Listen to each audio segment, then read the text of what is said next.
could always sub him in. Sub tech. Didn't like the Invincible Jordan? He's also really good. They're both good. You guys have this issue with the steady shooter thing. You guys say that, like, I don't know, it makes the guy worse or something.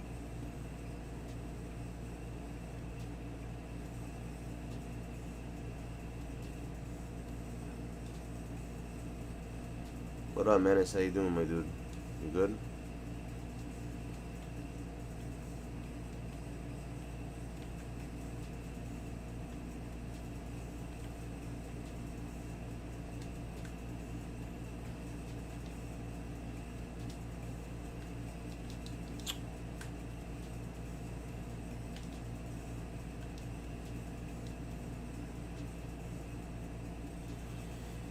If Go cards didn't have blinders, you'd think they'd be more expensive. I think they're the same, honestly. I don't think this blinders thing. I think you need I think you need that badge, steady shooter, when you play unlimited.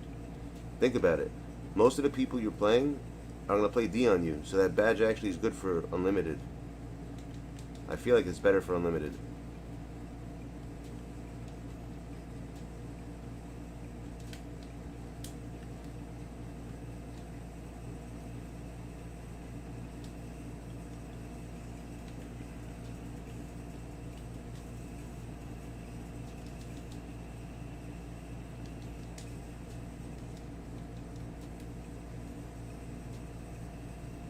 What's a Wi-Fi bug?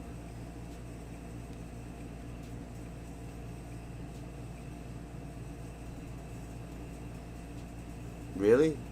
So that's how people go 12-0? Like that?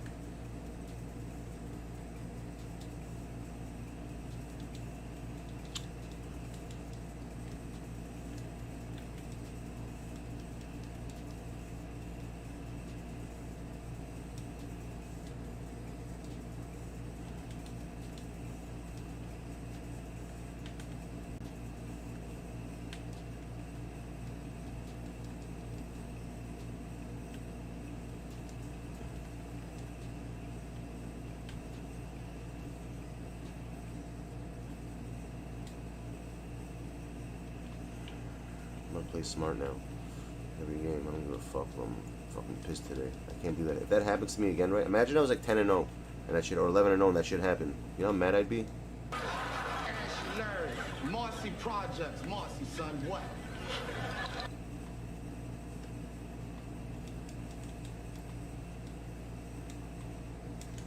Nah, fuck no.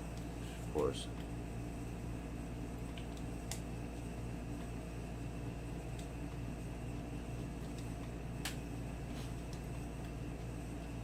What the hell did I just do? I don't even know what the hell I just did. What did I just do? Matchups? Is that what I did? Yeah, I hate when I do that. Damn it.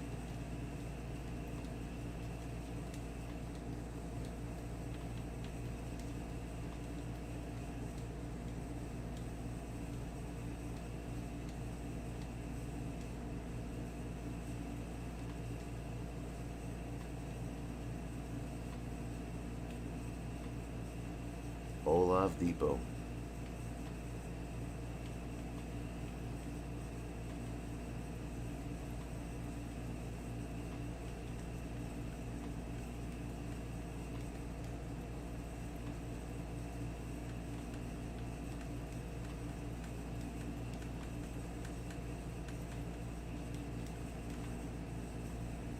Hawks. Alright, what else we gotta do? Is that it? Yeah.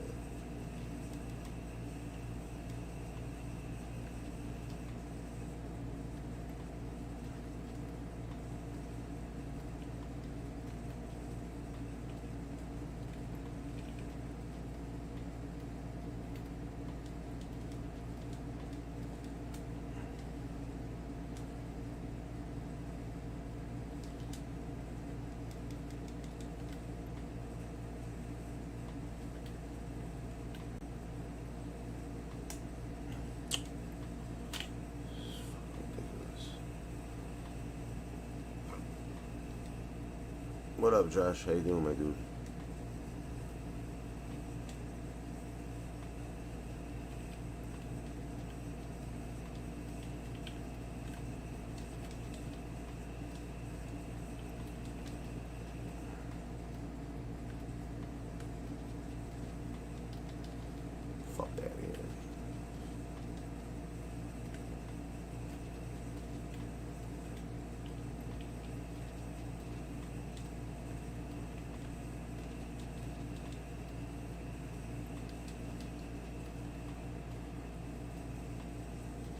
definitely hear that.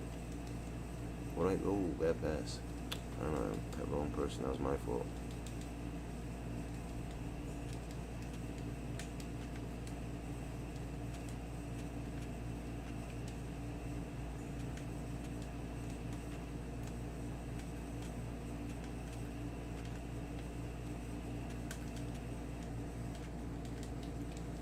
Fuck out of here, bro.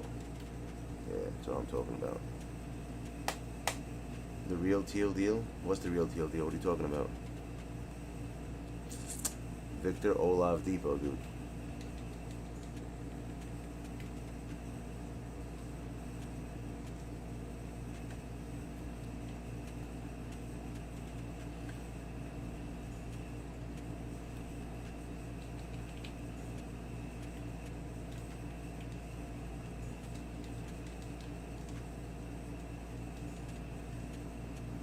How come all the whites go in?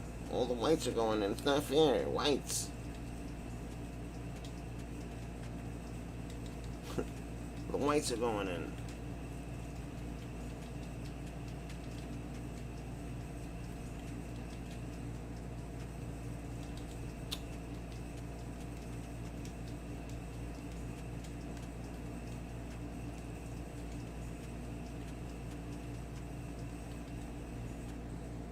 Like that, right? Damn. Pass on.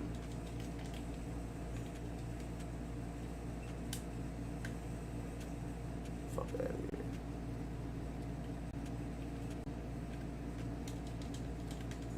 Good pass.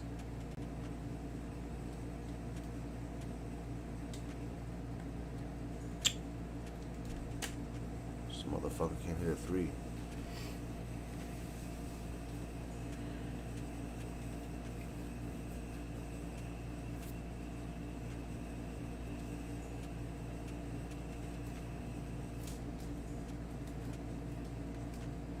This controller for a little bit. Let's see if my PlayStation 5 controller works now. Hopefully it works now. We shall see.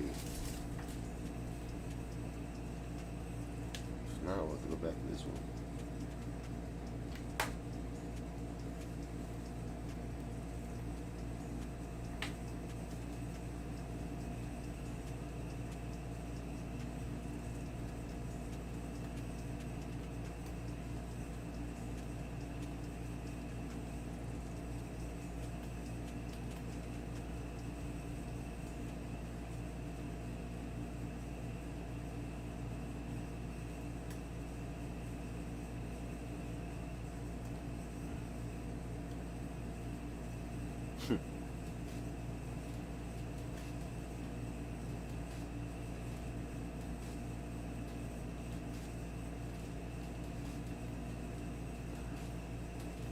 Jacob's nervous, guys. You know, give him some space, guys. He's nervous.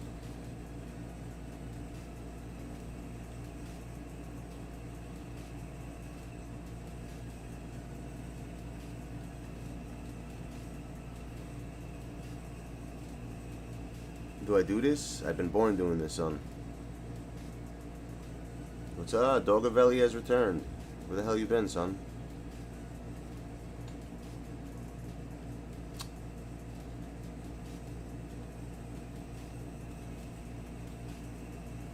How you been? I do this shit. Your hands are shaking because of the draft? I do this. I do this. 86, 81. I do this. Why is the draft getting you nervous? Not a single That's the jumper. hardest thing I I've do ever heard this. in my life. The guy's nervous because of the draft.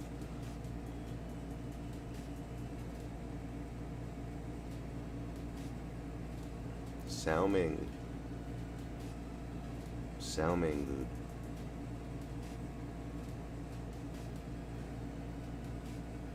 Kung Sao Ming.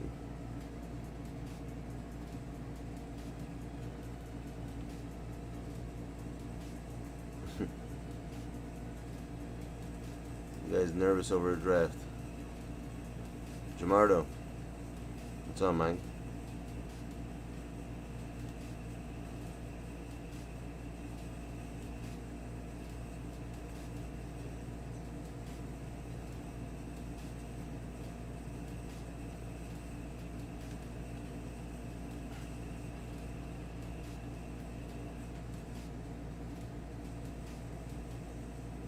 Jerry Curl Juice? Yeah, hologram's working today, dude. Straight holographic.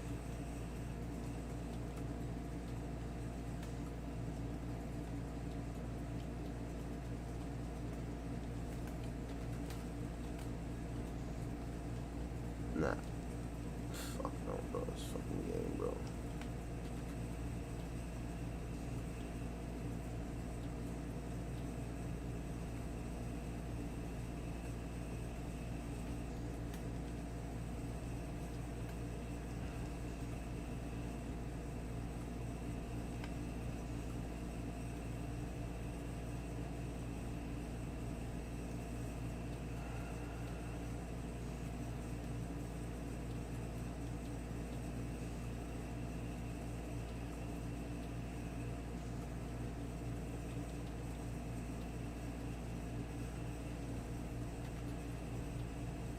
What happened on last? Joe Yao's nickname is Pow Ming? Why Pow? Like Kung Pao?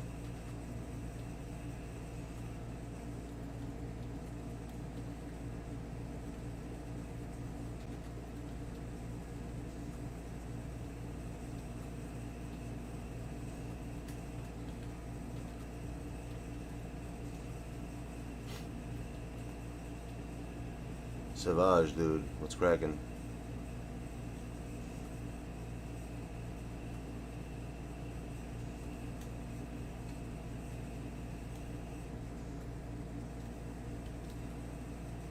If that goes in, yeah, exactly. That's what I thought. Bro, throw it fucking lower or higher, bro. Not this fucking hand. Jeez, man.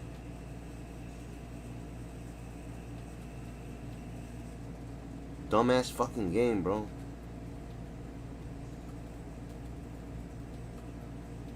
Fucking idiots, bro.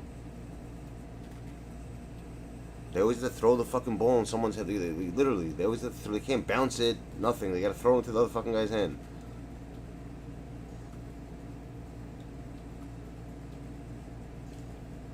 Good pass. Watch that, right there, right there. Here you go.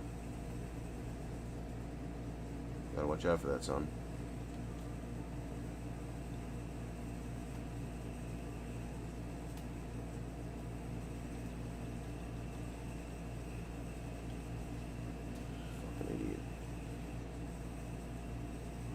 Kevo, what's up, man? Where the hell you been, Kev? I'm trying to get you, like, never call back, bro. I hit you up, like, fucking 3 times. Like, last week. Fuck out of here. There we go. Oh, I got my new credit card today. I gotta fucking re-enable all my fucking... I gotta re-enable all my, what's it called? All my subscriptions that are on pause. I have, thank you. Seeing Kev's name reminded me that.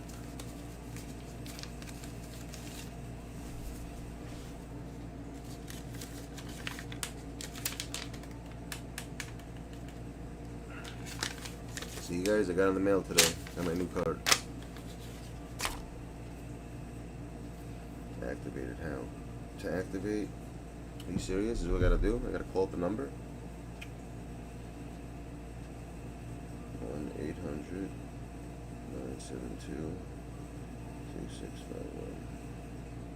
All failed. Why? Hi, this is Emma. Thank you for listening to us. The fuck is that?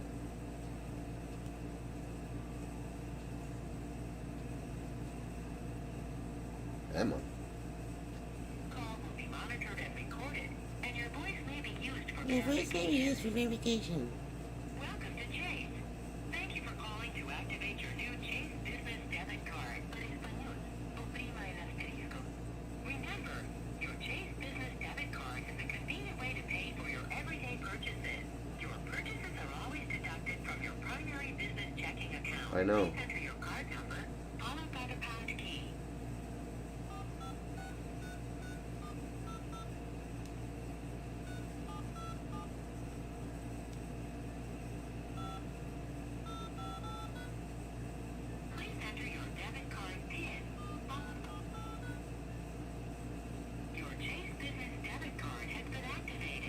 and Thank is you. available for immediate use. Enjoy using your new Chase Business Debit Card, and thank you for banking with Chase. To be connected to Chase by phone, press 1. To end this call, press 9. Goodbye. Now I gotta reactivate all my subscriptions. Before, where is it? I got an email about it. Cat is going first. Quilbo Escobar. Where is it? YouTube.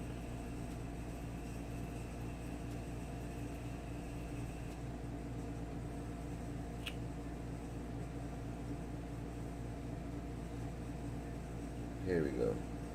So, copyright. What the hell is this?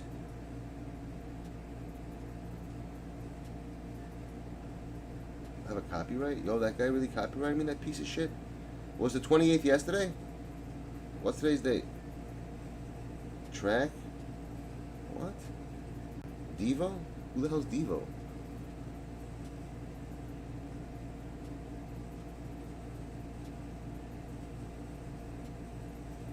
Where the hell does it say paused? Here we go. Your membership was paused? No. Where is it? I got 100 emails about it. Here we go. Your membership has been paused to the K-Will. I found it. Let me unpause it now. It's so stupid. You know what's crazy? I have to do this for every fucking person right now, one by one. I can't do this like... It's ridiculous. Purchases and memberships. Inactive memberships. K-Will. There we go. Paused. Edit. That's what I gotta do. Update.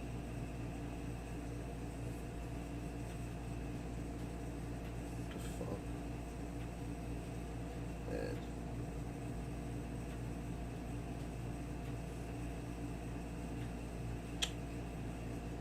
Fuck, man. What the hell is it? Add a card.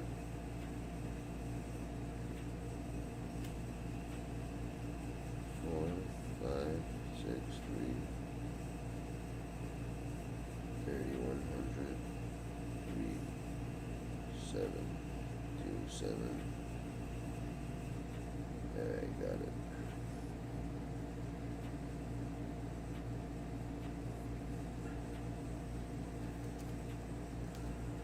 That's an easy code to remember.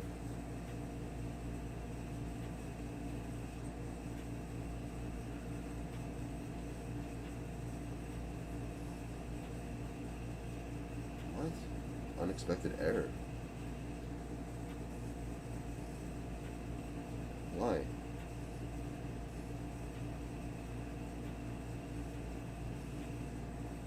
Son of a bitch, bro.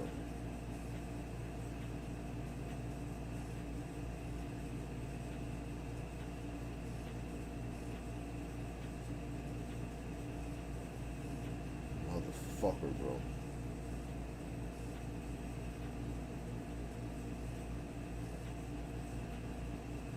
This guy's gonna kill me. Yo, I can't freaking... It's telling me this shit doesn't work now. I just fucking activated it. How's it even possible?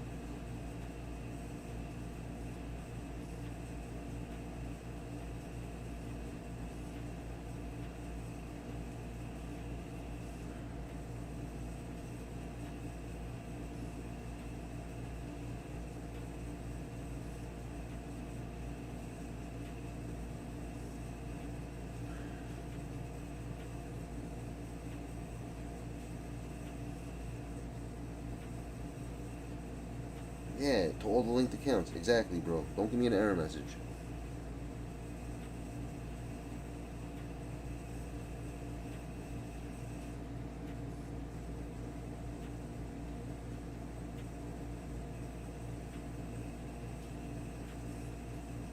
Yes, dude. Alright, good. Kev, we're back, son. I think it's doing it to all of them now. Thank God. I don't gotta do one by one anymore. I hate doing this shit. It's fucking annoying. Hopefully, I'm leaving this card in my drawer. I'm never gonna lose this card. Alright, now we're good. Now it's back up. What the hell just happened? Time run out? Damn.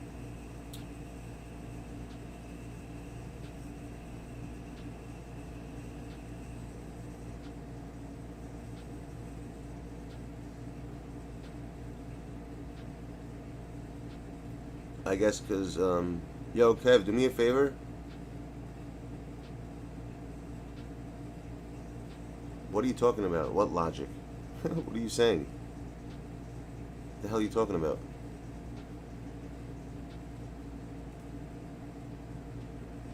Oh, you guys heard about this new thing? You know, if you want to get vaccinated, they're gonna give you $100. You don't find that a little strange, peeps? They give you $100 to get vaccinated. I find that a little weird.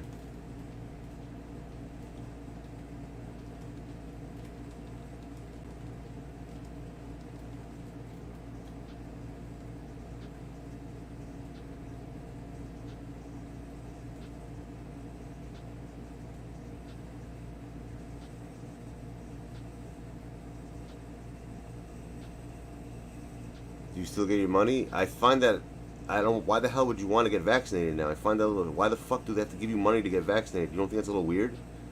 Why should you be getting paid for it? Oh, now you quit? Now you quit. After I called 10 timeouts, you couldn't quit, but now you quit. Son of a bitch, bro. Right? I called 15 fucking timeouts, the guy's staying. He misses one shot, quits the game. Watch me get the loss now, like last time. He probably pulled his Wi-Fi out. Oh wow, I got the win for it. I'm in shock. What a shocker. What a shocker.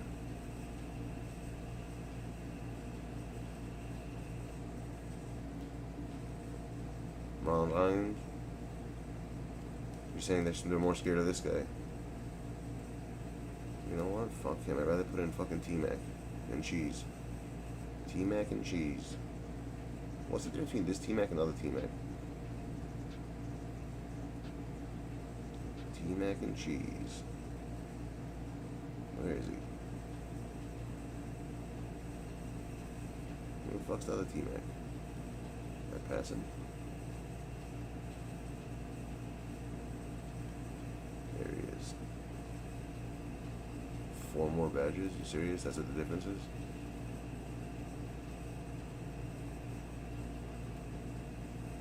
So what's the difference then exactly? Oh, he doesn't have, let me guess. He has blinders and he doesn't, right? Watch. Up? Exactly. He doesn't have it and he does. Oh no, he has it too.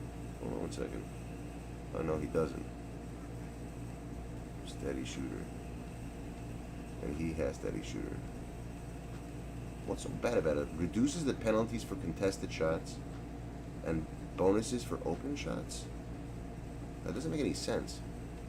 Reduces the penalties. So why wouldn't you want that badge? That's a good badge. What bonuses do you get for an open shot anyways? You don't get any bonuses for an open shot. Think about it. What bonuses do you get for an open shot? There's no bonuses for an open shot. It's weird.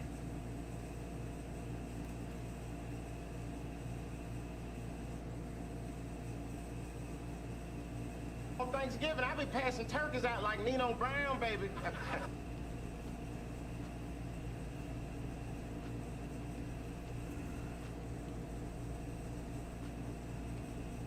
He put in Hondo. Sxpreme Hondo wine. Where is he at? Mr. Hondo? Mr. Hondo?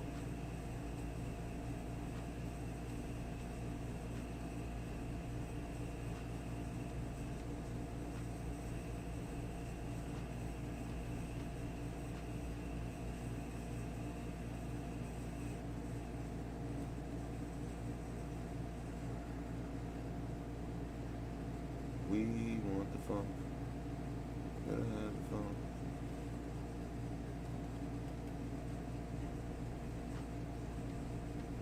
Where's my dude? Where is he? Put the itchy donkey and have him play with him in a minute. Kobe Bryant? What's that, a Havlicek? Damn, son, I mean, which one? The invincible one? This one is fine. This one doesn't have steady shooter. Like, it makes a difference. You hear that? There's no steady shooter on that one. He's not shooting steady.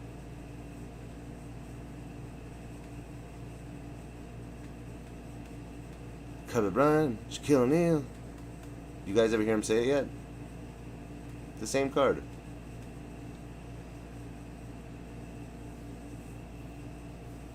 Parkley talks about this one. You guys want to hear him say it? Hold on, I'll find it for you. Watch him say it.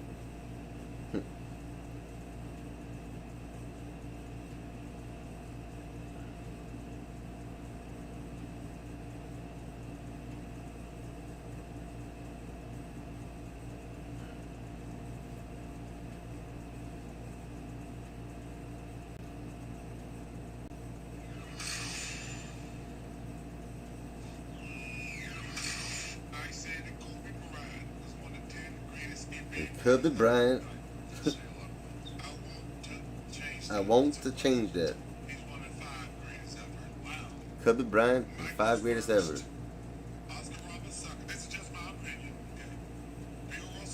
Nah, dude. Dylon, son. He doesn't know about Dylon. He's trying to name top 5, bro. It's Dylon, dude.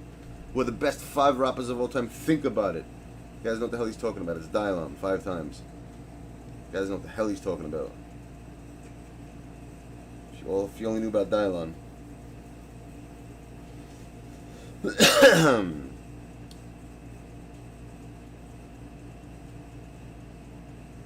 Steady's, bro, I'm telling you, bro. Steady's bullshit, bro. We're the best 5 rappers of all time. Think about it. Think about it. Dylon. You guys slept, bro. That's why. I actually slept and I got a haircut. Spit hot fire.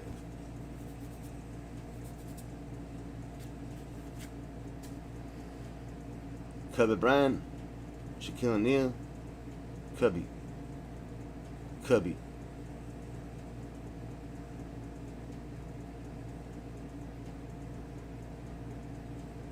Gotta put on my tea mac and cheese, dude. Where's my tea mac and cheese?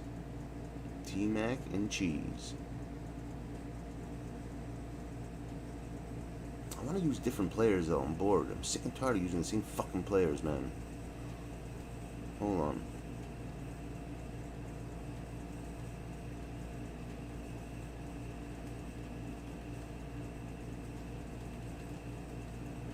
Cubby. Brian.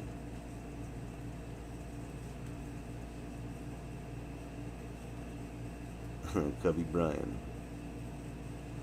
Let's use some new people and use him. Who else?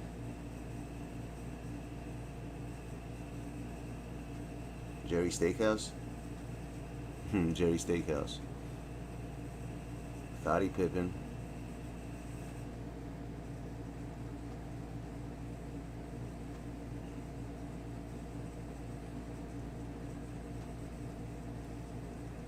Jonathan J. Collins. And Junior J. Wiseman. Actually, no, I want to make my starting 5 all of those people. Hold on. That's what I'm going to do. I'm going to do all those people. Where are they? All those rewards. What the fuck was that guy's name? Discharger? This guy. Danny Ferragamo. Where is he at?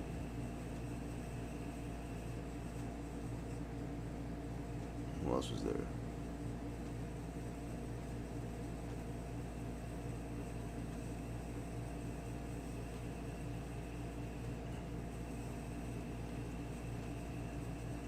The forward powered. The forward powered. This guy.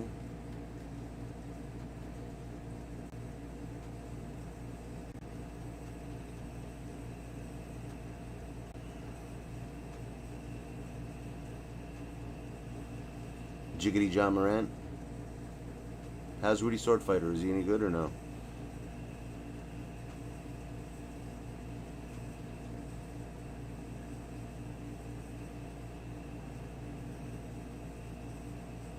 I could run 2 Danny Ferry? What do you mean 2 Danny Ferry?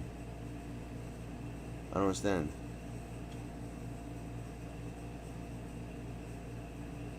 Really? You could run both of them? No way. It's not 2 different players? What the fuck? Why? That's so weird. I'm gonna do that just because you can. That's fucking hilarious. Yo, imagine they would be able to do this with imagine you could do this with what's his name? With if Jimmy could do this with Trae Young, he'd be so excited. Every fucking person would be Trae Young.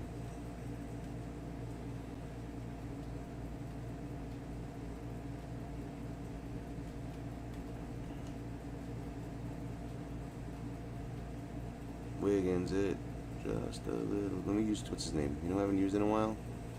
I never used Jimmy the Butler. Where is he? Actually no, I never used Kawhi Leonard. And then Jimmy the Butler I'll put over here. Where's Jimmy the Butler? He's somewhere around here. There he is. Center, I'll use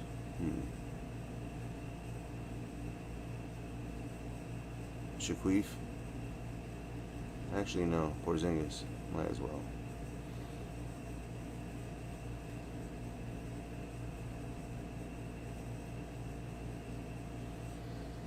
I have to put Kobe Bryant in. Yes, I will put Kobe Bryant in. Fine. I shall put him in. Kobe Bryant is right there, okay? And one more guy.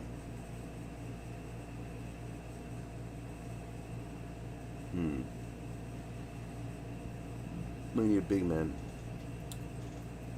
Here we put baby penis in. Nah, Jonathan Isaac. This is the way. It's gonna. Alright. I'm gonna take your little Yes, ex- Cuban B. I hear that. I'm gonna kill him. I'm cute. Actually, I'm gonna use Zion. Yes, I'm gonna use this Cuban card in a B. minute. I used to have fun with this card. Frank Vogel. Damn.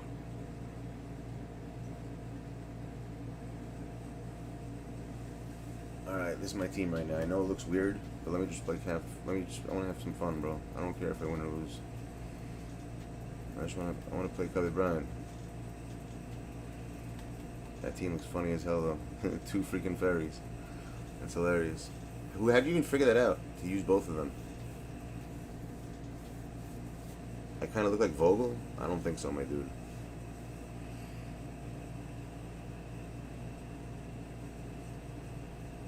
Trae Young.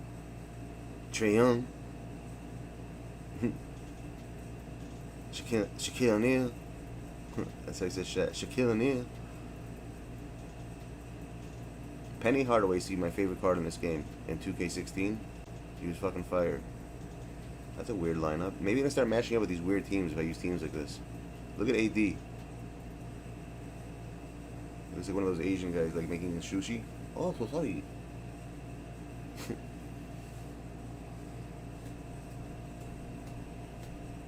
The B of Cubans, I hear that. The ABJ, I hear that.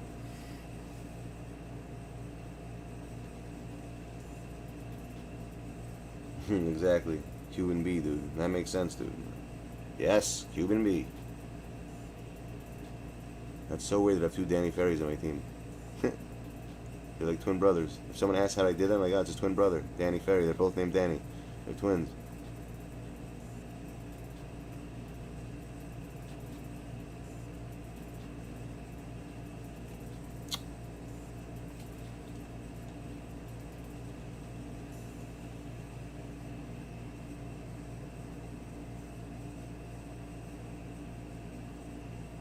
I hear that. You gotta get in it to win it. It makes sense. Yo, why can't I hear any fucking shots, man? Now he's gonna say, it's contested, bro. You're 100% contested. Say it. I'm waiting.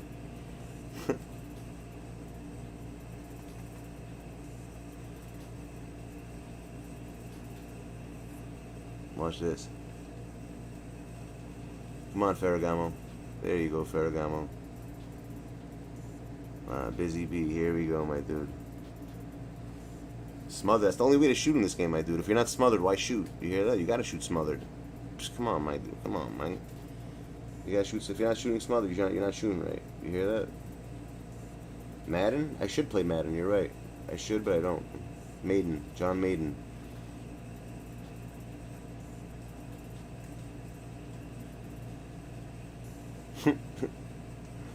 Dumbass shot. That was funny.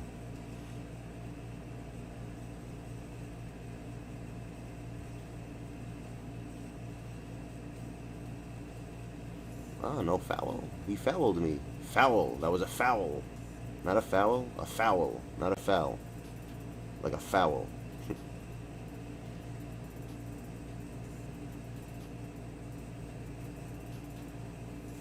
Fuck out of here, bro.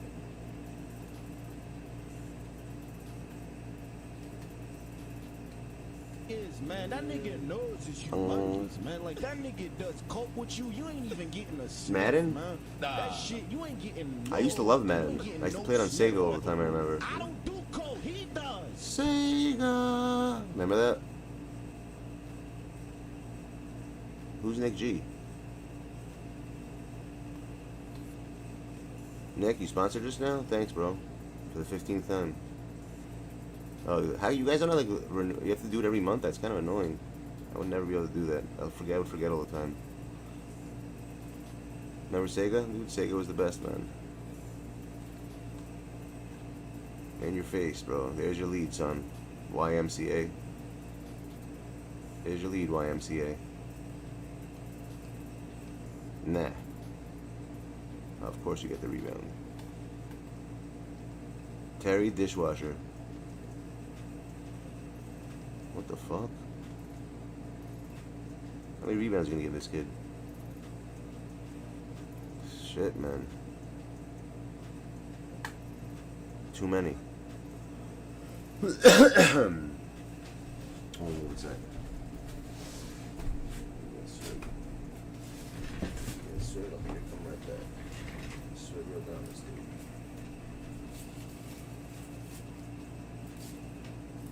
Kobe Bryant, Shaquille O'Neal. Oops. Oops.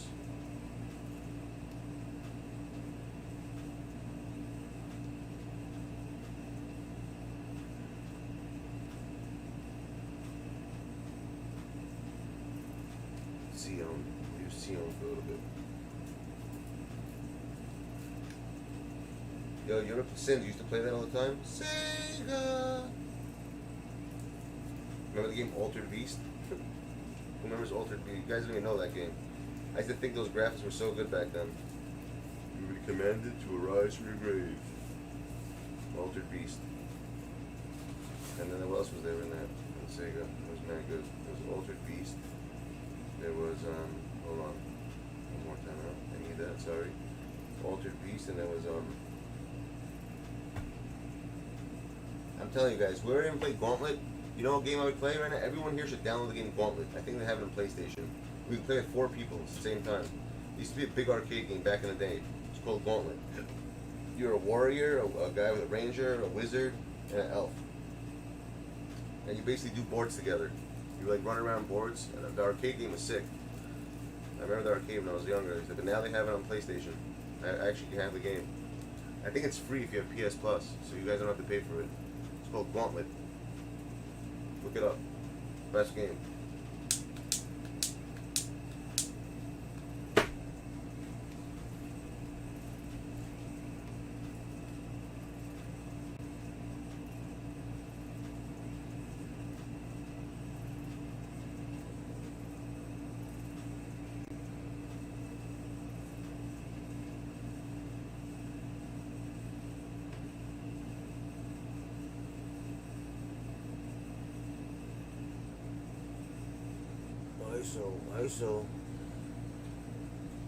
ISO good, ISO bad.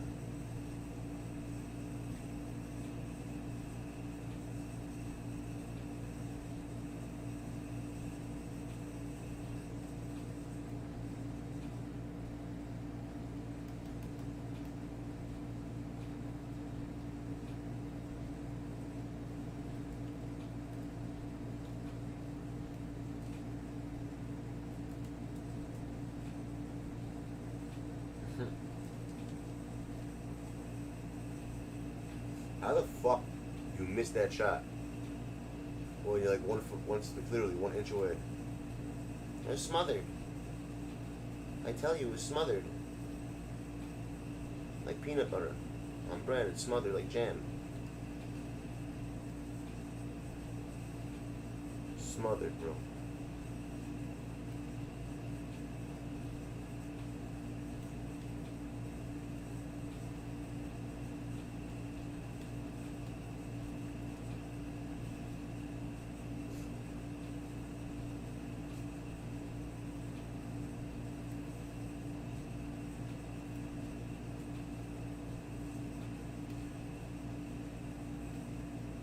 smothered. That was smothered.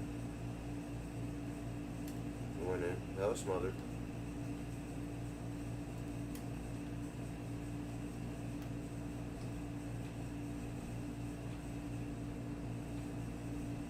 They made you look stupid, son. They made you look stupid. You hear that?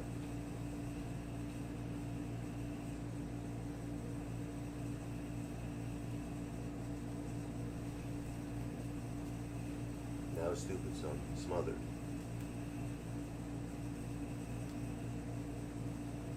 A foul. A foul. He fouled me.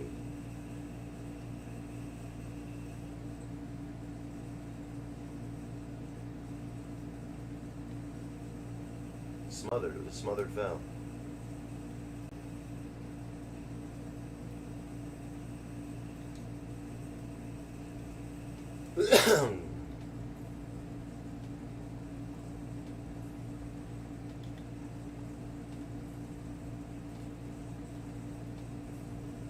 A smothered foul, dude.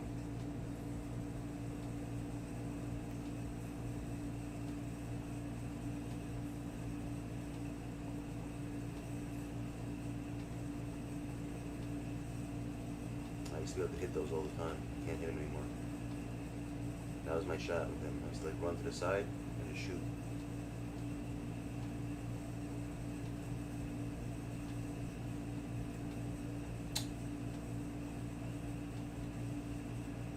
What the fuck?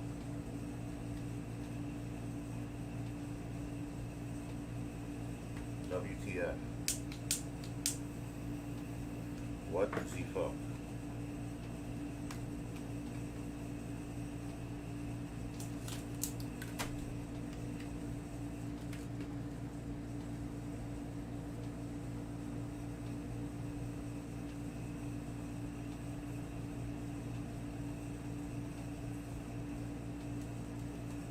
Try this. Be hard.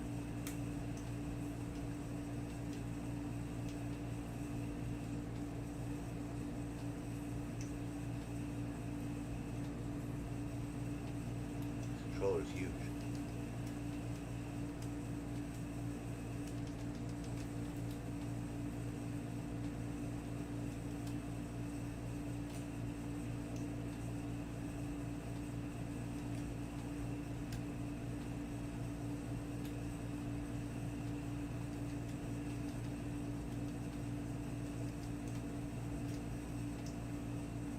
Really big. Holy shit, it's huge.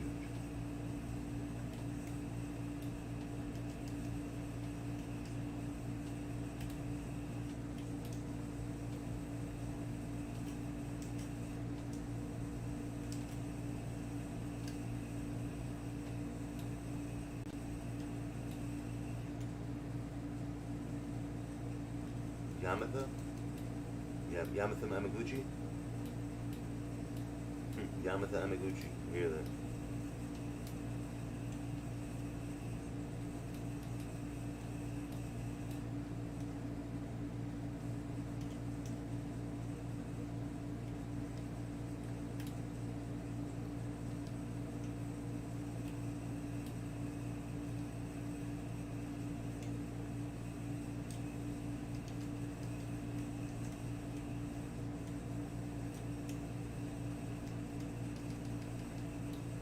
I was supposed to smack that out of his hand. It didn't work.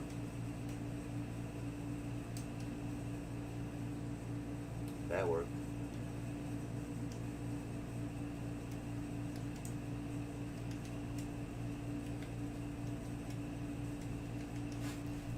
Ah, man.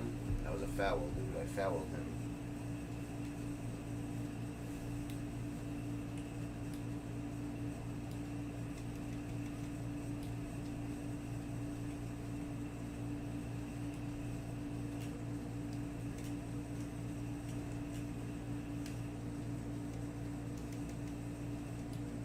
Feels too big though, this one.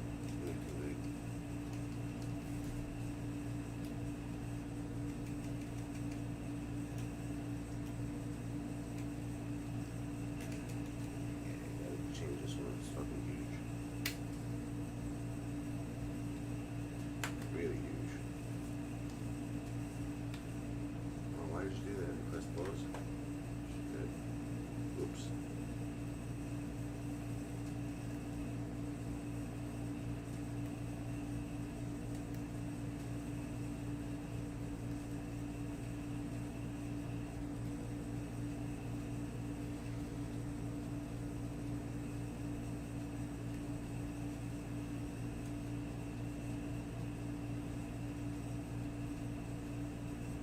Oops.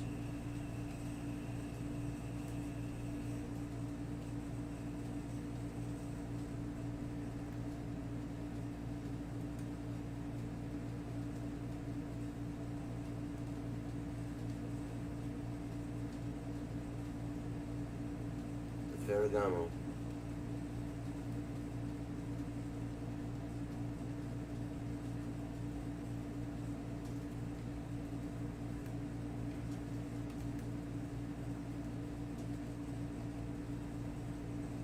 Oops.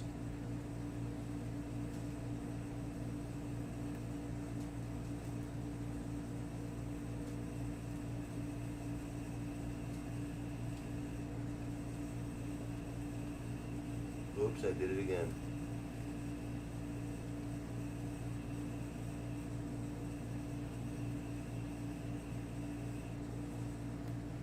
Hands in his face, everything. Smothered. That was smothered.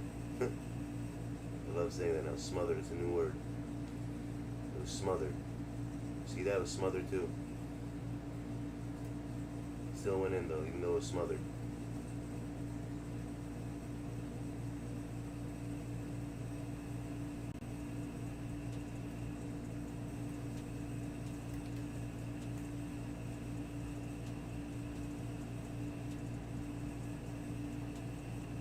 Smothered.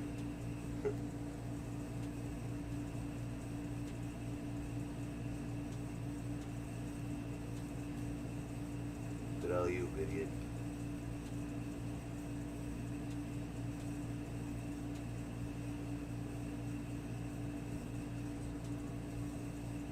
Good smack. Smack him harder next time, dude. Smothered.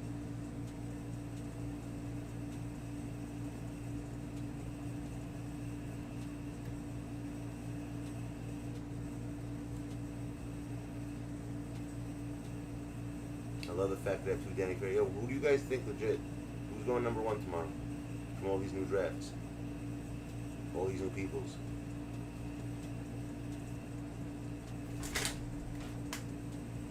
Who's hitting number one spot tomorrow?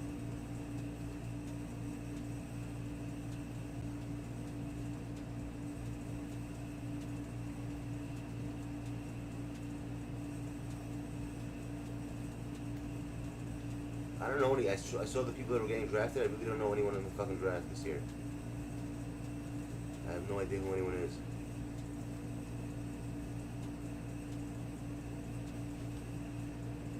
Literally nobody.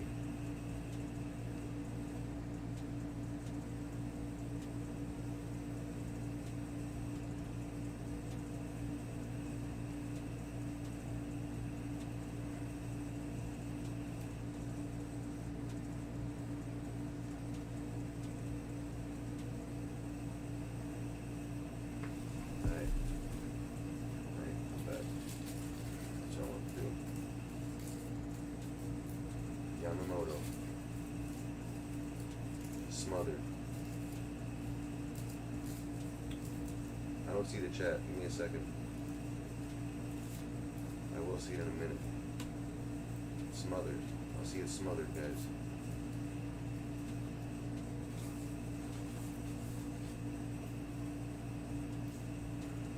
You guys found that game yet? Gauntlet? The one I told you about?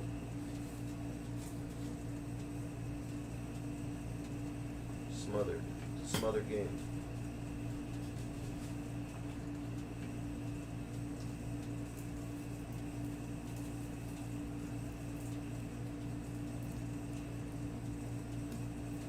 Alright.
bro.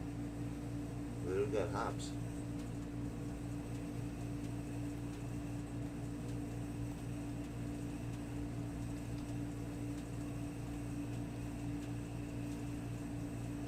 We literally got hops.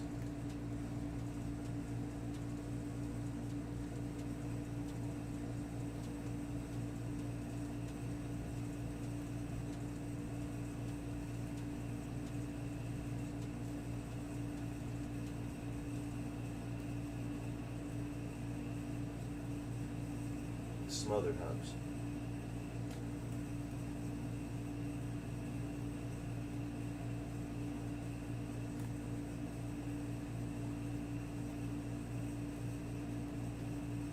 Nah.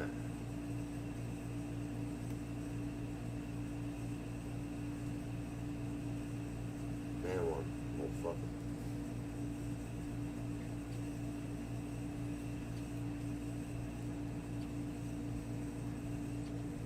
You ever notice when you get when you get fouled by 3? When you take a 3-point shot and you get fouled, the middle shot always does off screen? I don't know if you guys noticed that. I noticed that.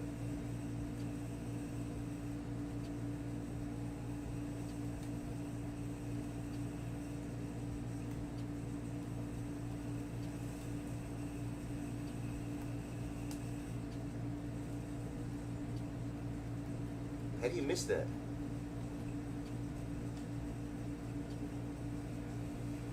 I guess it was good that I missed it.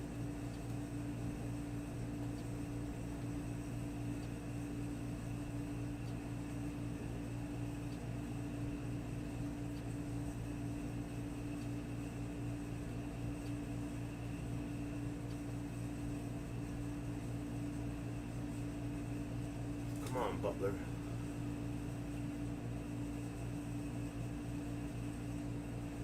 The wise man ain't so wise right now. The wise man ain't so wise right now.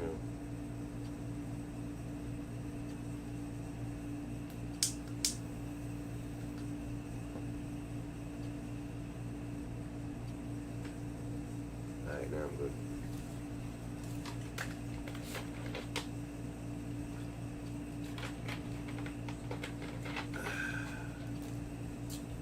Sorry about that, peeps.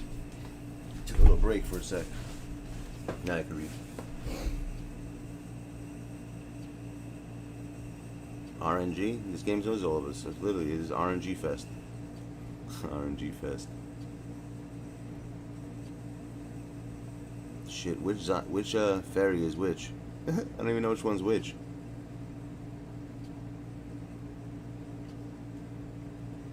I'll keep that one there.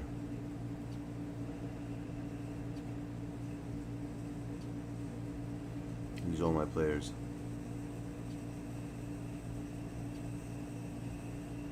You going to sleep, peeps?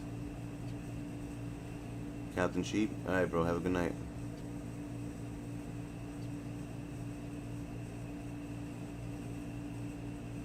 Sleep well.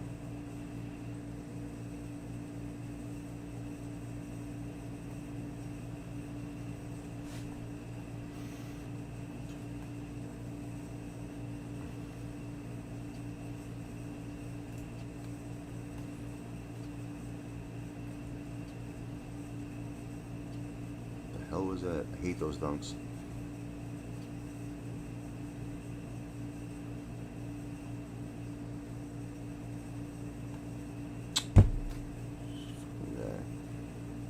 Do a sleep stream? I don't think so.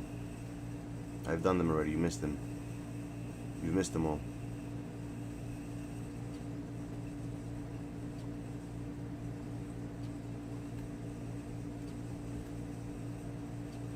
This guy running in circles. This guy loves running in circles. A circle runner.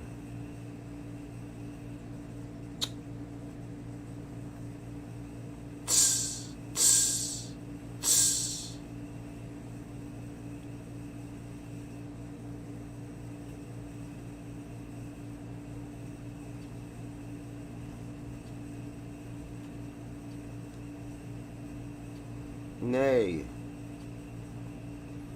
No good. No good. Be good, man.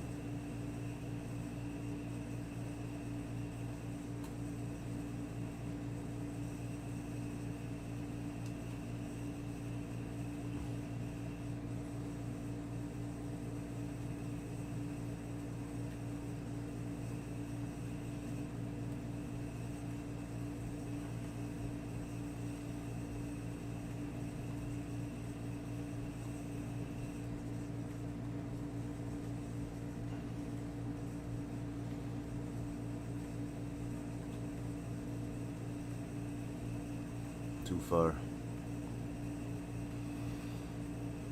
Oh shit! Yeah, I'm just gonna hit you. I'll hit you up about it in the morning. Good point. I forgot about that for a sec. Thanks for reminding me.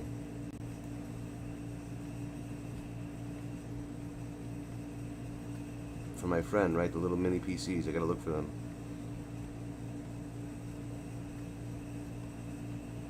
That's what you're talking about, right? I know what you're talking about. I got you on that. I don't have stress ever, bro. You kidding me? Stress over what? I never, you know me. I don't believe in stress.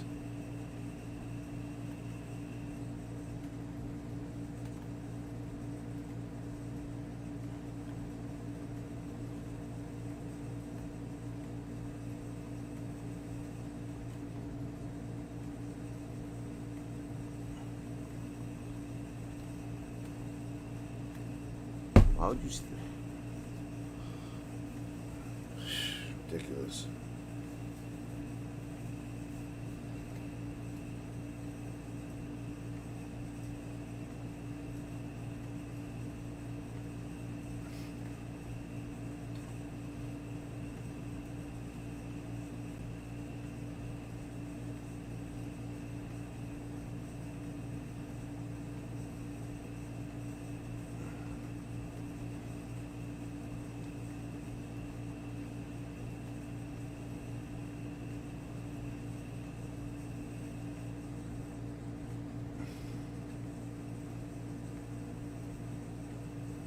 He hit that?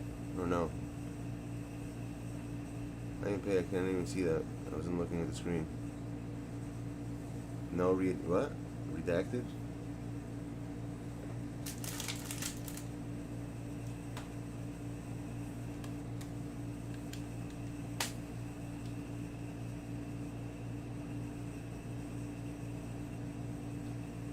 Be good, man.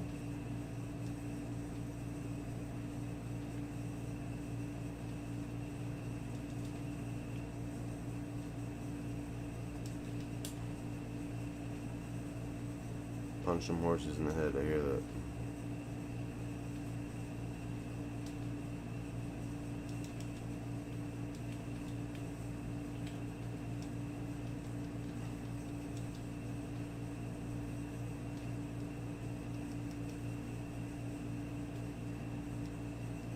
I'm not even playing good. I'm playing like shit.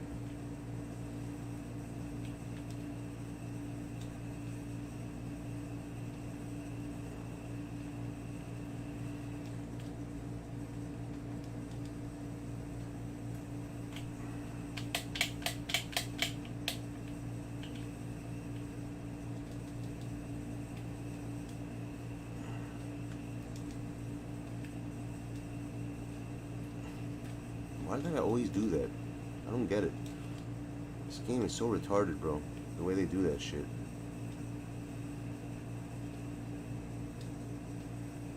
I guess I forgot to use that Zion card. I used to always hit with him.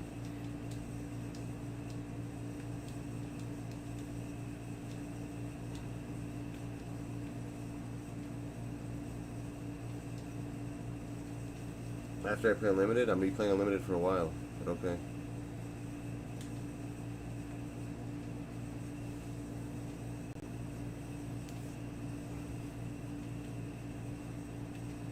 What? Why double K? What happened?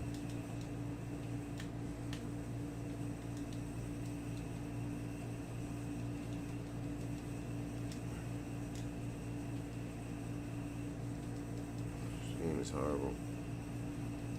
Really? You just figured that out? The game is dog shit? No way. The game is horrible. We know this already. We know. I do this. I do this. I know this. You hear that?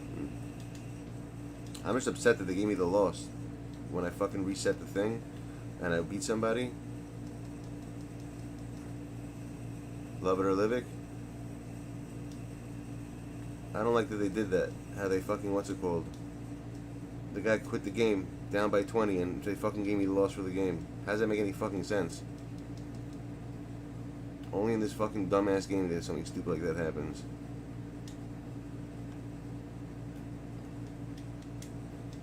One day, I'll fight in the Kumite and make my father proud.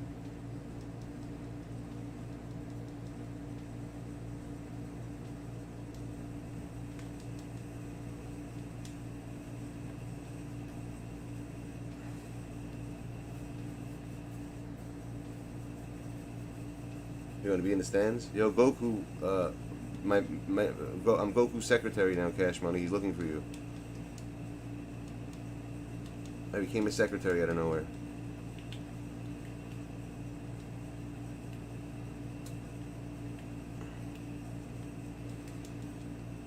Every rebound. Give him every rebound. There we go.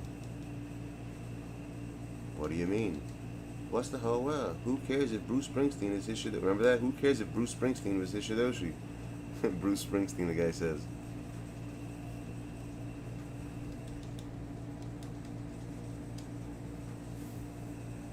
This is even worse than the other one.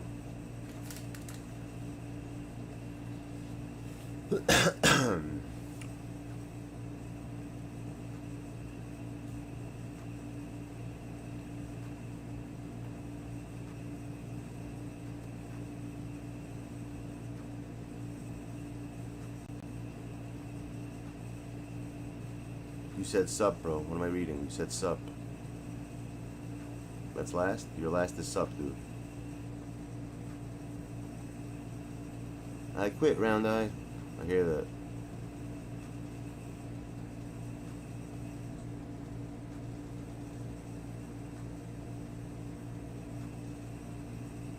Quit it, Round Eye.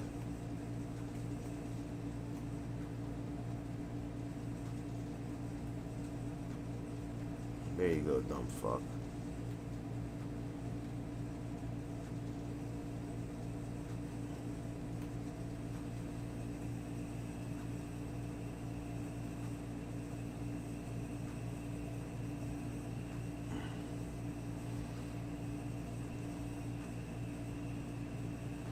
Not yet. Let the Munich coach him and not me.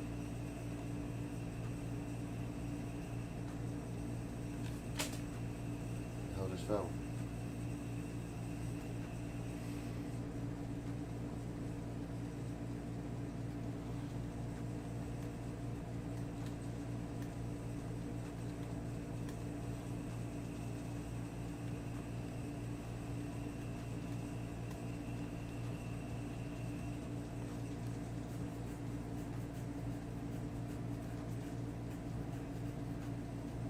You're alive?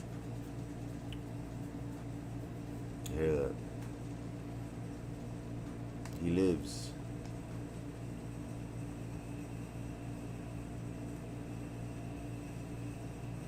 The Kumite. What is Kumite? Yo, we gotta watch Bloodsport together, all of us. That movie was the funniest fucking movie, now that I'm, right? You're broke? I thought your mom's giving you $100, bro. Now you're broke? Well, you should be broke, technically, Isaac. I mean, Isaac. I just call him Isaac. Jacob, I mean. Isaac's your son.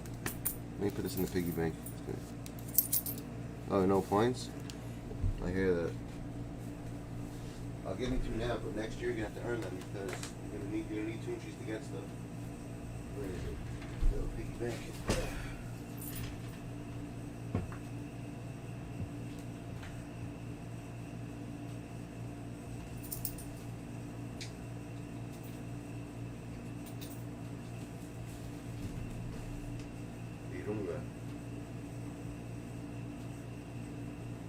Irunga.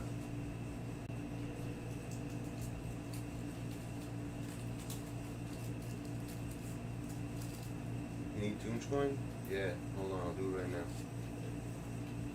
I'm all about that Toonch coin. Tomorrow's content. What's tomorrow? I thought you said that you're nervous. Now you're excited? Make up your mind, Jacob.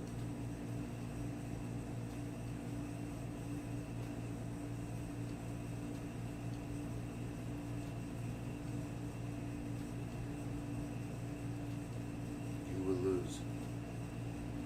You hear that? That's my team. It's called You Will Lose.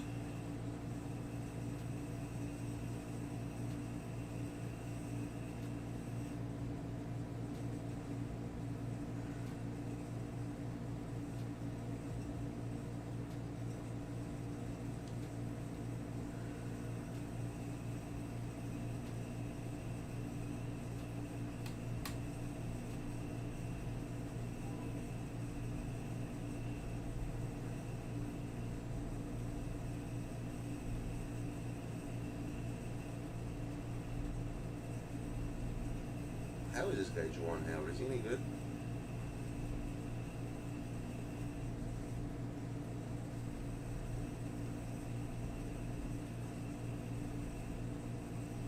Wando Howard. Juwando Howard.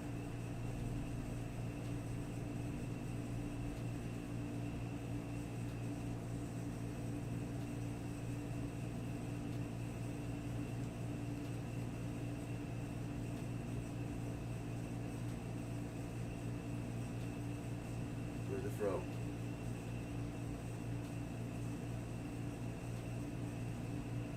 Where's the throw? Where the fuck is he?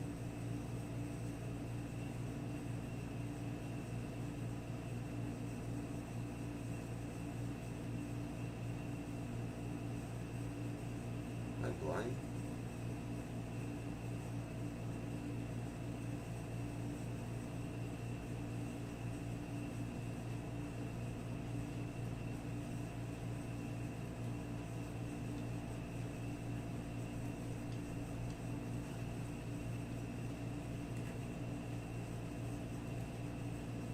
Oh, he's small forward.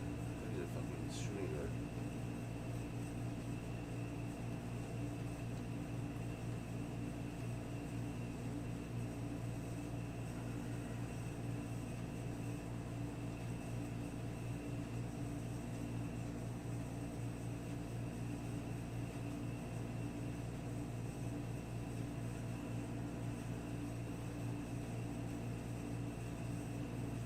Where's Itchy Palm Yoke? Itchy Palms Yoke, where are you?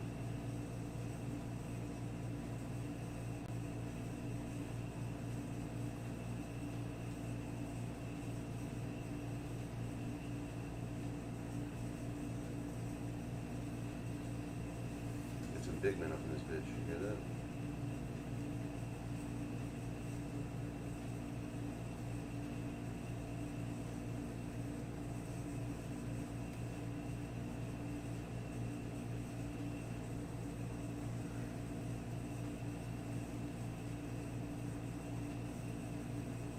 Try this guy as a coach.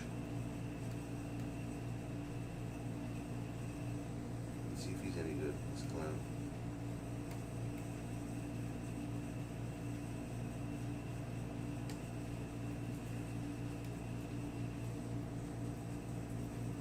If you win, I'm using delay as an excuse. What do you mean?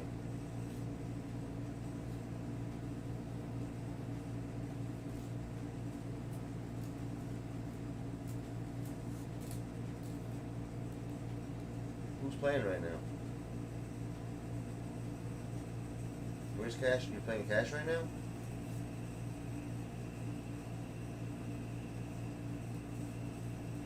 Why fuck Hondo? Bro, everyone's got control. You and Jimmy? So I mean, I'll pin it to the side. I'll pin it to the side.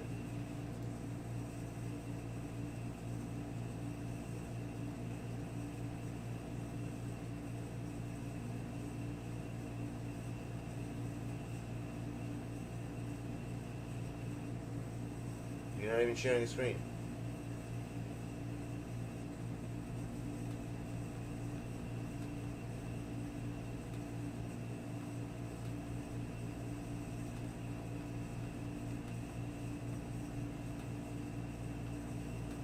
That's hard. Side by side, guys. 2 games. I'm not putting my game for this shit. Best of both worlds.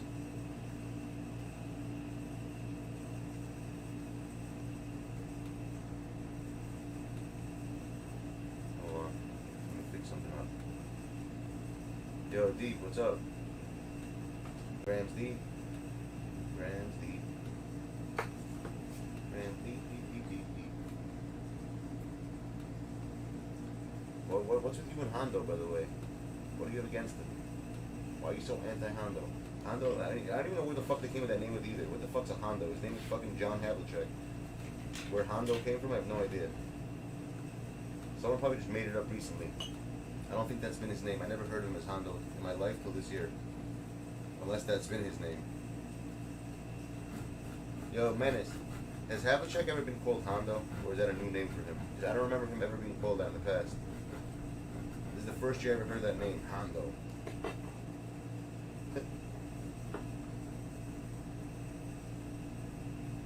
There you go, that's why. Just fucking Ty calls him that. I knew it's not his name.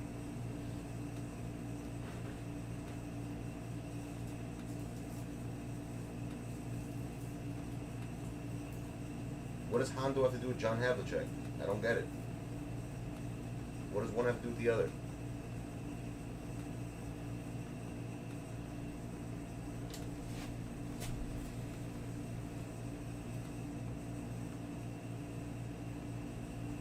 My game's a little delayed now, I think, because I'm sharing one.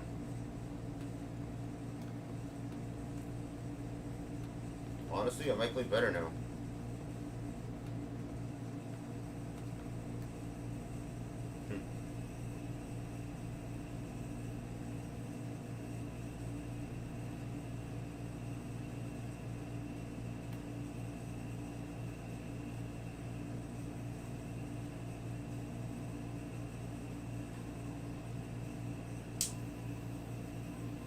Not bad, bro. It's been crazy.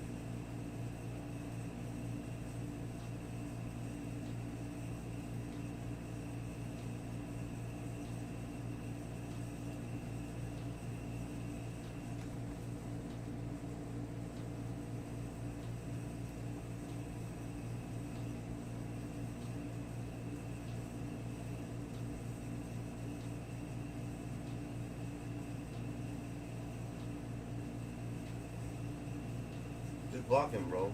Ban him. If you don't like someone, bro, they say something stupid, ban them, bro. You don't have to ask me. I told you this already.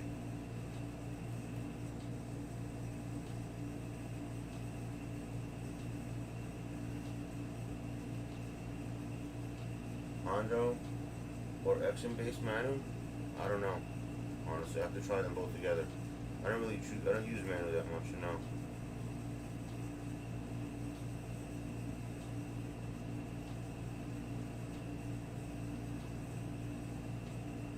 I'll tell you next game. I'll use them both together. I've had a crazy day, Menace. Crazy past couple of days, my dude.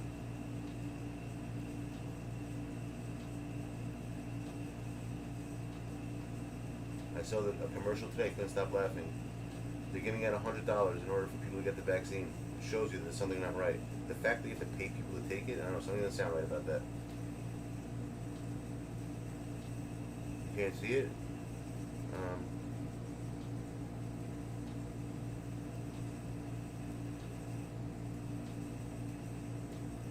don't know yet. I'll tell you right now. Hold on.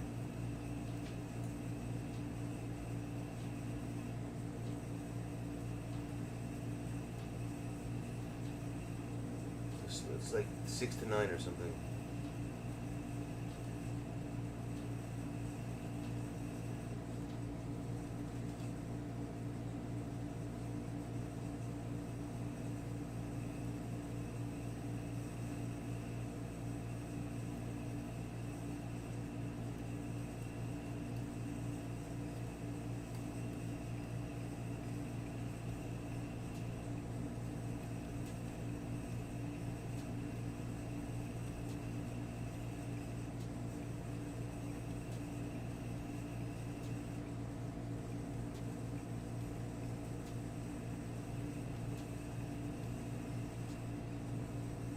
Who is that guy, Subs? I've seen him. Who is that dude? Is he like was he good in college, this guy, or is he going from high school? Where's he from? I saw his name today somewhere. I don't know why. I just don't know who he is.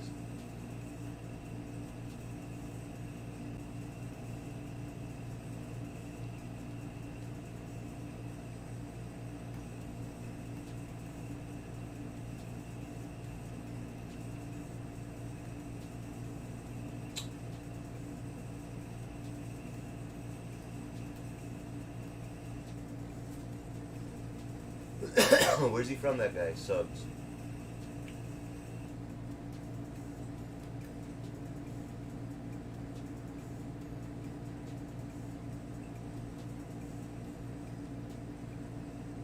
Come on. Can't hit a wide open shot, my dude.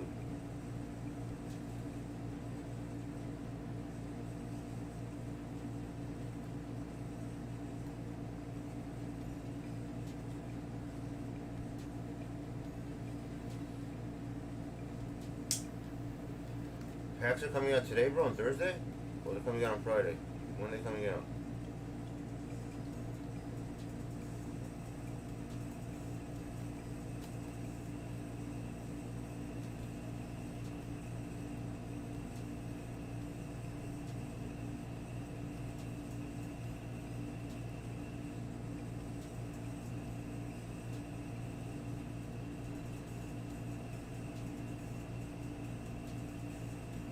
I think the share screen makes my latency better. You hear that?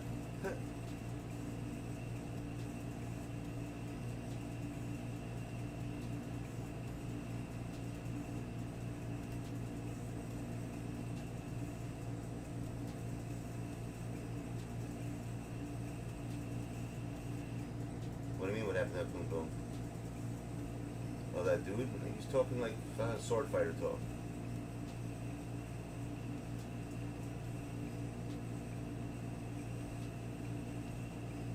Hopefully you get it.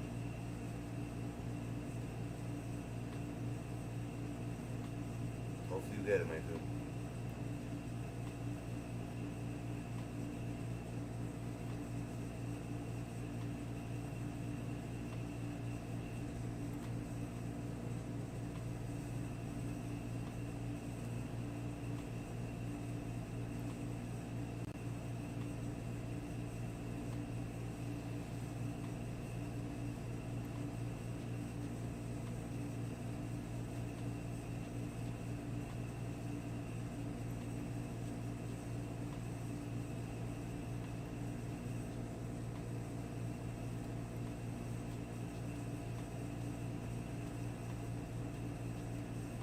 Where'd you get it from, by the way? Where'd you order it from?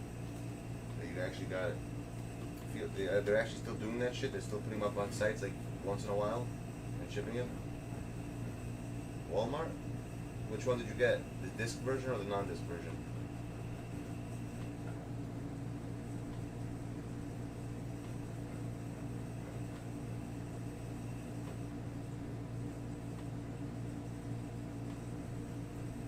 You better hope. I don't know. Are they still stealing them in the mail though? Are the mailmen still stealing that shit? Oh, so you got the one without the disc? Oh, with the disc you got. That makes sense. Yeah, if you need it for a DVD, I mean, the truth is nowadays you don't even need a DVD player. You know why? You can stream everything. If you have a smart TV, all you gotta do is connect your phone to your television, and your phone could be your freaking. You can go to those websites where all the movies are at, and stream. You don't do it like that. You don't even need it. You don't even need a DVD player. That's the truth.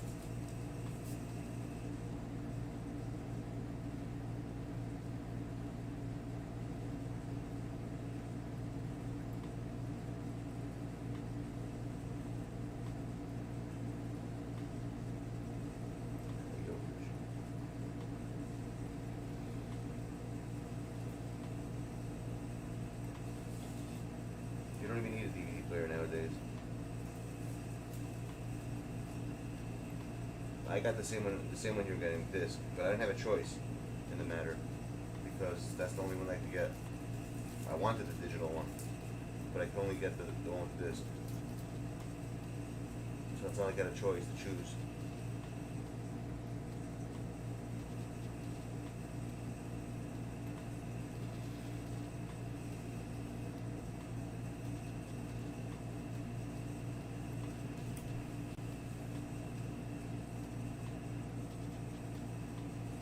Jimmy doesn't really play the game, so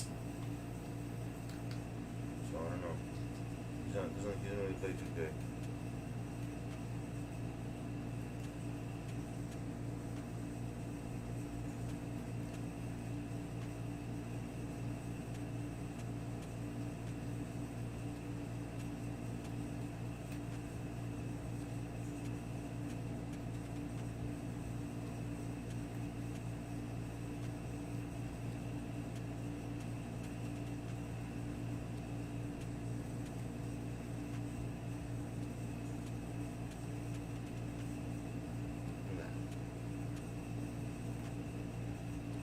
See that? Right off the rebound. They already got the ball stolen. How does that make any freaking sense? I couldn't even get the rebound. You already stole the ball before I even landed. How that makes any logical sense, I have no idea.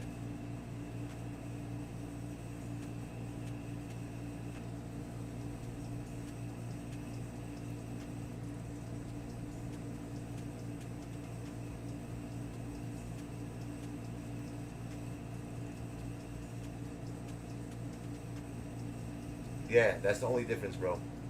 That's the only difference with digital is the disc. Nothing else. I also thought that maybe the other one's better. It has more. It's the same shit. The only difference is one has a disc, one doesn't.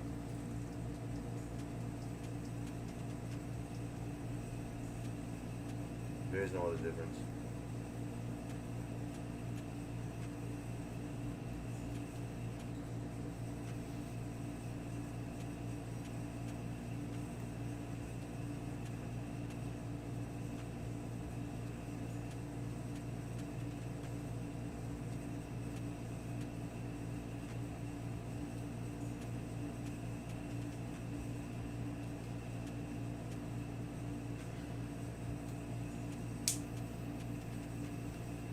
What are you dead about? Why are you dead? I thought you were alive. You don't want to be dead, son. You only want to be alive.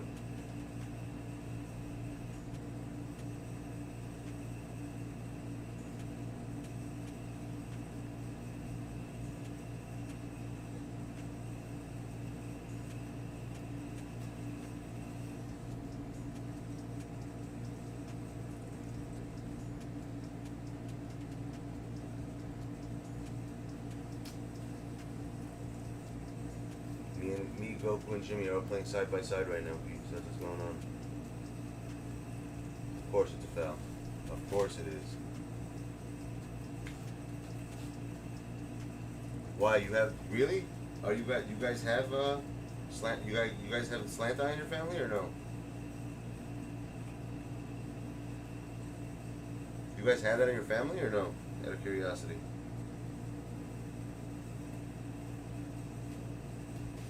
You have non-rounded eye in your family? Really? They're not round eye? That's hard. I didn't know that. I thought you come from a complete round eye family. You look round eye also though. What do you mean? What are you guys, Filipino?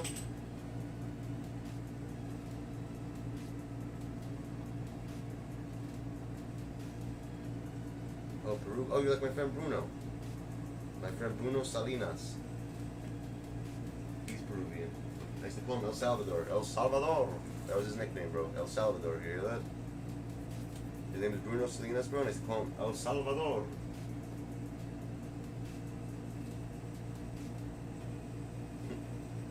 It's a very hard nickname, isn't it?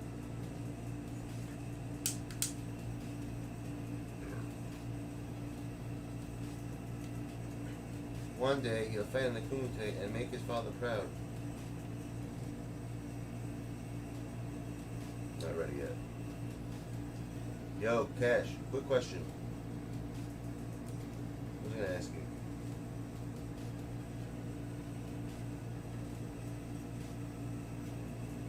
Are you playing Park next year or no? That's what I want to ask you.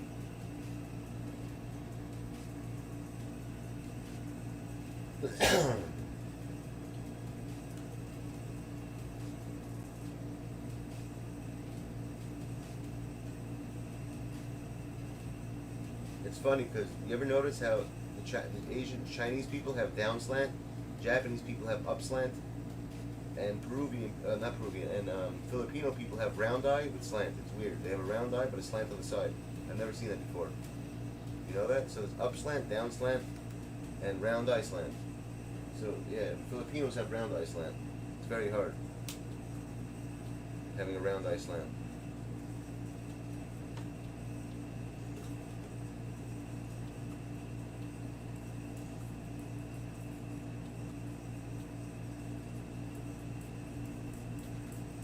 You know what I'm talking about? Sorry, I hate doing timeouts, but I gotta do them right now. I'm busy. You hear that?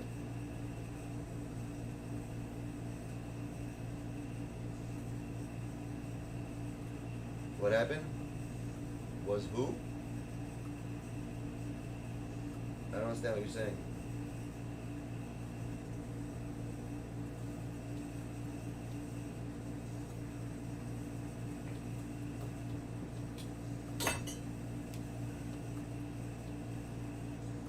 Oh,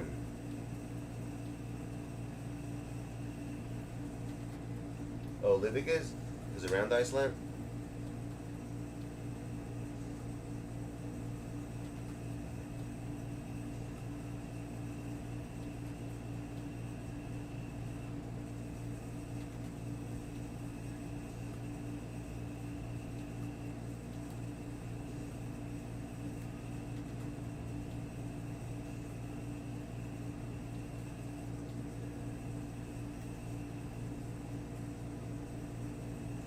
How's that not a foul?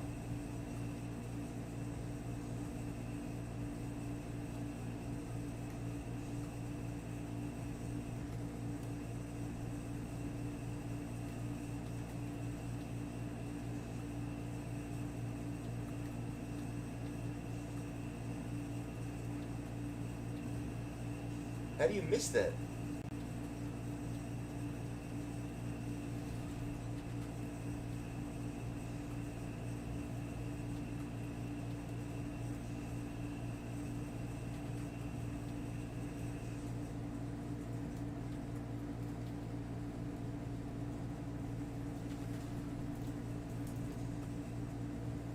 Which one? Who are you talking about? One who?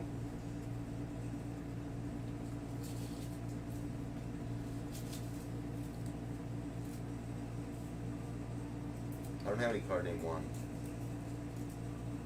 Juan Valdez, you talking about? The guy who like comes with the coffee in the closet? That guy? Oh, Juwan.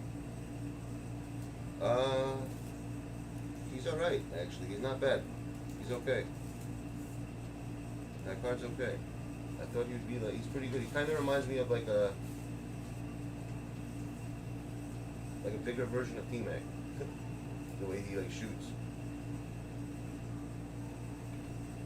His shot's nice. His defense is eh. How tall is he? Like 6'9"? He could be taller, but he's not, you know?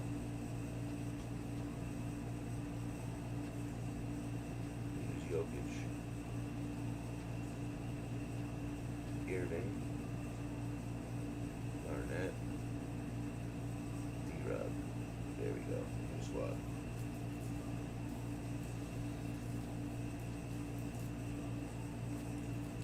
Who's a black Sean Bradley? What are you talking about?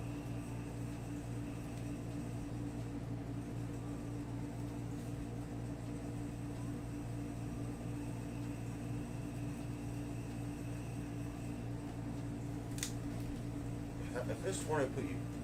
What the hell? I put Luka Doncic as the fucking point guard.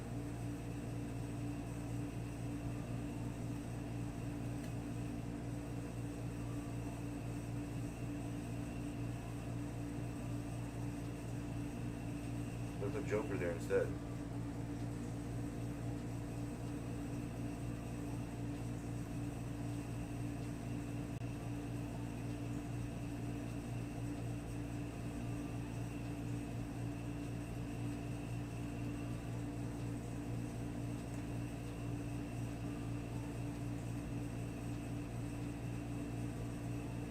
They're doing a wager, good for them.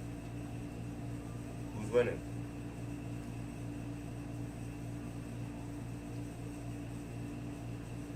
I don't know why you man, so hopefully no one's. I heard of the why you man name, I just don't know him. I never seen him before. I never wanted to stream, I know nothing about him.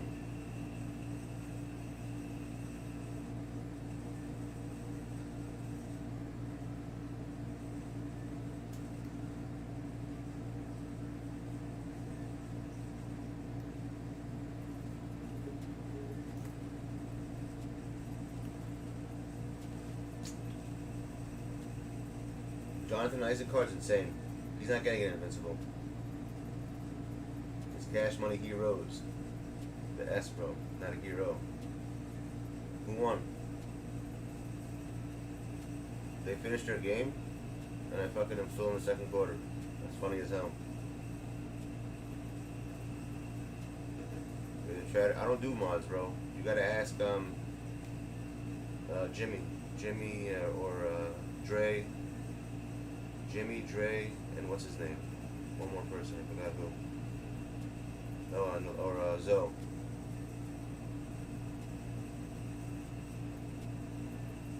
They handle the mods. Or what's it called? Landon Miller. If you want mod, they do that shit. I don't do mods.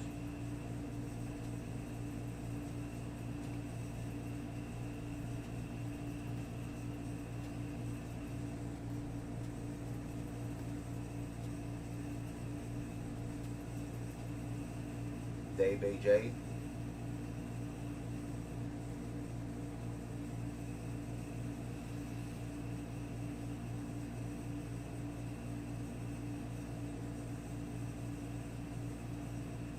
He's going to sleep though right now. He's got work in the morning.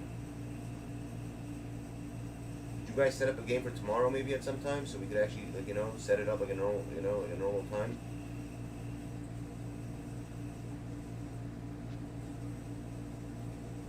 You guys work in a couple hours. What time tomorrow though? Give me a time so this way he knows what time.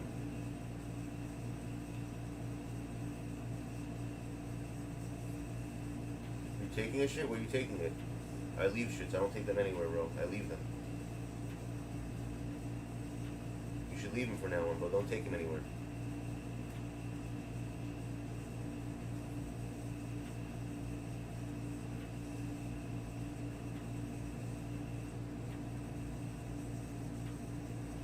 That's 7:30 our time.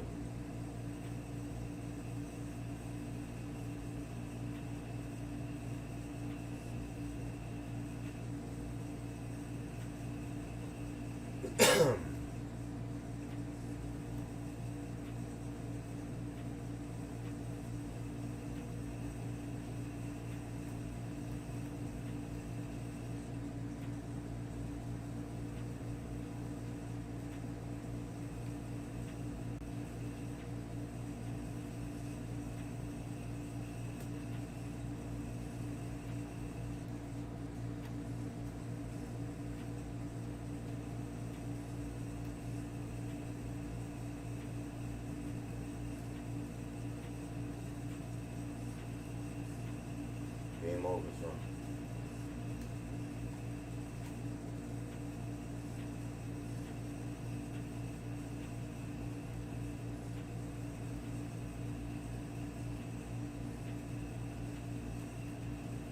What the fuck?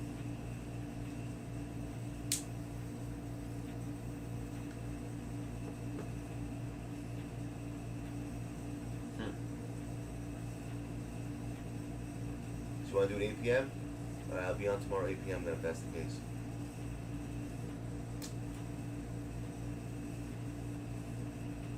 He's gonna win you. I'm gonna win you, Goku. That's what he said. I'm gonna win you. Oh, you done with your screen share? I forgot about that. I'm leaving this thing on. No one's even there.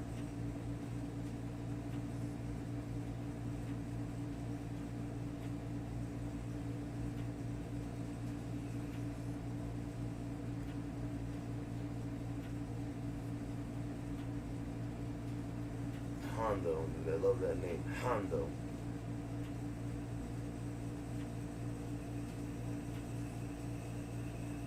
I got $100.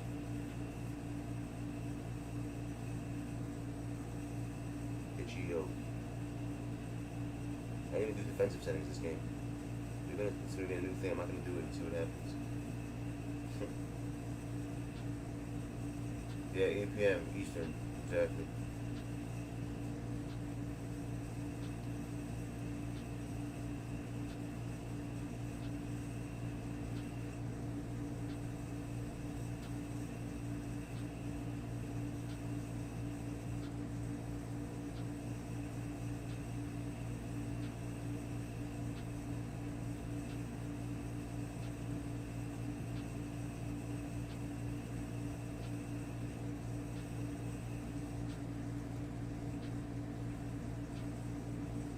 Oh shit. The shit talking starts, peeps. The shit talking starts between the two.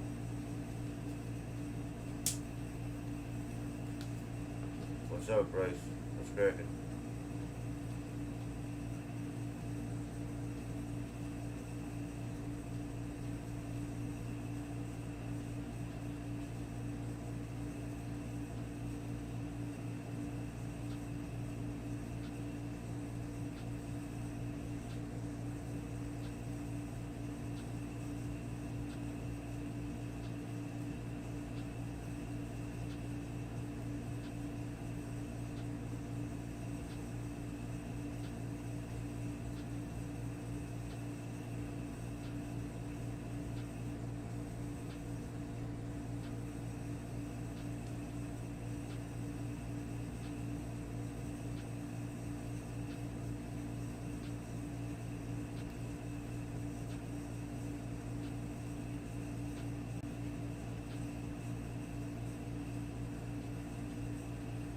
gang gang?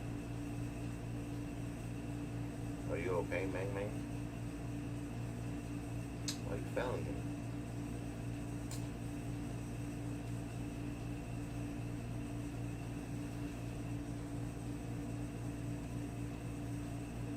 The cartel's looking for you? I heard that.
Cash, I mean, I gotta get the poll. I know how to use the poll now, so we do the polls.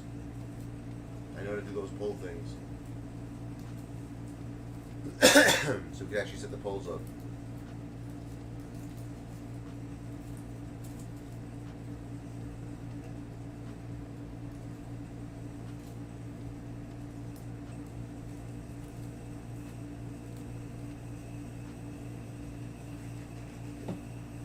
Better take it.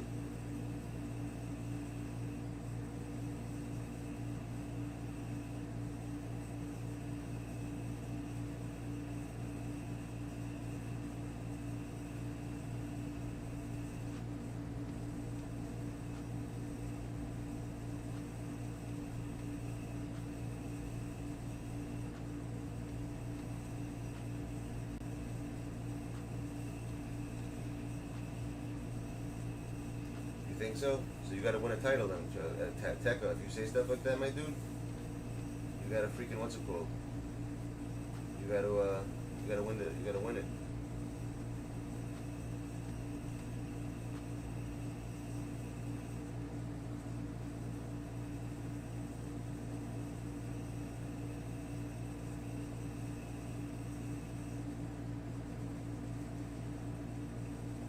Who are you trying to get, Kyle?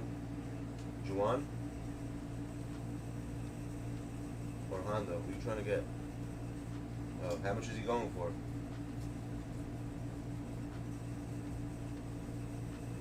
I think he's like close to 300K, right? He's going for like 3 something.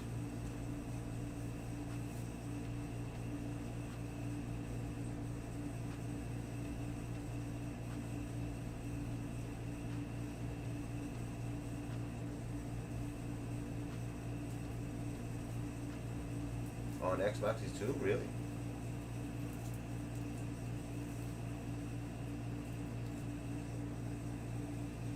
I wonder if Xbox and PlayStation was crossplay, if the market would be crossplay.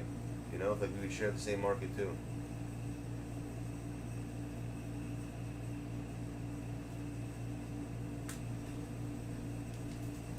You like shooting people in daylight? I mean, it makes sense.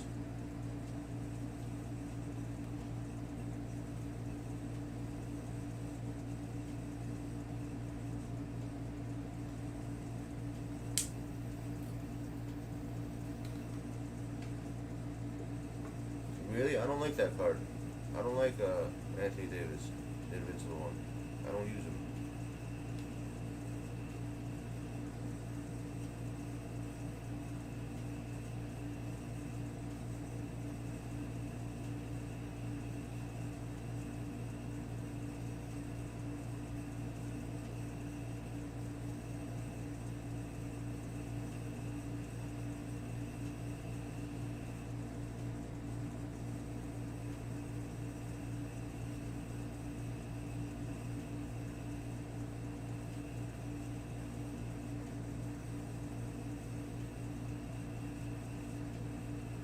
$159? How?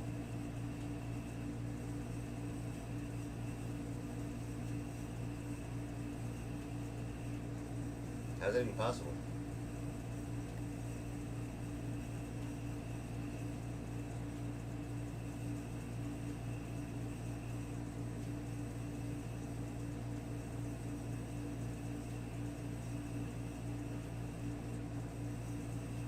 The only time I could see that happening is if it's like 5 or 6 of them ending at the same time.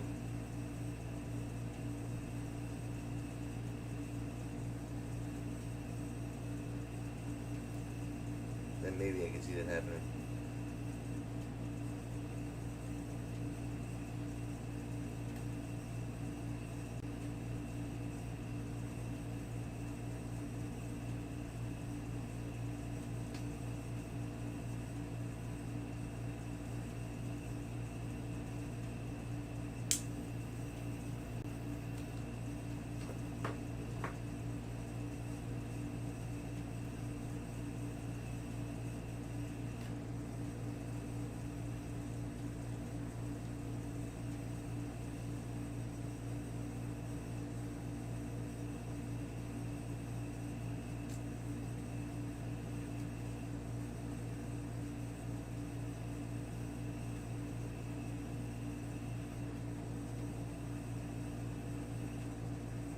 That's the only way I can see that happening.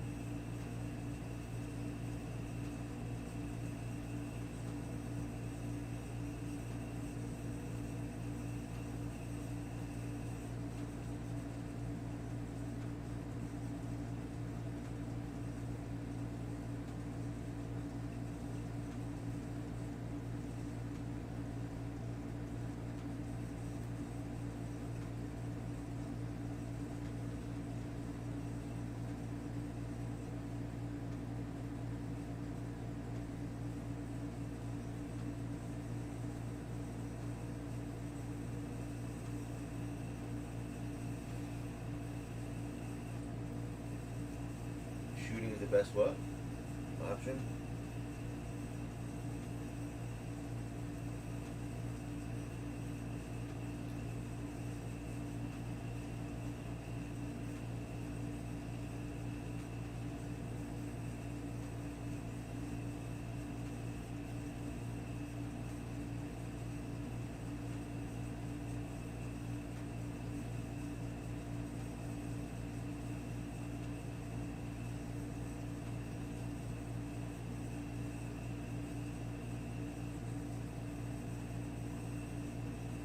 More fucking games so I can start doing fucking rap, full-time rap.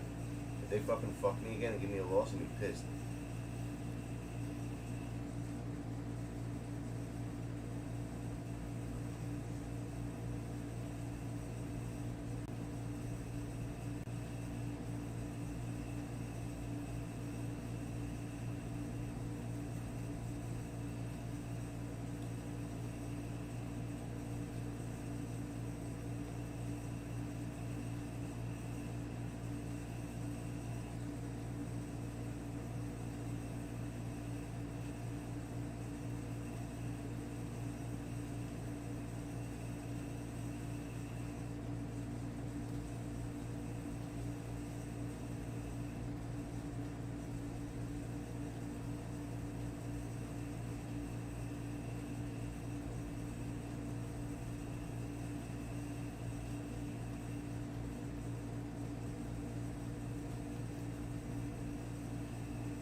Forgot about this card.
What do you mean? They don't have that card. Yeah, it's a good deal, bro. Of course, no. It's a very good deal.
Ginobili.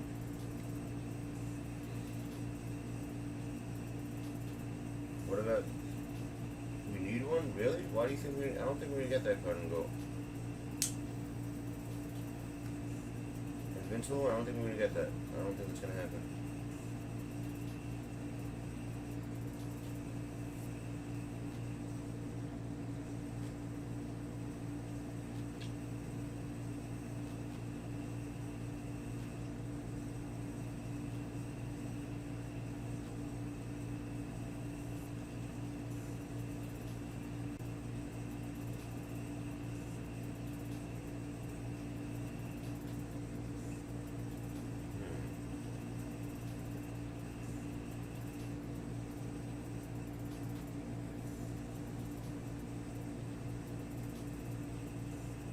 Ben Simmons will play power forward, right?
Like that card.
defense is not as good.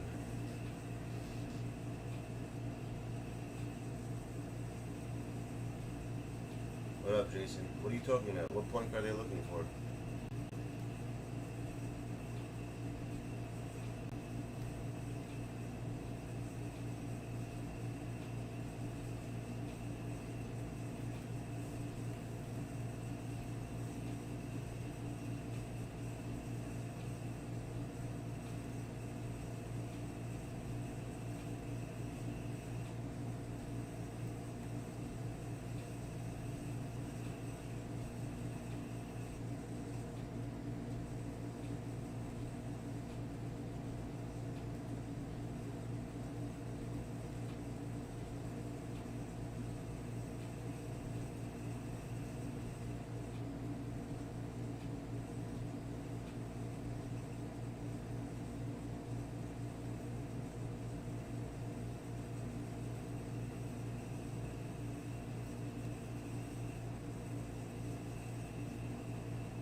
People like having every card, my dude.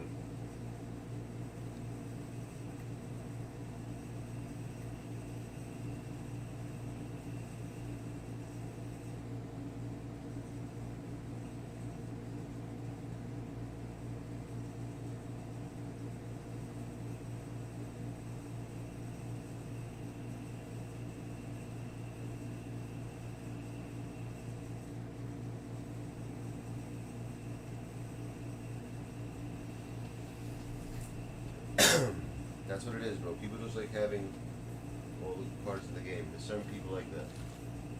They're just like looking for all the cards. They want to have everything. That's all it is, bro. Cotton ballers? The fuck? Oh god. He's got that taco card is so fucking cheesy. It's gonna be a hard game. Just because that card is so fucking cheesy. So fast. Does anyone have that card or no? I played against him one time. He scored like 60 points against me. Not this guy, I'm saying someone with a taco card. He's too fast. The guy's like literally like a 7 point guard.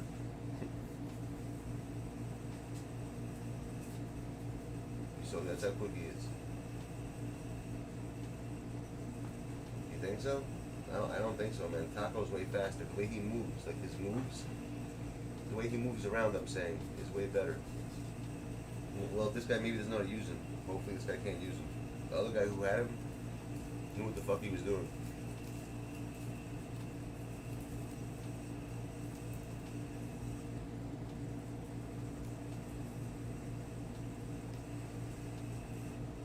Oh, I hate that ball.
I hate using this ball, bro.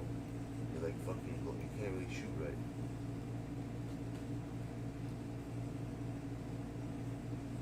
See how it just leaves a trail all the time? Leaves a fucking trail of everything.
missed that.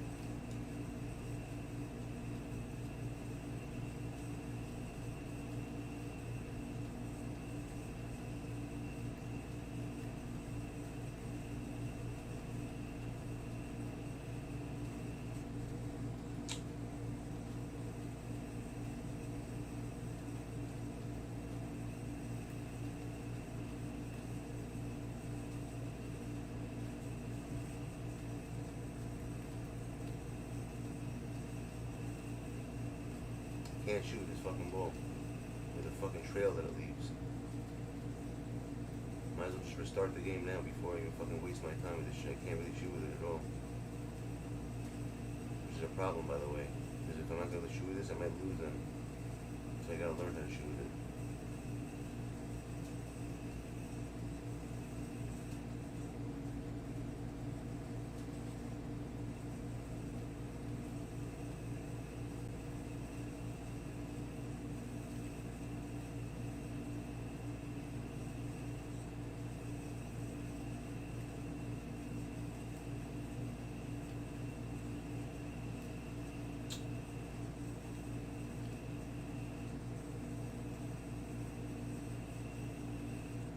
Fucking hate this ball. Sean Bradley, if you badge him out, it's possible.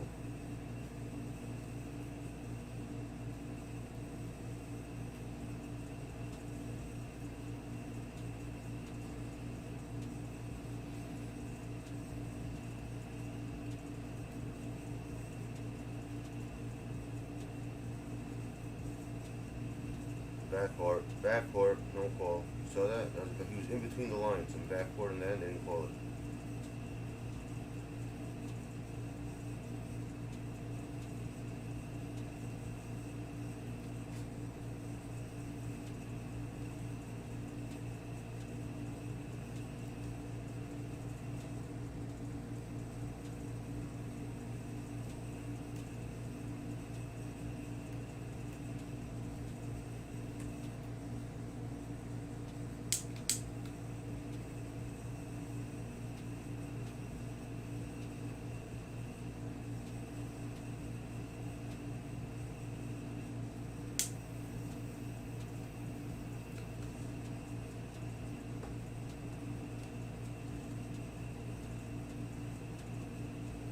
I don't think Sean Bradley's better. I hate that card.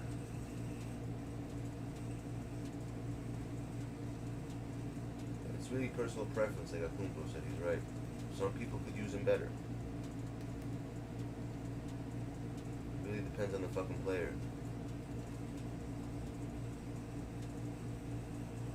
See that? I can't hit shit. We're wide open, I can't even hit a shot. Fucking wide open.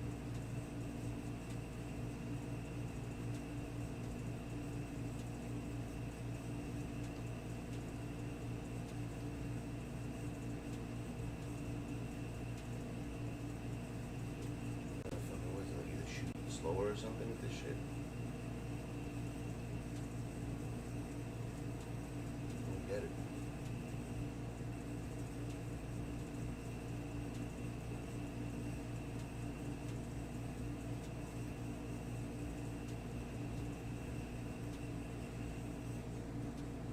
Why? Because they're fucking losers?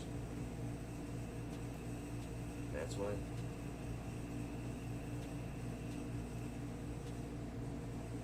I never do that ever.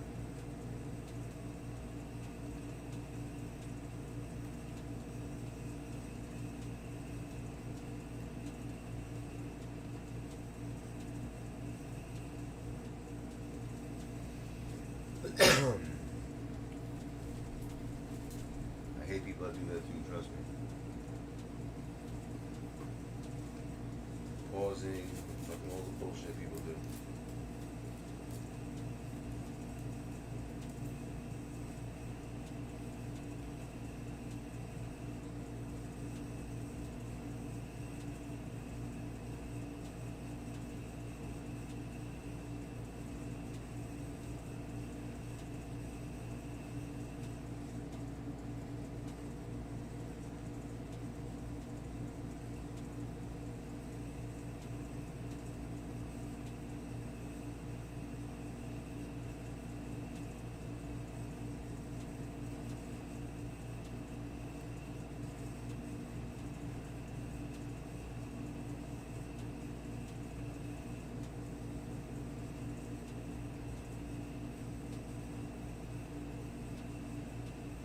5-man the whole game. That's what we're dealing with.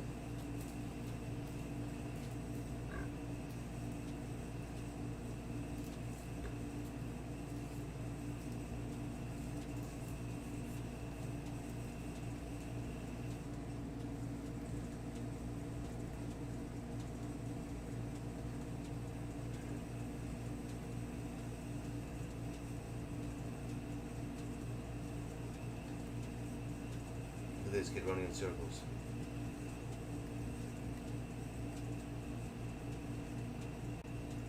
Right, going in circles.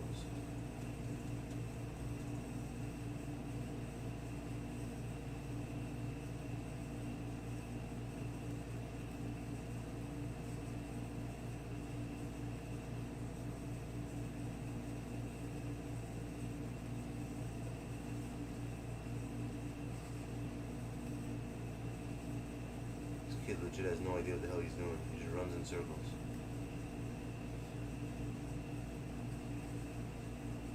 Here we go, of course. Stupid ass game.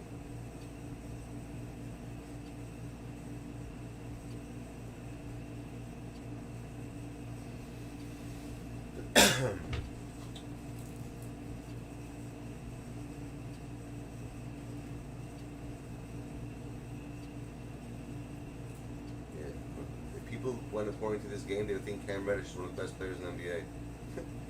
You know that?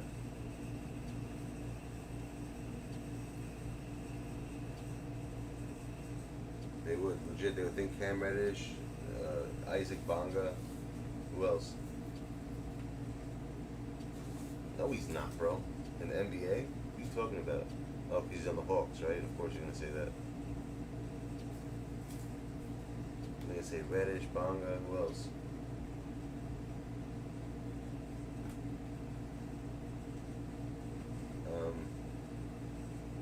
Sean Bradley's one of the best centers in the NBA. Sim Bular, some guy who played for like not even like 4 games in his life. Like, who the fuck is Sim Bular?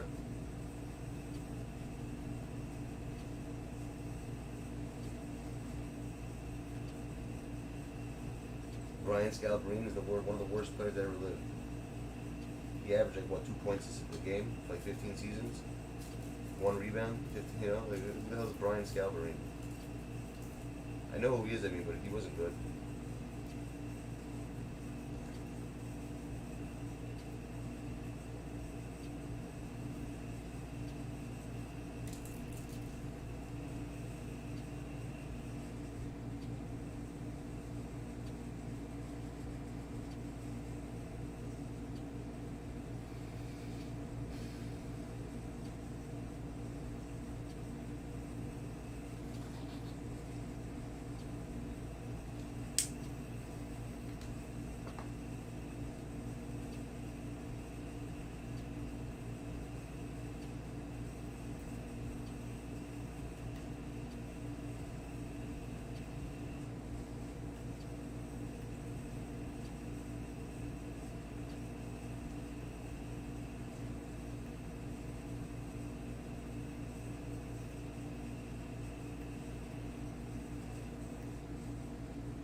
Far.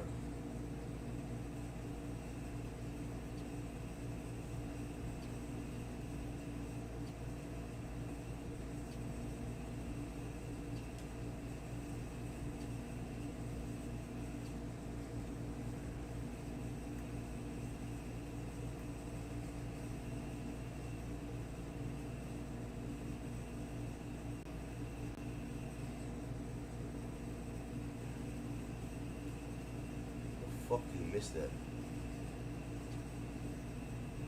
I'm not even bother playing this right now. I can't play with this fireball. It's fucking trash. Shit, like fucking leave his trail. They should have that ball. Like, last year was good. This year they fucked it up.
Yo, by the way, I just realized?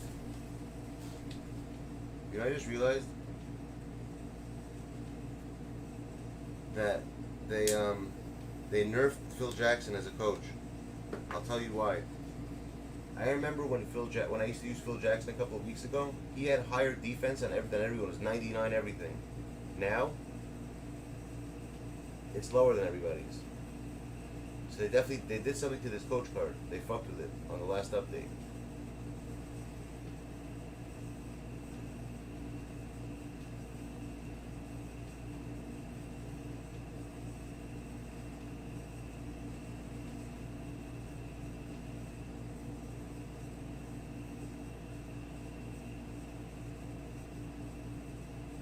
Try this guy out. See what he's like.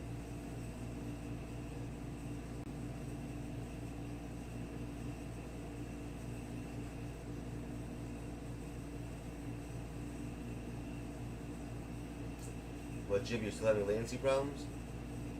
Yeah, me too. It's been like that for the past 2 days. Check your screen. Maybe it's your screen.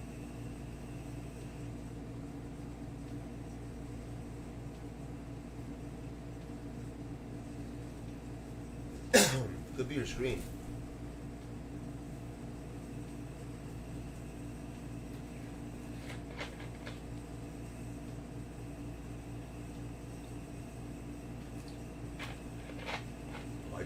Why would you break your controller?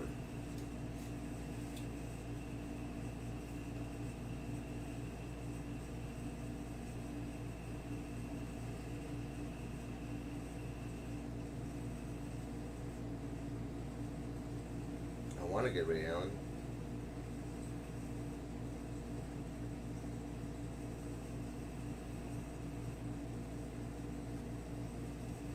I believe it, bro. I had those days. This game does that. This fucking shit breaks. I don't know, something wrong with it.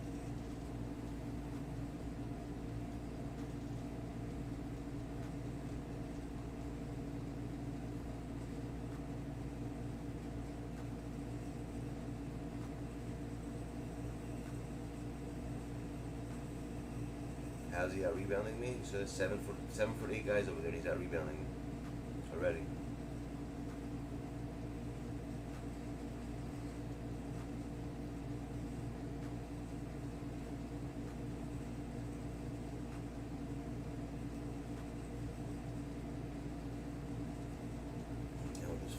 With the threes. Not dealing with that shit. Let them deal with it.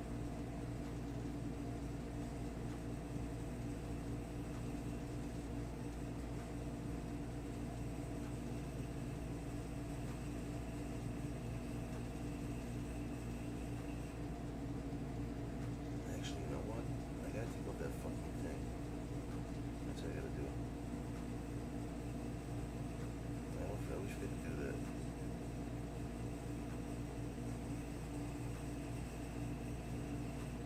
Not this. This. Adaptive coach engine bullshit.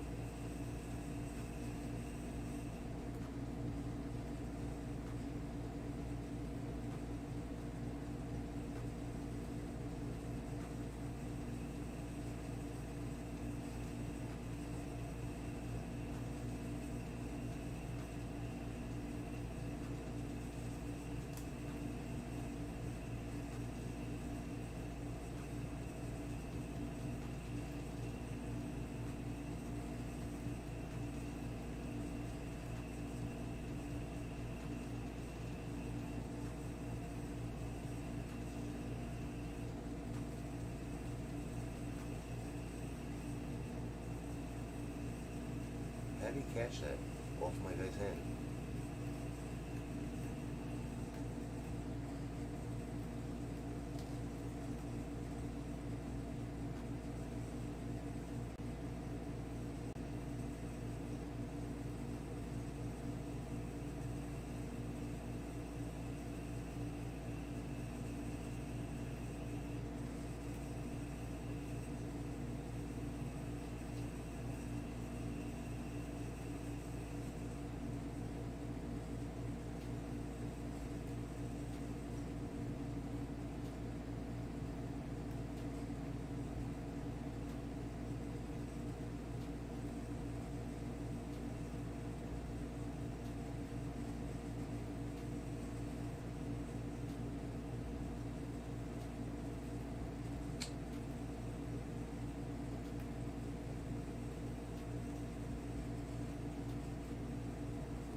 What's with you in the mod, my dude?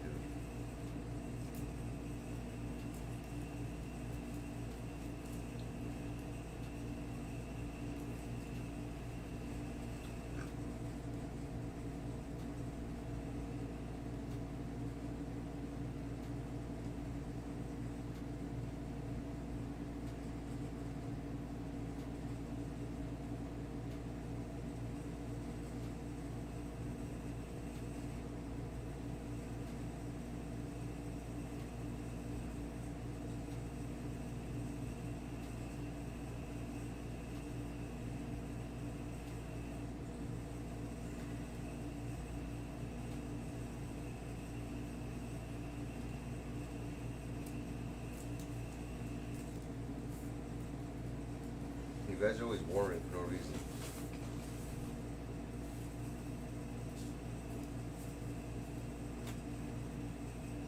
Legit. What karma, bro? What are you talking about, karma? Karma, he says. What are you talking about? What karma?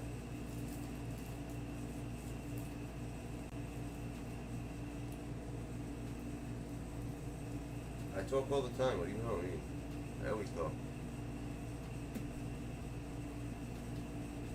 I never talk. You mean talk shit to me and to these people? I'm always talking.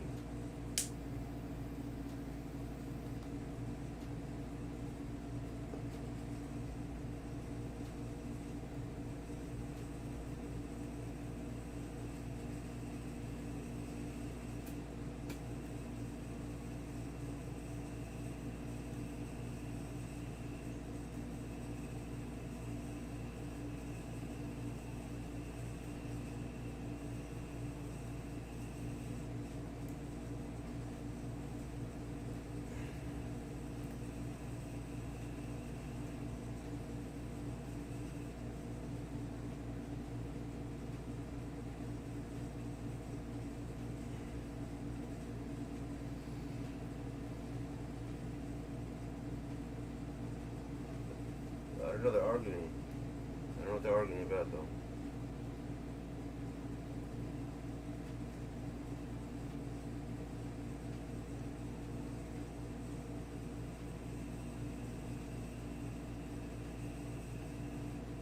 They're arguing about something. I missed it before, so I have no idea what it's about. And a guy named Dre. Dragoon.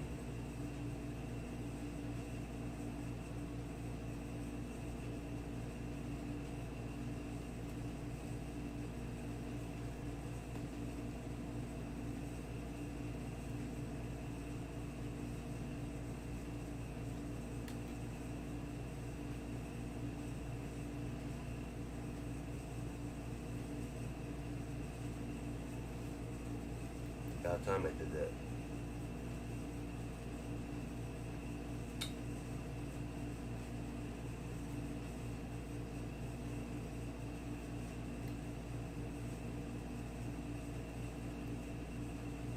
Oh, come on. How the fuck you get that stolen?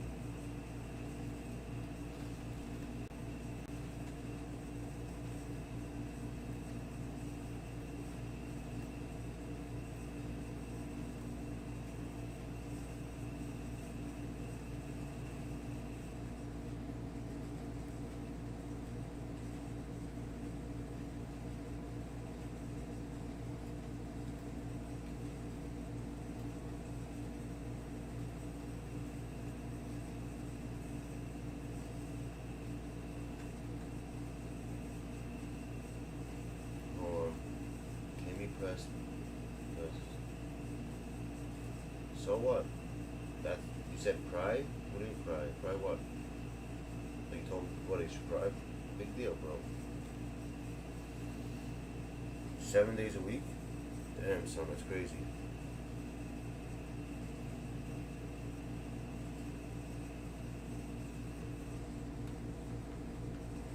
That's a long fucking time for me. Damn.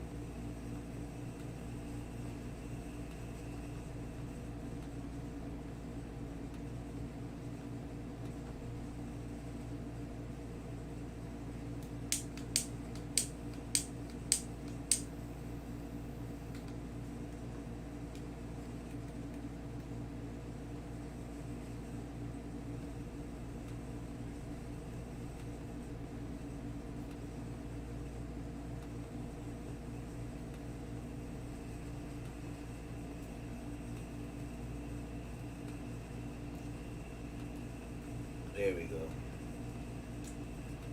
My text? I'm playing. What do you mean? I always check my text. What are you talking about? I'm in the middle of a game right now. That's why. I don't. Even, my phone's on silent. It's not on vibrate, so I probably didn't hear it. When I'm not playing the game, I always check them.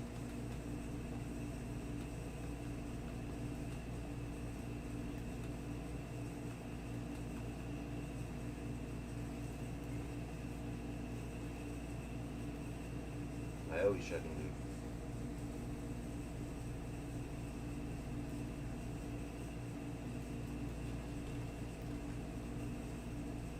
Timothy below.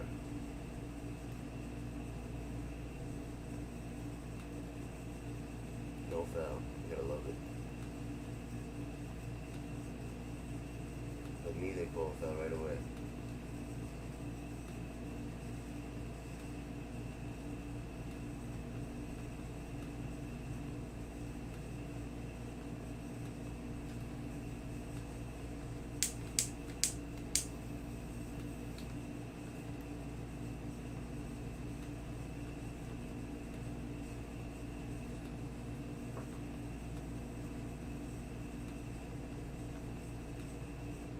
Take your mod? I mean, he can if he wants to.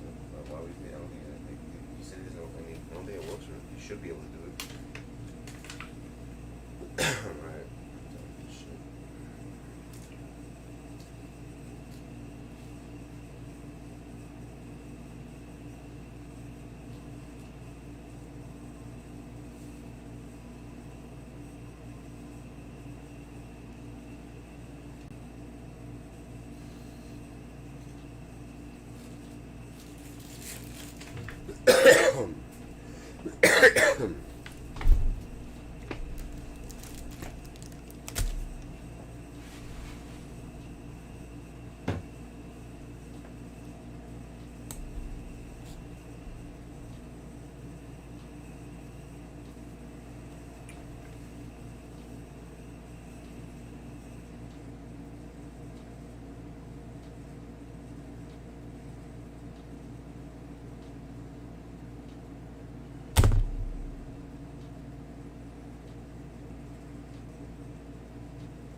Are you kidding me?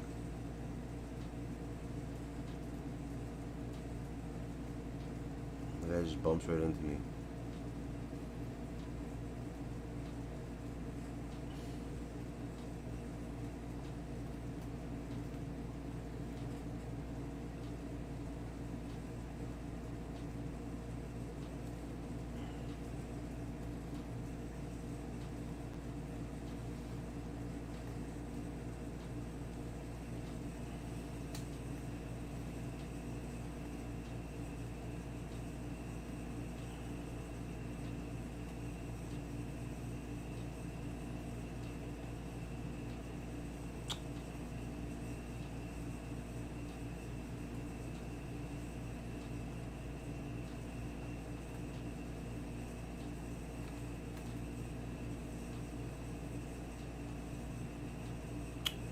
Come on, man.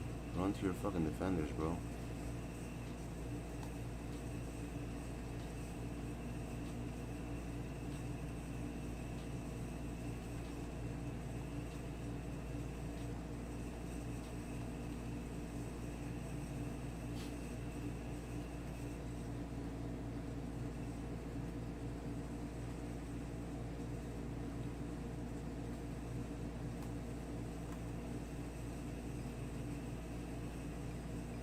Wow, they called foul. Ooh, that's a new one.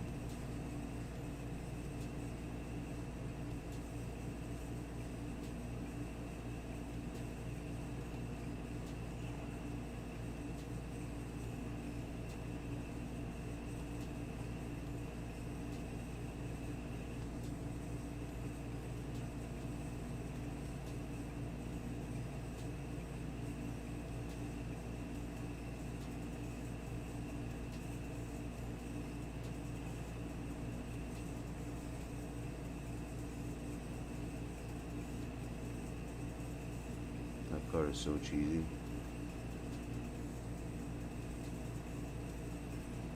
No way.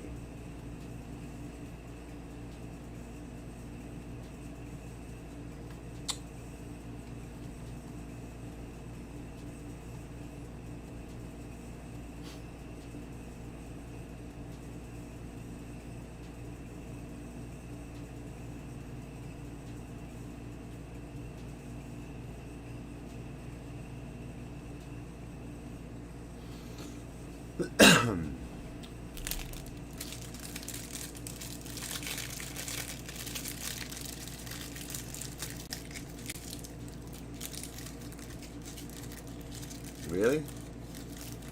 Oh, I hear that.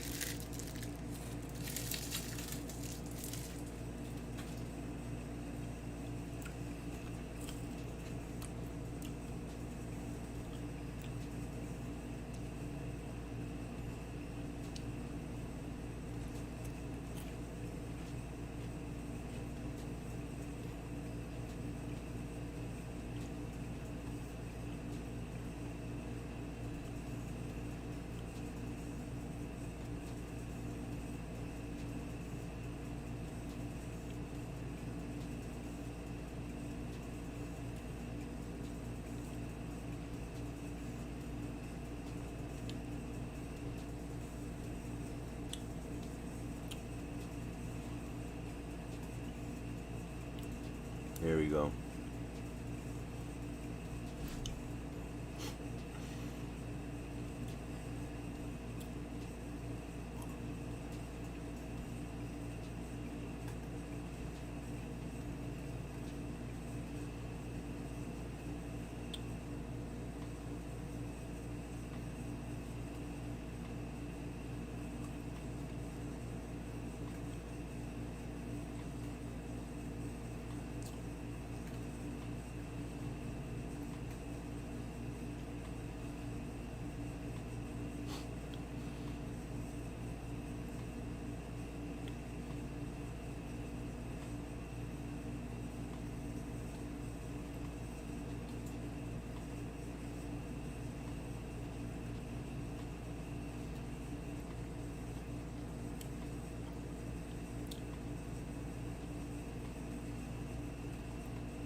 How's that not backcourt?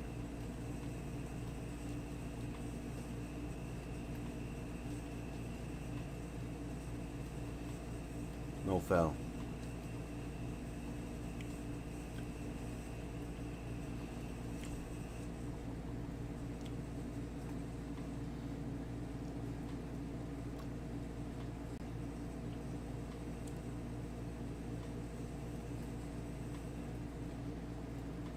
My ball. Of course it's his ball.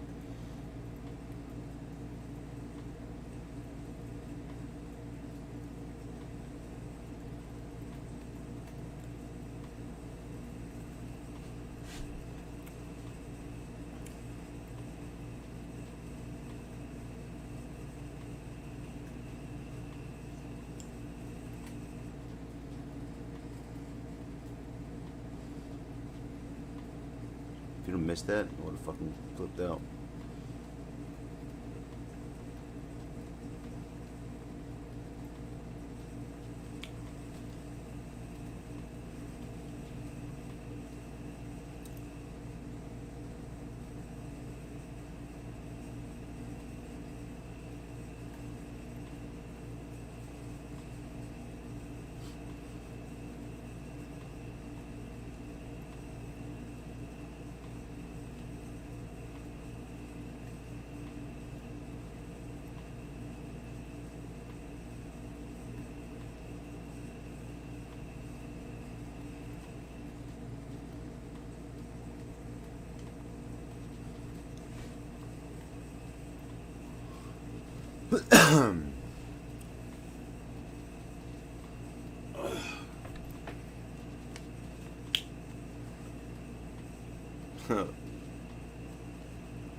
Stop arguing, kids.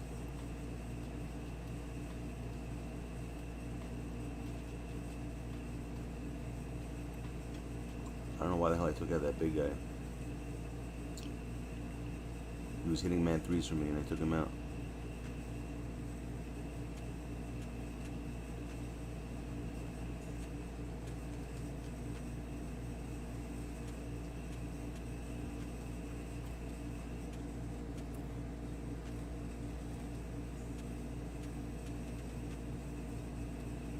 Yeah, exactly, Aztec.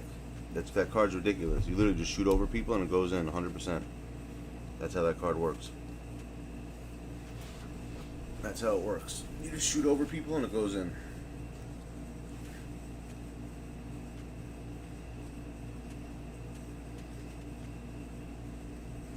Not now, but in general it does.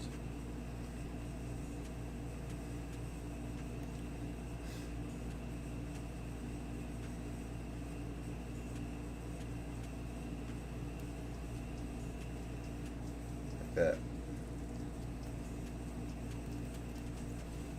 That's what I gotta do every shot. Shoot like that, you hear that?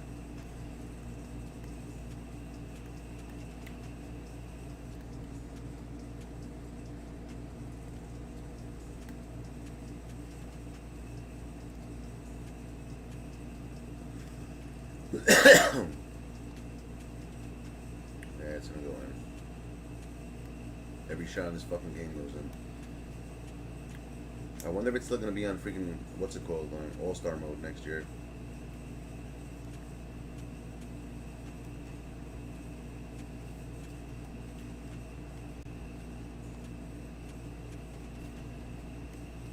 You think it's still gonna be on that All-Star bullshit?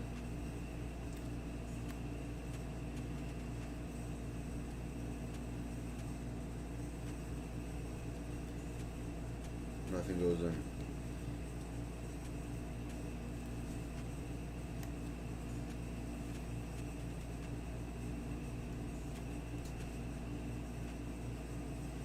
Wow.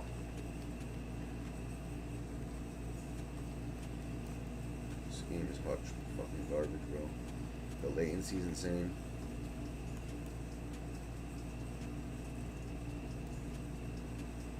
I wonder if they're ever gonna fix this latency. Or it's just gonna be like this for the rest of the year. Is it my screen? I wonder if my screen setting changed. I should fucking check that actually.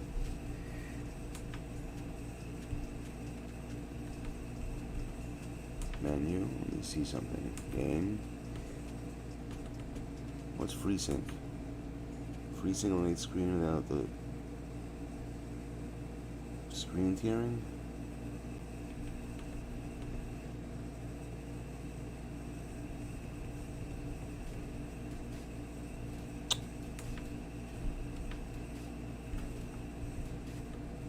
Picture.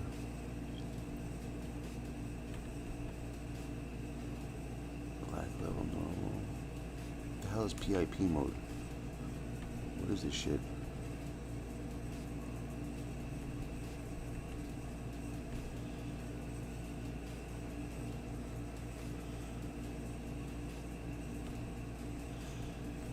I wonder if there's a software update. You know, I should check. Could someone do me a favor? Oh shit, what did I just do? Shit, I can't see the game.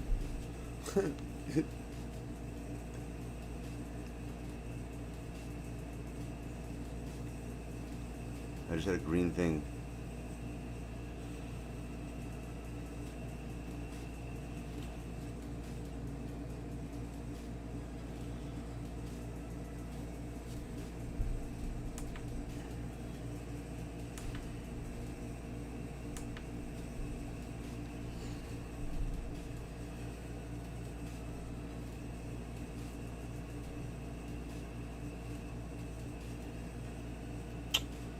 Bulge goes in and out, in and out. I'm not playing 2K anymore today, guys. This fucking latency is insane. I can't play this game right now. I'm not doing it. I want to see if there's a fucking update for my, what's it called? I want to see if there's an update for my monitor. This game is broken. Samsung Odyssey G7 32 update. Let's see. If there are any updates for my monitor.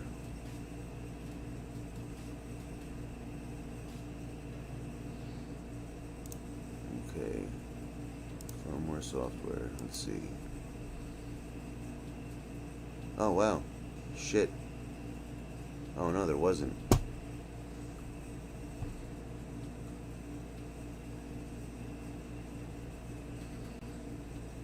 Manuals and downloads. What's Magic Tune Touch software for my monitor? What is that?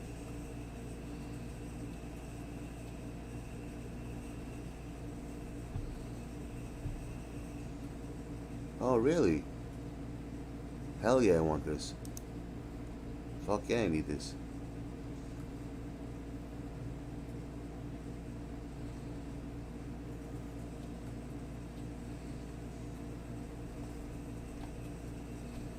That's awesome.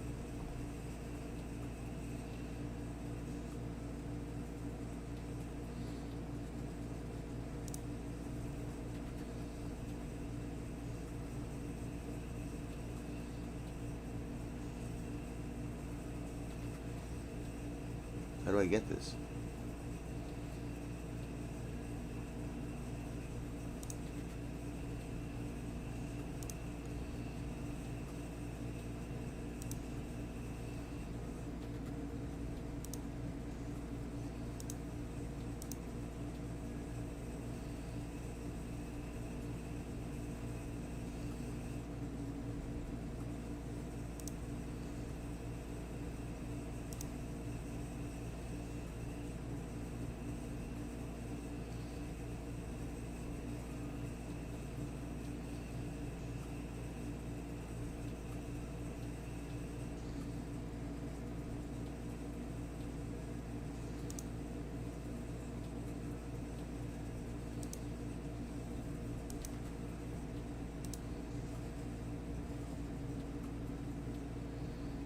How do I know my fucking monitor?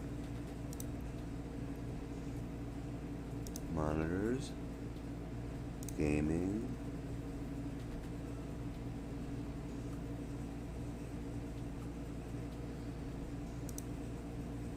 Odyssey.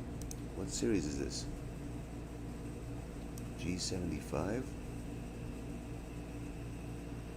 What the fuck's the G77?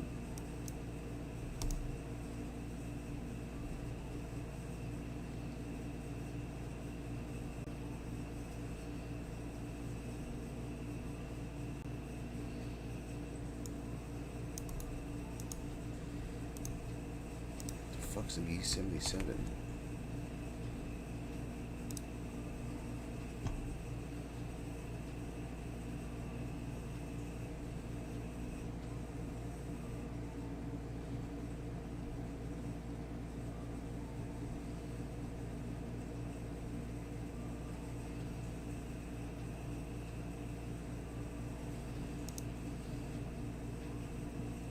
Is this it, the G77? Yeah, I guess.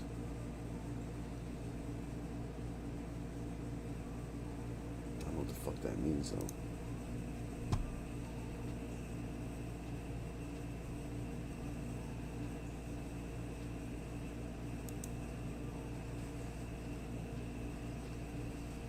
Firmware, let's see what it is. December? Oh wait. Which is the file for this? Let's see if I have this one.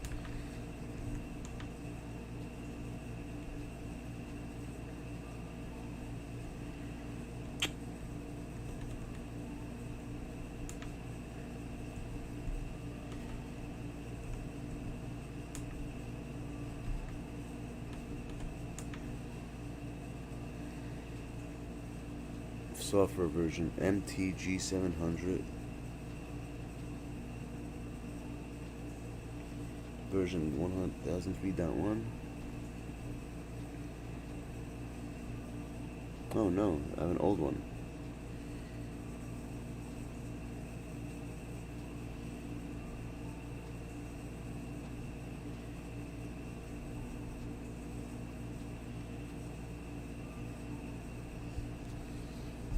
I do need a new update.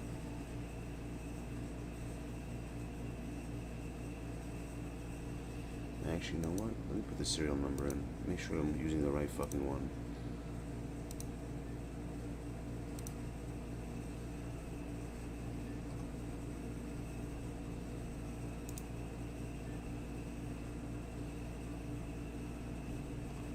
I don't see the chat, guys. Sorry, I'm trying to do something right now. Hold on.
That's why.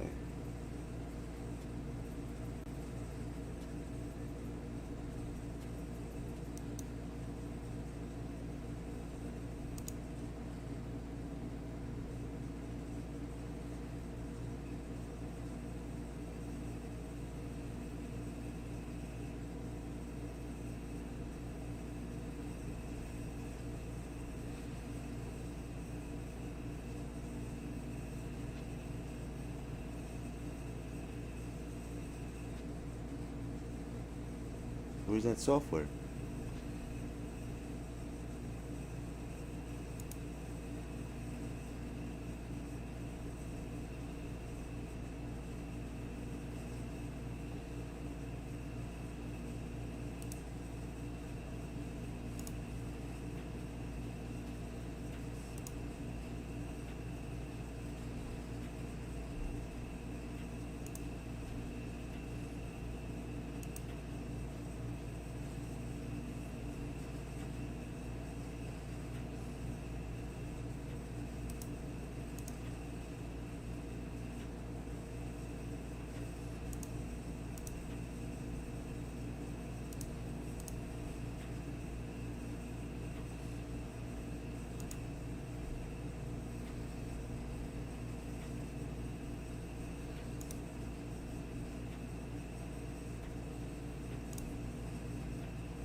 Easy setting box, it's called.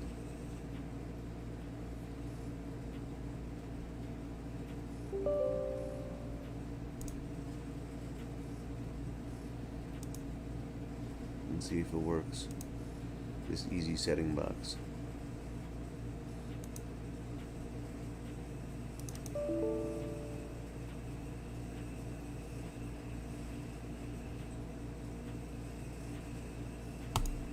What the fuck? What do you mean it wasn't found? Fuck out of here, it wasn't found.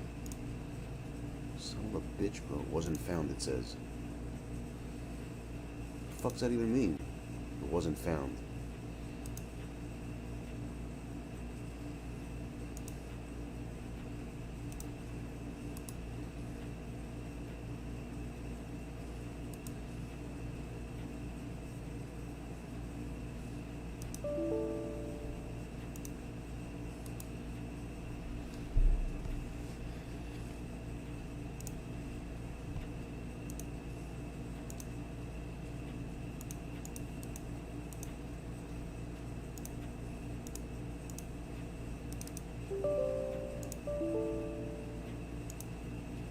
Okay.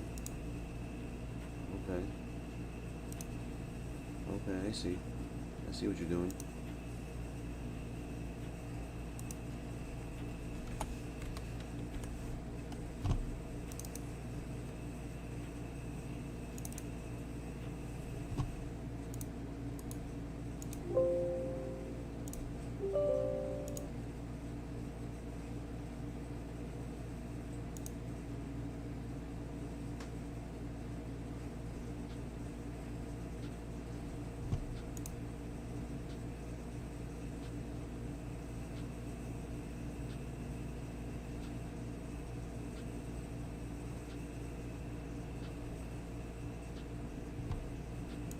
It's messed up.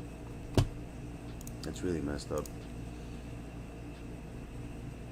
They don't allow me to fucking use it. It's fucking bullshit.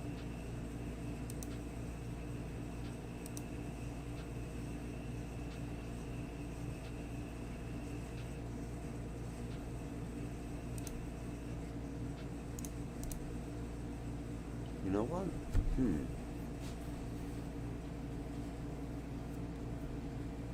I wonder if I could zoom that in.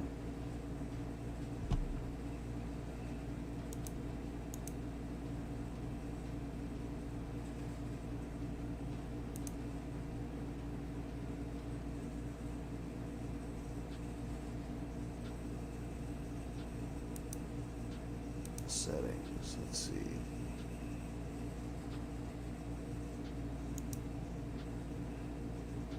Oh shit, I don't want to do that.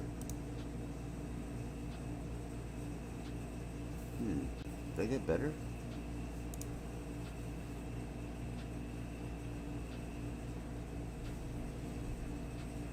Nah.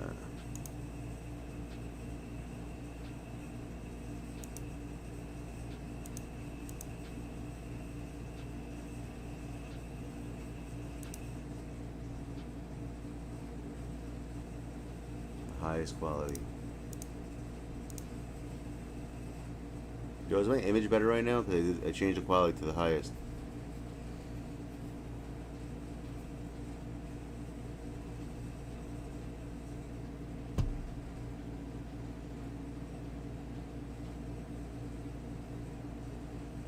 We're gonna do some videos right now.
I think I just made my camera better quality.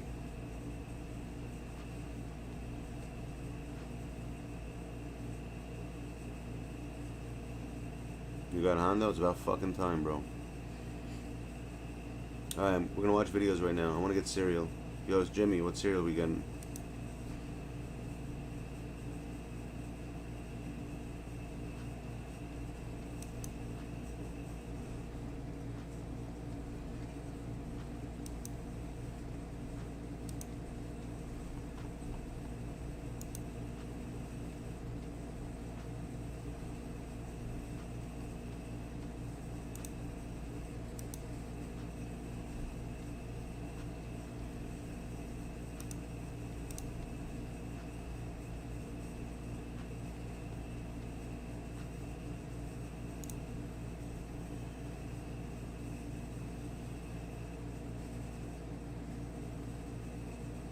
How come the older monitors get fucking better upgrades than the newer ones? What the fuck, man? My monitor should have an upgrade. There's no fucking upgrades on my monitor. It makes no fucking sense.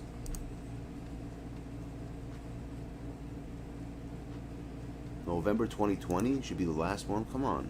What the fuck are these jokes? Like, for real, what the fuck are these jokes? What is the driver for? I don't need the driver, actually.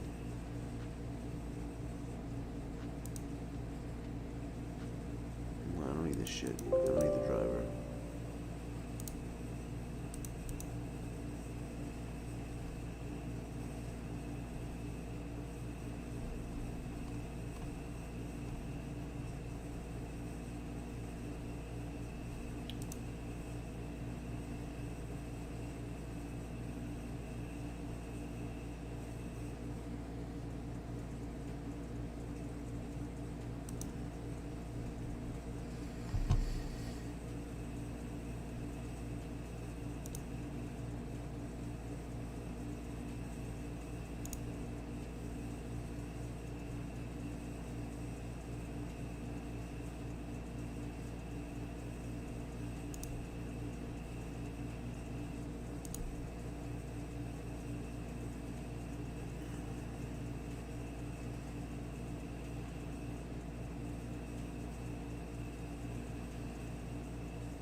These people are such losers, by the way, with the fucking copyright shit.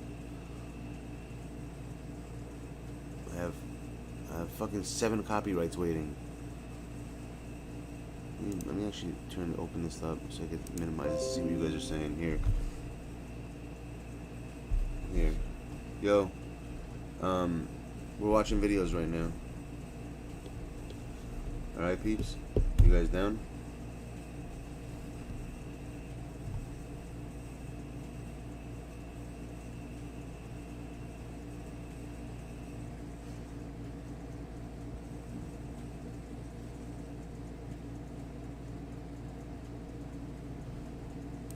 Okay, that's the first one.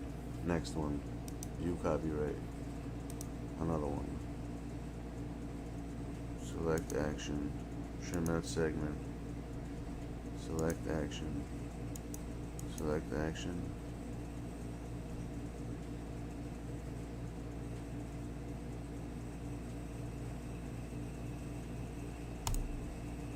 Trim.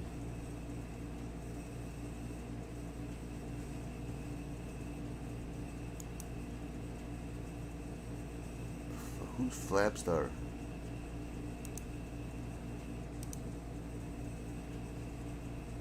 View options.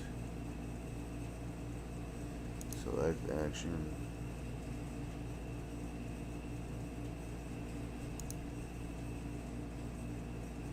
I don't want to dispute it.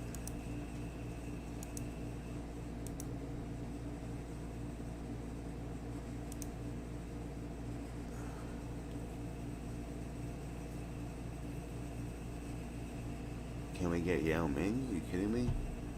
So I'll just delete this fucking video then. Fuck this video. I didn't give a shit about it.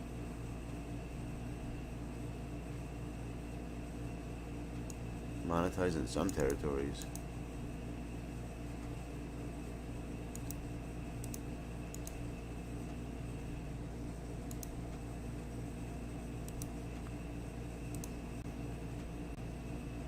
Alright, whatever. Fuck this one.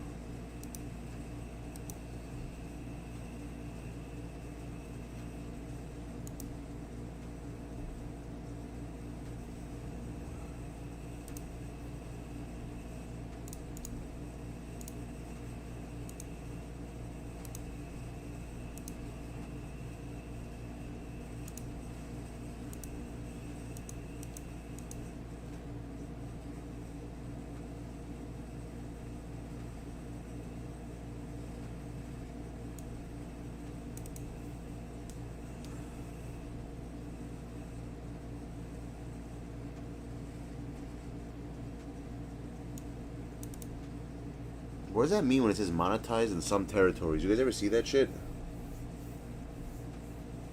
No cereal today? Alright, no doubt. So videos long, that's it?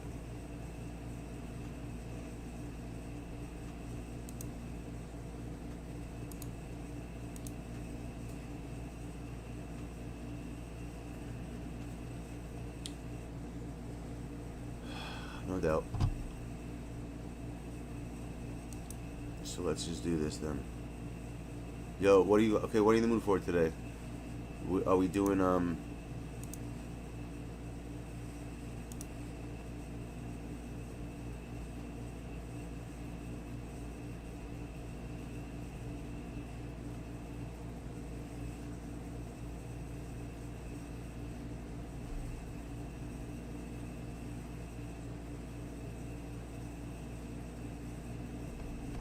you want to do the strange, dark, and mysterious? We're doing what kind of videos? Are we doing paranormal? Or we want to do like scary shit? What are you in the mood for?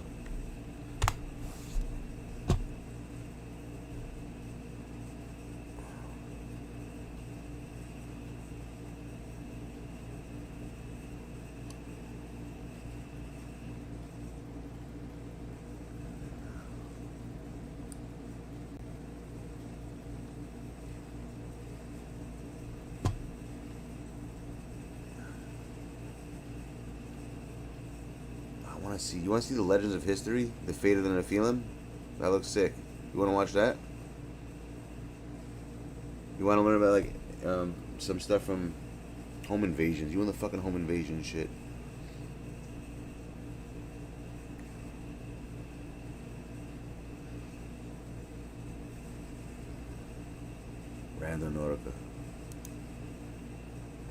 Let's see.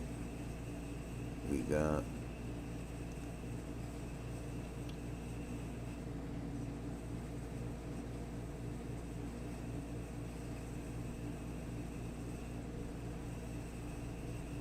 Actually, let me show you the same page as me so you can see what I'm looking at. Here, this is what I'm looking at, alright? This shit.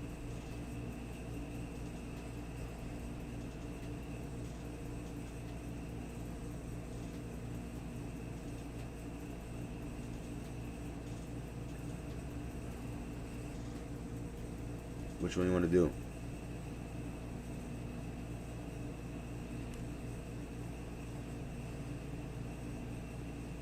You want to see Japanese rituals?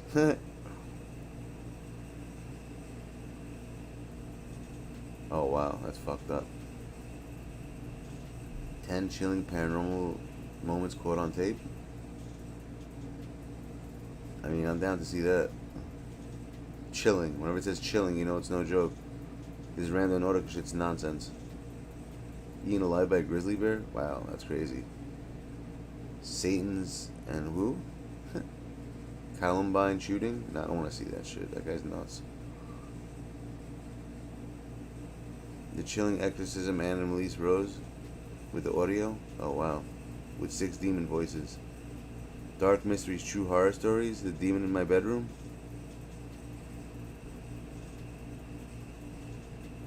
What's this? Demonic Invasion, the Long Island Haunting. That's crazy.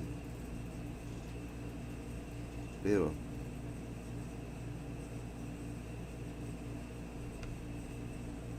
There is no home invasions. I don't want to get fucking copyrights things, bro. With this, I know I don't get it. He doesn't have home invasions. We could do Mr. Ball. Look if Mr. Ballin has it. We haven't seen him in a minute. He's the best. He's the best storyteller out there. The Head Crusher? I'm the Head Crusher.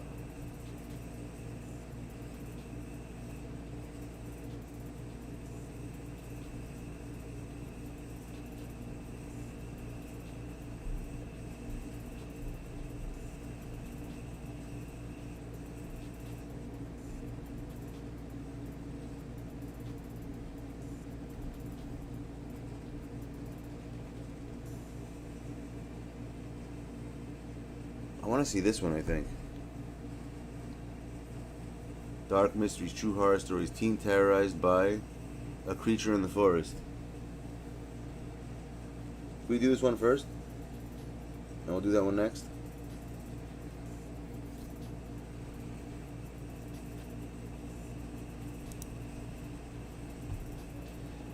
There's a good reason why so many movies that are designed to be scary are set in the woods, and even more so, set in the woods at night.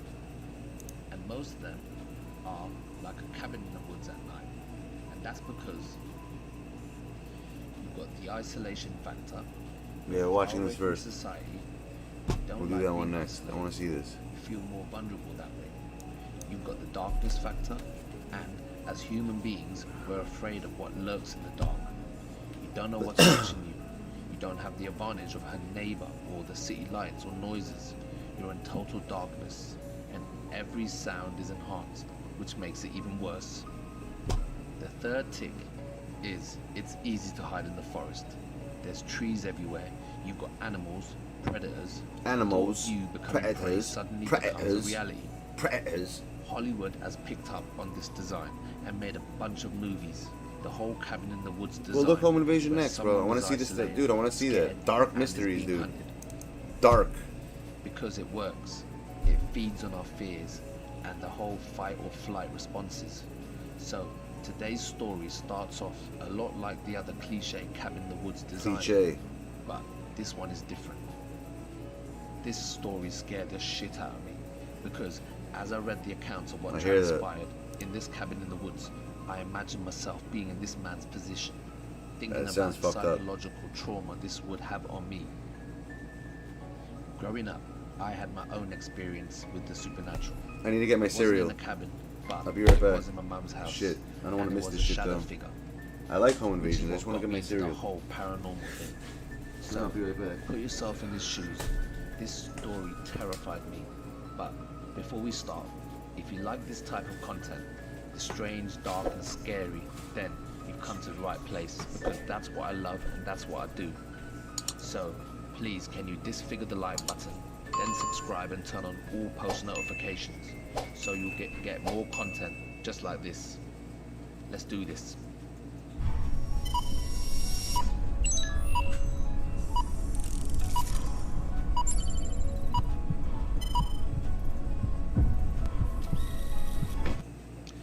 So in 2010, a 17-year-old boy named Travis Matthews is devastated to find out his dad has died.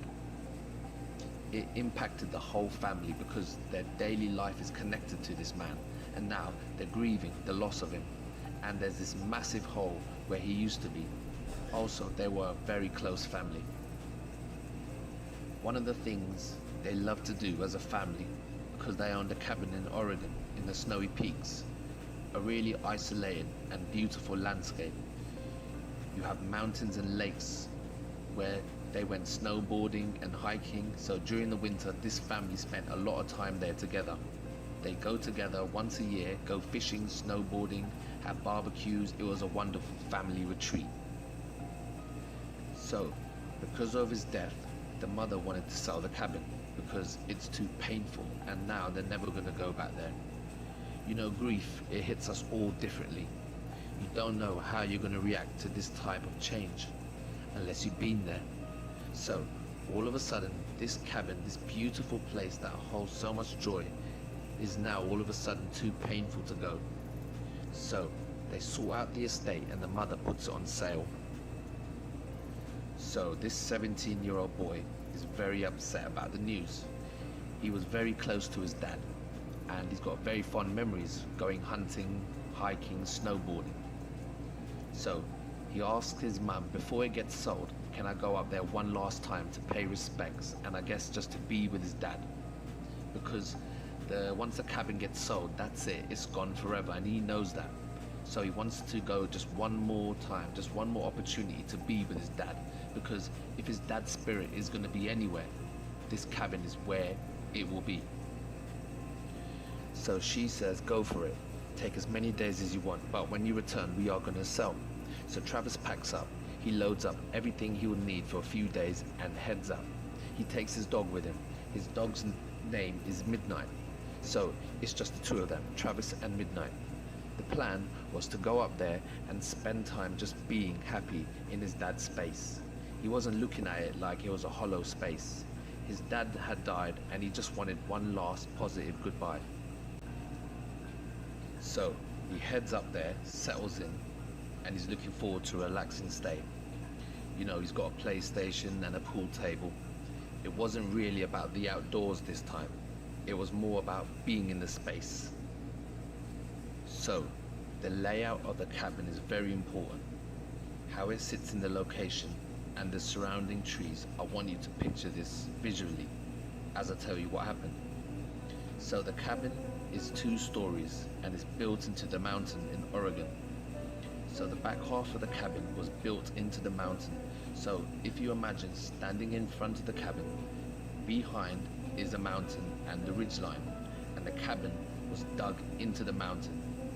So at the back there were no windows at all, since it was built into the mountain, apart from one rectangle shaped opening in the bathroom to let air in, which could be closed. The front of the cabin was this beautiful double-deck balcony with great big windows that would stream light in the morning into the master bedroom. There was a wraparound balcony on the 2nd floor that stuck out a few feet. On the 1st floor, you could see in through double doors that opened, and there was a sitting area with a TV and a sofa and a coffee table with a small kitchen. It had all the basics and nothing more, just everything you needed to live in the woods. So, the cabin was built in a heavily forested area. They had to clear out a whole bunch of trees, which in turn they used to make the cabin. So, they only cleared out the front section of the trees. They left trees on either side, and behind the cabin was the mountain. So, if you were looking out of the cabin, standing on the balcony, you'd have a clear, unobstructed view straight ahead, which was the drive in and out. But The back and the sides were heavily forested with tall pine trees. So, if you were standing in the master bedroom, looking out over the clear space right in front, there was a tree line about 100 feet away. That's very dense, but there was 1 or 2 trees sitting in front of the cabin which they didn't touch. One of those trees, for the purpose of the story, we'll call it the sitting tree. Because it's parallel to the ground, halfway up there was this perfect thick branch that looked perfect for a whole bunch of people to sit on. But it was 20 feet off the ground and there was no other branches to climb up the tree. I hear that, Kyle. In fact, the tree was left there on purpose so the family could tie a swing on it, but they hadn't got round to it. So picture this. There's this tree in front of the cabin with this long branch that jutted out. And if you sat on this branch, you could see directly into the master bedroom. So that's going to matter later in the story. So can you picture it? It's all clear in front of the cabin. There's no trees apart from this one tree that's got this big thick branch that's jutting out, and if you was sitting on that branch you could look directly into the master bedroom. There's no other trees, and on either side of the cabin and at the back it's heavily forested on either side. So Travis unpacks, puts his food and drink in the fridge, snacks on the table, and hooks up his PlayStation to the TV and is chilling PlayStation, and having a good time. He and his dog Midnight they're just chilling, and Midnight's roaming around enjoying the space, the new smells. So they're having a great time, and over the next 2 days everything is as he would hope it would be. It was like he was bonding with his dad one last time. He left a couple of times during the day to do some snowboarding and to go to the store, but on the 3rd day strange things started to happen. So on the 3rd day it had heavily snowed the morning that he had just woken up, and in fact it was still snowing when he got up. He didn't feel like going outside and scraping the snow off his car, and he didn't feel like going snowboarding that day. So he thought to himself he would just have a shut-in. He's got enough food left over, and he's got his PlayStation, and he thought he would just bum around with his dog. During the afternoon, about midnight, needed to go for a pee. So he opened the front door to let Midnight out to run around and to do his thing. So he's let Midnight out and he's standing there waiting for his dog to do his thing. So he goes out in the snow and he sees a set of footprints now. These footprints, they look fresh. This is the first time out he's left the cabin, so he knows they're not his. And his neighbors, they live too far away. Remember, this cabin, it was built into the mountain, so there wasn't really anyone around. So he's baffled.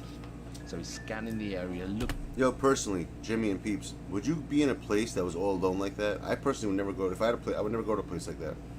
Like to be straight, like, you know what I'm saying, on a mountain, like just your own cabin in the woods. I don't think I'd be able to do that, even if there wasn't anything there. There's no point for it. looking through the trees, and he notices that the footprints came out of the woods about 100 feet away. And he can actually see with his eyes the course of the tracks. So he's following the tracks and he notices they go around the cabin to the back and up the mountain. So he's following them and they reach up the mountain. He's not overly worried at the time, but he's taking note, and he justifies it by thinking someone must have got lost. It couldn't have been important because no one knocked on the door. But 100% someone got lost? Come on, bro. He knew that by the footprints. So he's rationalizing it. He can't see anyone. No one got lost. So he writes it off and he goes back inside. That night he's up late playing video games and just vegging out with his dog. His dog is lying next to him. His dag. So at some point he goes to bed. He draws all the curtains, these big thick blackout curtains. He shuts all the doors and he heads upstairs to the lofted second floor. So not the master bedroom, the lofted area at the top of the stairs. So he gets into bed. All the doors and windows are locked, and at midnight she's lying next to him on the bed. Then suddenly the dog jumps up and just looks down the stairs. So where his bed is, if you look over the banister, you can see the stairs and the front door and the open plan sitting area. So the dog's ears are perked up. All her fur on the back of her neck is just standing up. Now, it wasn't unusual to hear sounds. They're in the middle of nowhere, they're in the outdoors, it's a forested area. From time to time, deer or rabbits would come up, and you could hear falling branches that would fall on the log cabin roof from the tall pine trees situated at the back. So he's not overly concerned. But when Midnight jumps off the bed and sprints downstairs, all of a sudden now, he's very alert. Midnight's looking and staring at the door, and Travis is sitting up listening. He's holding his breath and he's just watching his dog. He's putting things together in his mind. Earlier on he saw footprints. Now all of a sudden the dog jumps up and is acting like she's heard something. So Midnight is pacing back and forth, back and forth, back and forth, and giving off every indication that she wants to go outside. Hell no. So finally Never. he gets up and he goes downstairs with his dog to see what she wants. Midnight is sitting by the door, ears pointed, whining. My So popcorn. he figures he needs to go for a pee again. So he opens the door to let Midnight out to pee, but the dog doesn't need to pee. Instead, she walks out and slowly backs left a few feet away and then stops dead in her tracks. Why? Her head's low, her ears are up, and she's just staring towards the sitting tree, towards that direction. So she's looking at something Popcorn. intently in the woods. Travis is trying to encourage her, trying to encourage his dog to pee and then come back inside. But she's not having it. She's not even listening. She's fixed on something. So now he's getting very uncomfortable. He's like looking around. He's sensing that Midnight is about to sprint off after whatever it is she's looking at. So before she runs off, he grabs her collar and he drags his dog back inside the cabin, and he shuts and locks the door. Damn. He takes one last look under the curtain, but he can't see anything. It's pitch black outside. It's very creepy. So he does one more check all over the cabin. All the windows and doors are locked. And then he runs back upstairs and jumps in bed with Midnight. But Midnight is not happy. She did not want to go back upstairs. He had to literally drag Why? her all the way back up. And when they got there, instead of lying down on the bed with him, Midnight just sort of sat on top of the stairs, just looking down towards the door, wanting to go back down. Every That's now weird. and then, she'd look back at Yeah. Travis, then look back down. It was obvious that she wanted to go back outside. So he's lying in bed, very much aware of how Midnight is reacting. He's trying to go back to sleep, and he's trying to convince himself that nothing is wrong. So after about half an hour and still being awake, he hears footsteps on his roof. Oh shit. Now, the roof is right above his head. I think From Mr. the Ball second inside the floor. story, you know that? There is no attic. The roof is right there. And he hears about 6 footsteps, and later he described it sounded like hooves. So Hooves. straight away, his dog looks up at the roof. They're both looking up at the roof, and he's listening to sounds that sounds like hooves. How's that even possible? Like an animal walking on his roof. He remembers the sounds were so distinctive. He remembered thinking, how can a deer or a moose get up there? There's no way Right? unless it jumped from a tree or had a ladder to get up onto the roof. And if that did happen, if it did jump from a tree, why didn't we hear the bang as it landed? Definitely a It was bork. like it had been up there all along. So after that, the footsteps stop and the dog stops looking up, but then goes towards the balcony in the master bedroom. But it's fine because the double a doors bork. are closed and the curtains are drawn. So he can't see what's outside. So the 17-year-old boy is like, man, I don't want to go and look. I don't want to see what's on the outside. And he remembers in his write-up afterwards, he felt like he's a big, strong guy. He can look after himself. But at that time, he was in the middle of nowhere, in the middle of the woods. It was totally isolated, pitch black, and he was just getting a creepy vibe. So he didn't want to know. so he just pretended not to hear. But at some point, he builds up the courage to go to. This guy needs a new mic. His dog's just sitting there whining away. So he walks up to the door, very timidly. His dog's already there, just waiting to go outside. So he takes a deep breath and he slides open the blackout curtains to look outside. But there's no light outside or inside.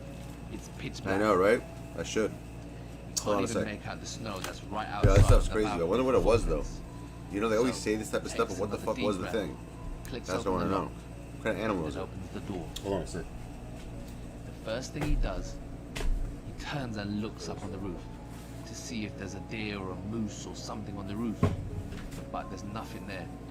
So he's looking around, he can't see anything. In a way, he's relieved because he's on his own, it's very creepy.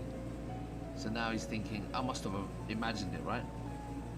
So he grabs a torch and he shines it towards the back of the roof. It's totally dark.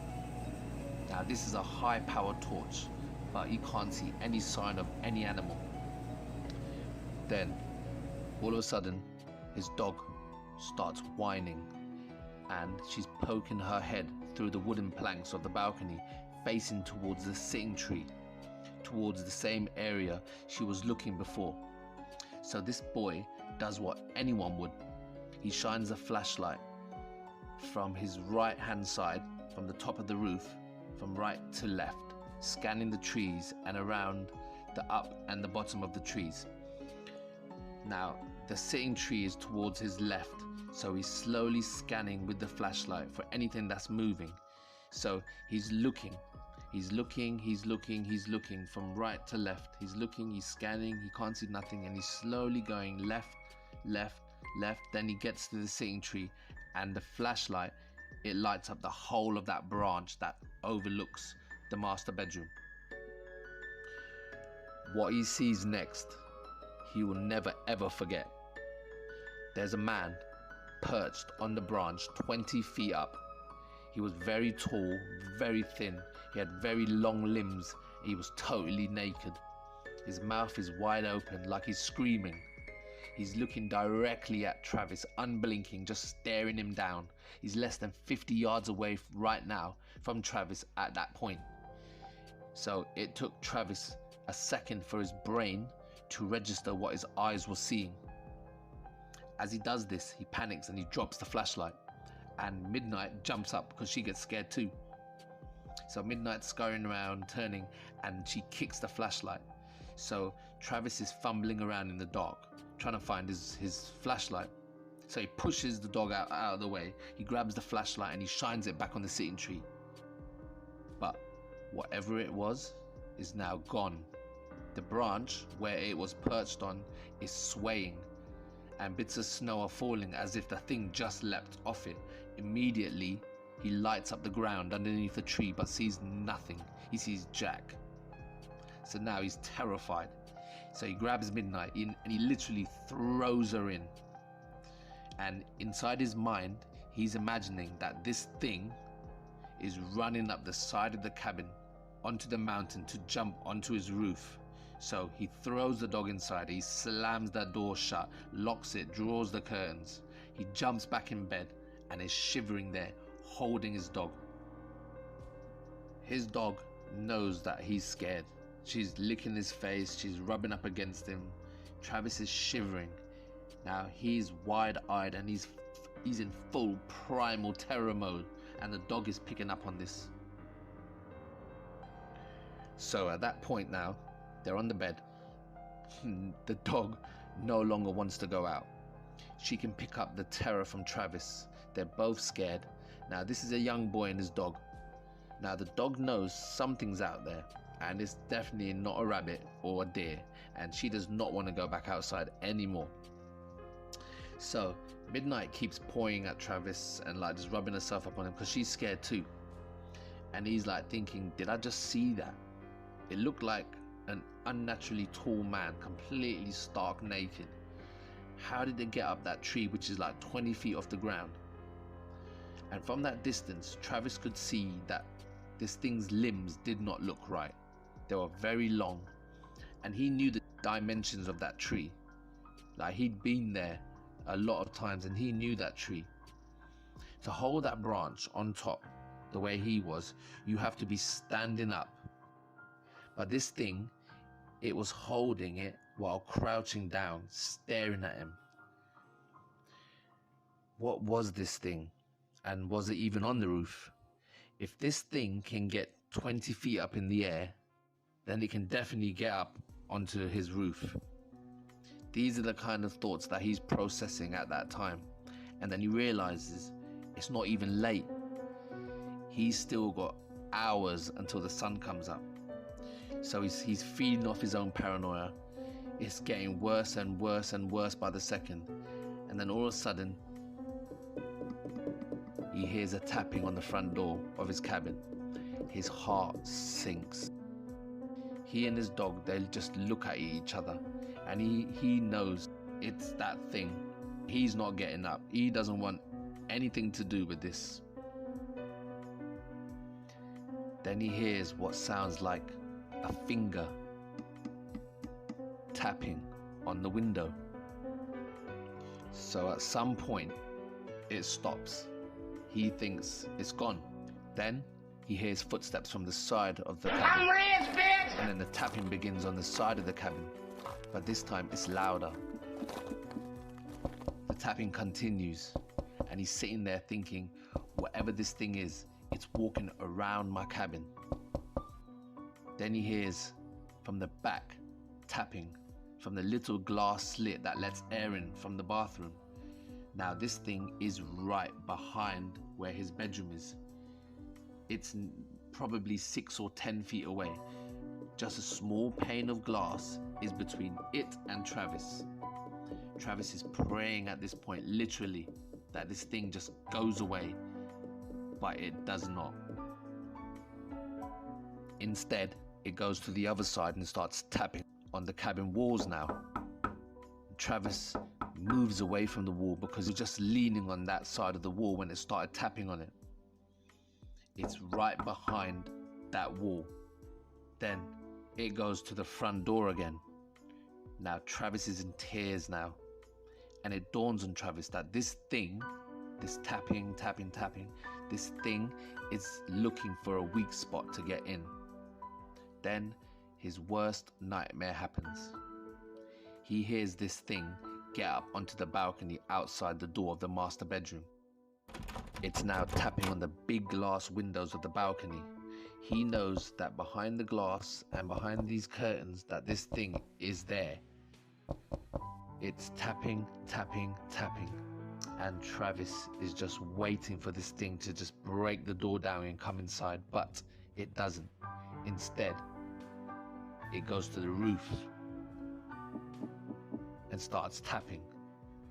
All night, systematically, it taps all around the cabin. He doesn't sleep at all. Finally, the sun comes up, and he gets the courage and finally opens the balcony doors, and he peeks outside, and he sees footsteps everywhere as if someone was walking around the balcony. So he goes downstairs and he opens the front door, and there in front of him are hundreds of footprints. It's like a racetrack all around the cabin. This thing was stalking his cabin all night, tapping on every single surface, looking for a way in. Travis does not know why this thing just didn't break the door or break the window and just come through. As soon as he could, he packed up his stuff and he left, and he was happy that the family sold the cabin because he was never going back there again. So till this day, he still doesn't know what that was. Even if it was a human being tapping on the windows, tapping on the cabin all night, that would be literally so scary. But whatever this thing was did not look like a human. So I'd like to hear what you think about the story. If you like this kind of story, please let me know in the comments, and then disfigure the like button, and then subscribe and turn on all post notifications so you'll get more content just like this. Okay guys, that will be it for today. I hope you like the story. And if you want, you can send your comments and you can send any ideas you got for another video or any photos or any stories you got to my email. The email should be up on screen. And till next time, peace.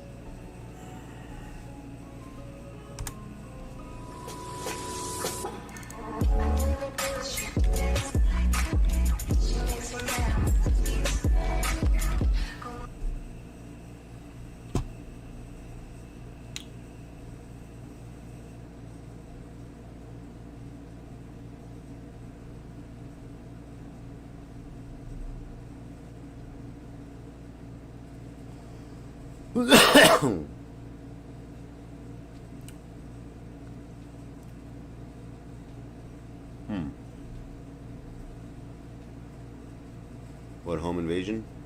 No, that video was pretty creepy. Of Slanesville? What's this? An intruder came into my bedroom? I never saw this one.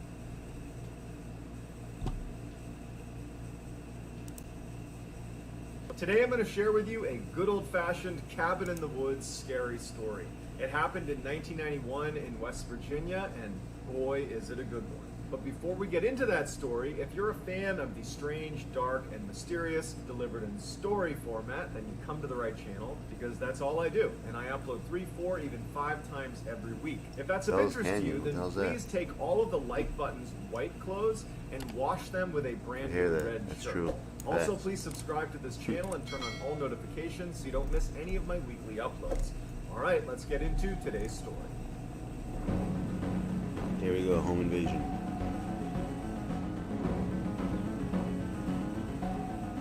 In 1991, Brian Kendall and his young family were tired of living the busy city life. He worked in Baltimore, Maryland, Bell's Canyon, dude. by trade, but he and his wife he always has a like button shit, bro. in West Virginia. He always does something new. They decided to move back there, even though that would mean a multi-hour-long commute for Brian to get back to Baltimore to do work, because he still worked in Baltimore.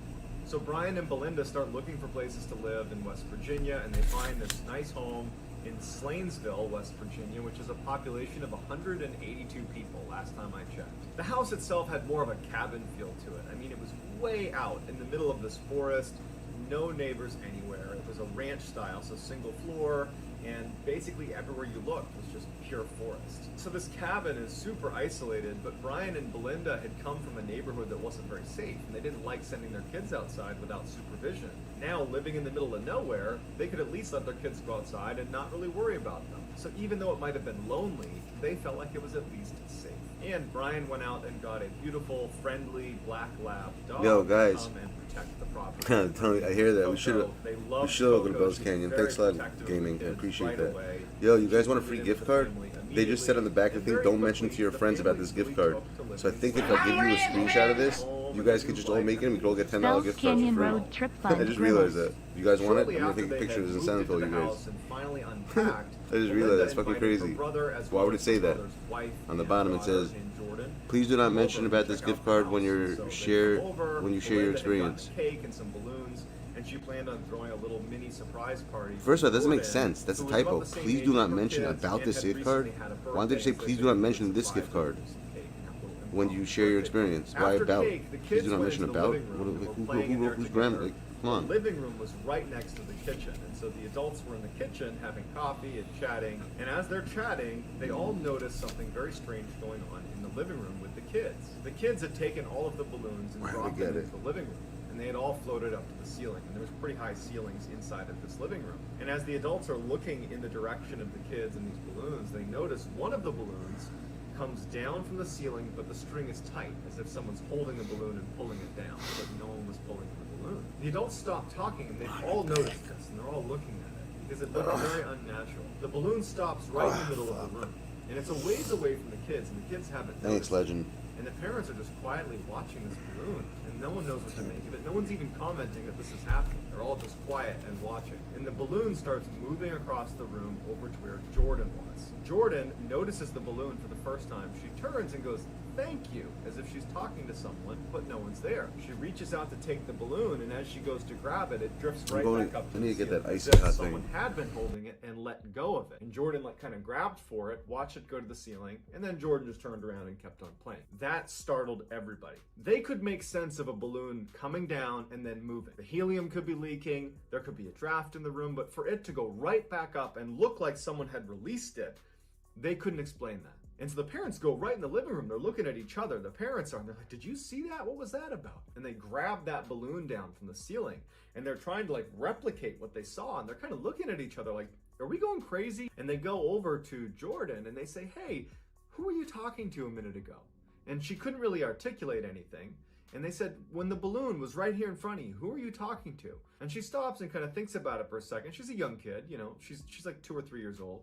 She thinks about it and she points in the direction where no one's standing and goes, him. The parents look in the direction of where she's pointing. They look at each other and then they start laughing because they're like, okay, we're scaring ourselves. Obviously, you know, the helium must have come out and maybe there's a draft and she's 3. She doesn't know what she's talking about. She's probably got an imaginary friend. Like, we're just scaring each other. Let's just drop it. Let's forget the balloon. And so they do. They forget the balloon and they don't think about it again.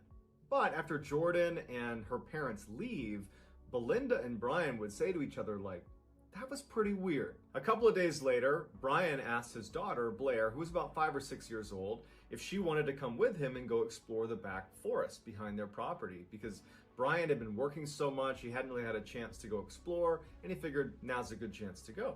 Blair's super excited. The two of them go out into the backyard and they start walking around. And after walking a bit of a ways, they stop because they see something in the middle of the forest that shouldn't have been there. They see this van, like a vehicle, that looked like it had been set on fire at one point. It's totally charred. It's basically just the frame. And it's parked in the middle of the forest. And there are no roads anywhere. And they go in the back of the vehicle and look inside, and there are all these burnt stuffed animals and kids' toys that are in the back of this van.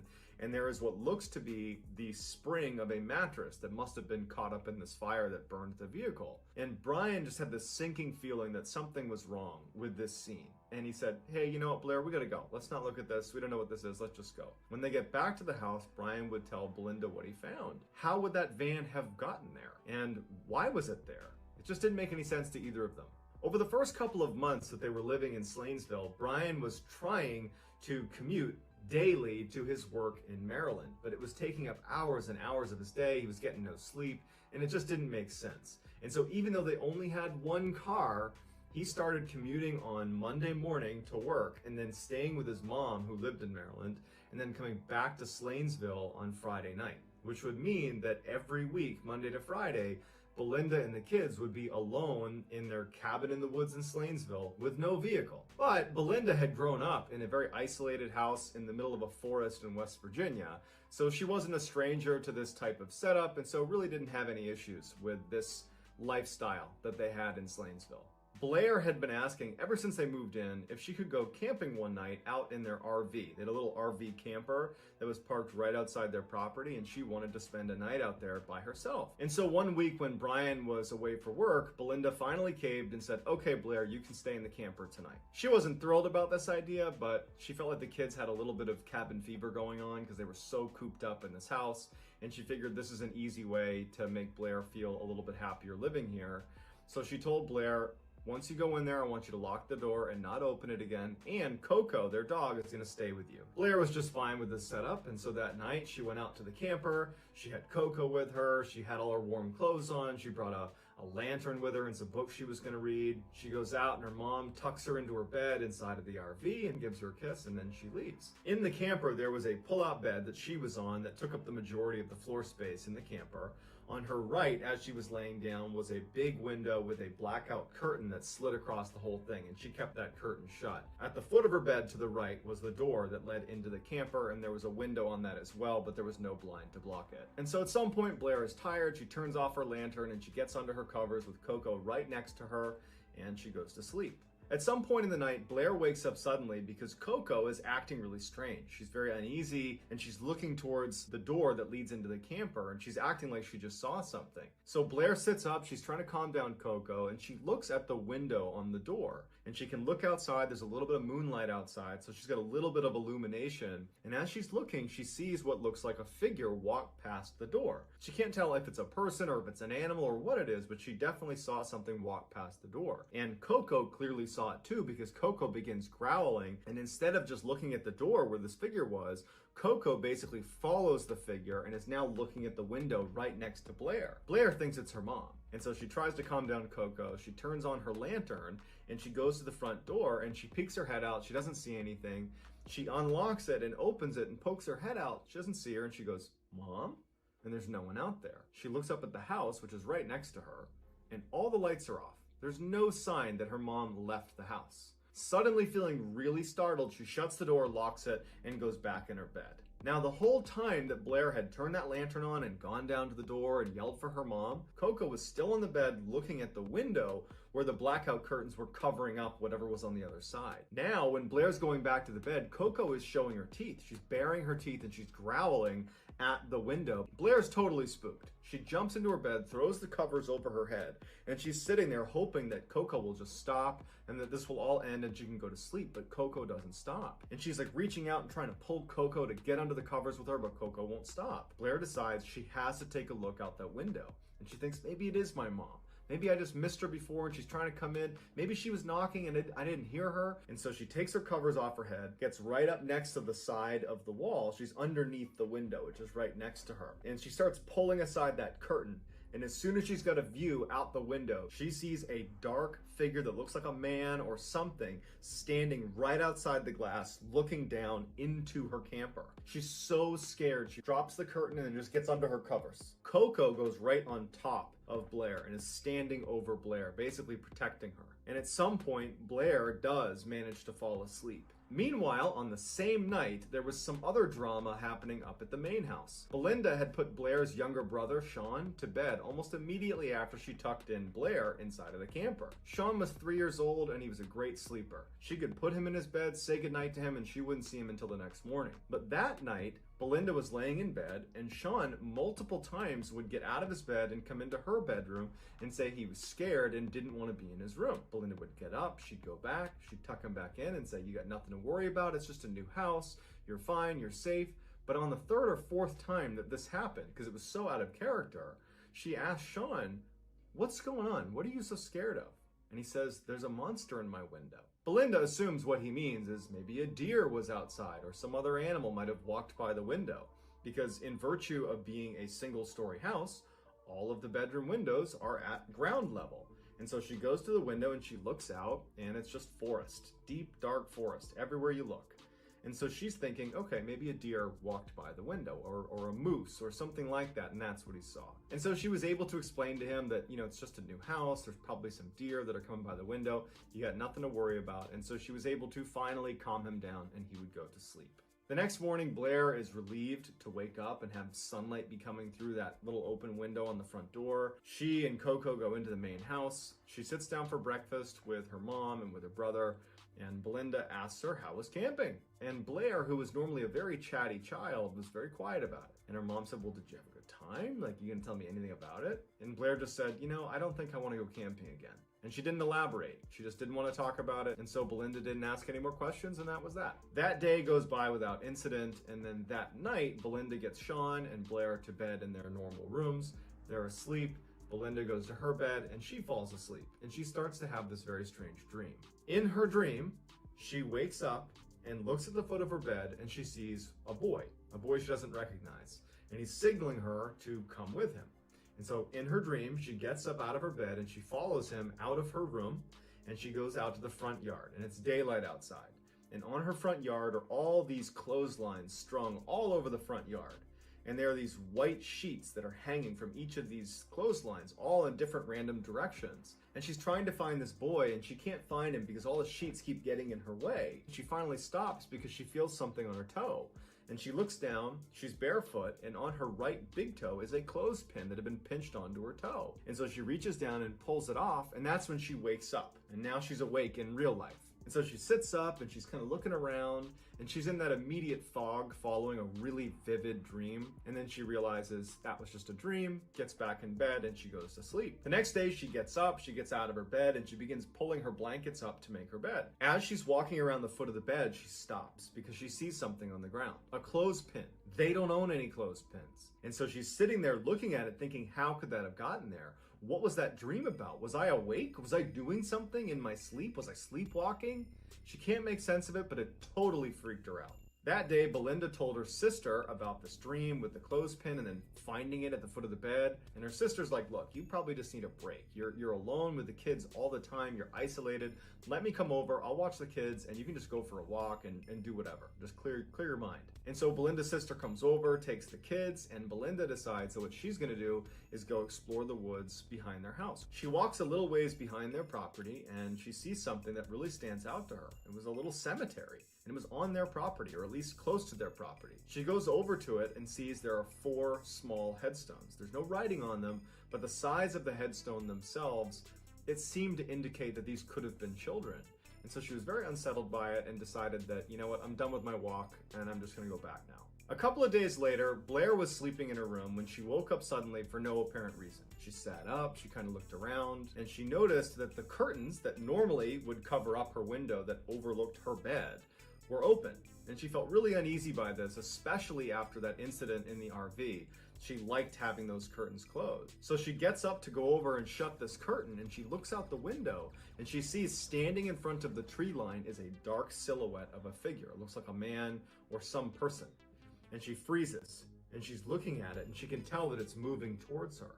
And she's looking even closer, and then she can tell it's now running at her. She shuts it, jumps into her bed, and covers herself up. As she's laying there under her covers, not knowing what to do, she hears Coco barking from her mom's room. Belinda wakes up to Coco barking and looks at what she's looking at, and it's the window. So Belinda gets up, she looks out the window, she doesn't see anything, and tells Coco to calm down. She figured, okay, maybe she saw a deer or something, and then just to be a good mom, she checks on her kids.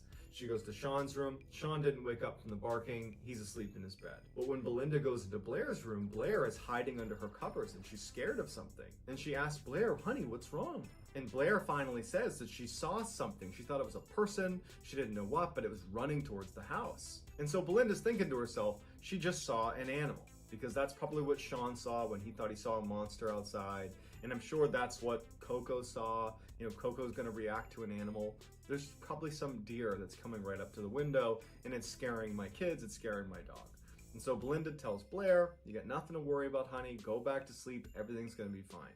She calms her down, she puts her to sleep. She double checks on Sean, Sean's still sleeping, and Belinda and Coco go back into Belinda's room and they get in bed and Belinda goes back to sleep. At some point in the night, Belinda's laying with her back to the door and she feels someone tapping on the back of her head. And she's assuming at this point it's gotta be Sean or even Blair who've come in there because they're scared again. And reflexively, without even opening her eyes, she says, honey, there's nothing outside, you get nothing to be scared of, go back to sleep. There's a silence, and then she feels tapping on her head again. Now she opens her eyes and she rolls over to tell one of her 2 kids that everything's fine, but there's no one there. It startles her because not only is there no one there, but Coco is now on the bed growling in the direction of wherever this tapping was coming from. Immediately, Belinda flips on the light and she's looking around her room and there's nothing. Gets up and she goes into her kids' rooms. They are fast asleep. Just to be sure, she walks around the house, makes sure everything is locked. She gets back in her bed and she's sitting there with Coco. And she can't help it. She's scared. Between her kids seeing stuff outside, finding that cemetery, the weird clothespin thing going on, now something feeling like it was tapping her, but no one's in the room with her. She's scared. And in fact, she would say in interviews that this was the first time that she even thought about the word haunted in relationship to what was going on at their house. The next day, Belinda just wanted to get away from the house. Yeah, of course she calls did. her mom and says, hey, can we use your car for the day to go run some errands? Her mom says, absolutely. My back is killing me. Her mom drops the car off, and Belinda, the kids, load up and they head into town. When they left, they put Coco in her outdoor cage, totally locked and secure. So they head out and they go to this gas station in Slanesville, and Belinda gets out, she's fueling up her car, and another resident of Slanesville pulls up right next to her and she's filling up her car. And the 2 women strike up a conversation. At some point in this discussion, the woman asks Belinda where she lives in Slanesville. Of course she did. She's a longtime resident and she didn't recognize Belinda. Belinda describes where she lives, and the woman who's familiar with the area says, well, do you know the story of your property? And Belinda's like, no. She's like, well, years and years ago, there was a really bad fire. I think it was right near your property that a whole family died. And Belinda says, you know what, I actually found a small cemetery. No way. A ways back on our property, but that's what it is. As Belinda is driving away and she's thinking of what she's been told, she has this sense of relief that now she has some closure Relief. on why there's that cemetery on her property, and she couldn't help but think, if her house is haunted, How is that she relief? only recently considered, maybe it's not such a bad thing to have it be this family that's doing the haunting. Yeah, it It is. didn't feel evil, it just felt kind of sad, and she was empathetic Sad? for this lost family. When they got back from running those errands, Coco was gone. They went to the fence and it hadn't been opened. There was no sign that she'd been able to burrow underneath this fence. There was no way for her to get out unless you opened the gate, and it was locked and shut. And so they didn't know what to make of that, and the only thing they could come up with is someone must have taken Coco. Someone And stole the dog. unfortunately, they would never see Coco again. Damn. It was a huge loss for this family. Coco was not only a dog they loved Coco. and considered part of their family, but she was also their protection. It was a very big deal that she was gone. Damn, A couple that of days sucks. go by, and Brian's home from work, and everyone in the house is asleep except for Belinda. Belinda was up watching TV, and at some point she turns off the TV and she also goes to bed. Damn. She starts having the same dream she had when she felt that clothespin on her toe. In her dream, she wakes up, and at the foot of her bed is this boy, the same boy that she had followed outside that she could never find in the sheets. And so she gets up and she starts following this boy. He brings her out to the front of the house, out onto the front yard, and again, the whole front yard is covered in these white sheets that are strung up along Spreading clotheslines. sheets. And as she's making her way across the front yard, pulling sheets aside, she finally reaches a clearing and she sees this boy who looks like about the same age as her son, Sean. And this boy looks terrified. And she's looking at him, and the boy is kind of looking to his left. And then from behind one of the sheets next to the boy walks this dark figure that stands right next to him. No way. And looks up at her. And it's an expressionless, dark figure. It almost looks like a man. And it starts walking up the lane of sheets towards her. She falls over backwards, and she wakes up.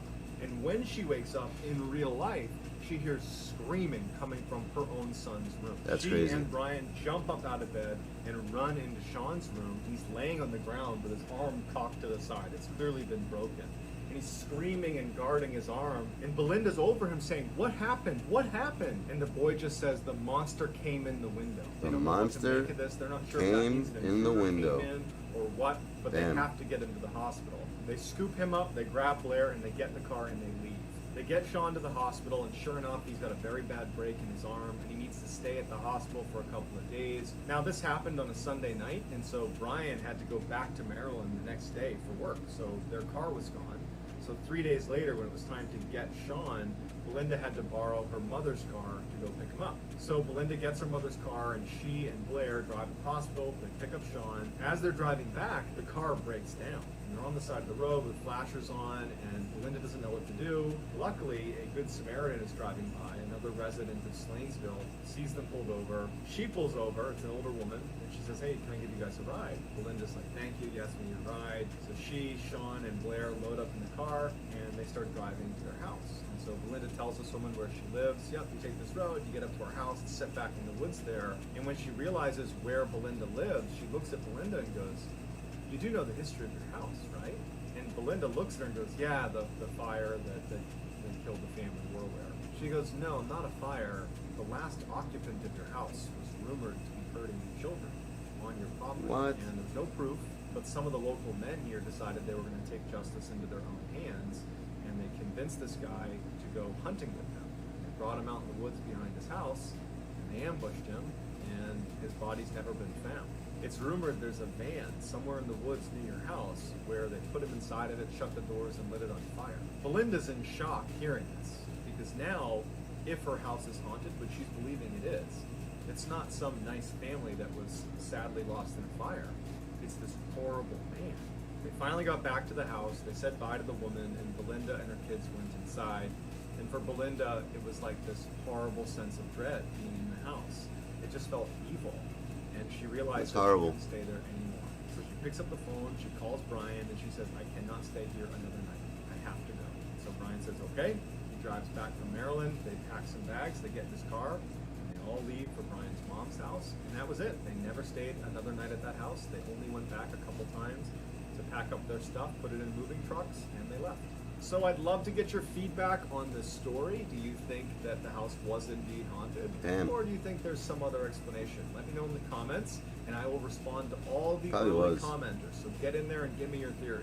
If you enjoyed today's story and you haven't done this already, please take all of the like button's white articles of clothing and wash them with a bright red brand new t-shirt. Also, please subscribe to this channel and turn on all notifications so you don't miss any of my weekly uploads. If you have a story submission that you think could work on this channel, whether it's your personal story or just a suggestion, please go to our subreddit. It's just called Mr. Ballin. It's linked in the description below. I read it every single day, and if I intentionally use your submission, I will absolutely credit you. If you want to get in touch with me, you can direct message me on Instagram or on Twitter.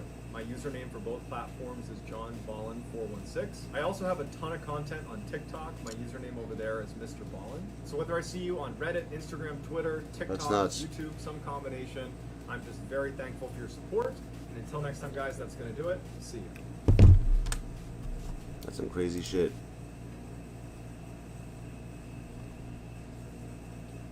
Butterfinger ice cream? Not good. There is one absolutely horrifying part of today's story. It's the part where Angela is under the bed. Believe me, Yeah, you shit's get scary. that part of the story, you'll know what I'm talking about. But before we get into We saw this today's already, story, though. if you're a fan of the strange, dark, and mysterious delivered in story format, then you've come to the right place because that's all I do, and I upload 3, 4, even 5 times every week. And so if that's of interest to you, We see something new from him. I haven't seen yet.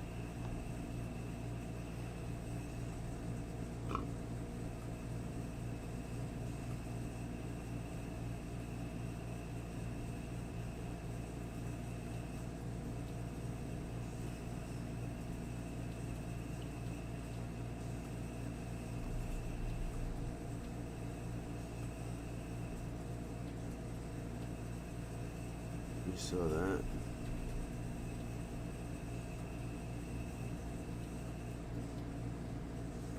Please claim.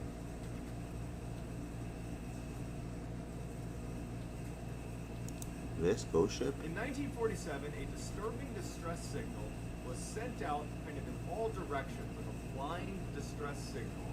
Never from seen this. some point in the Indian Ocean.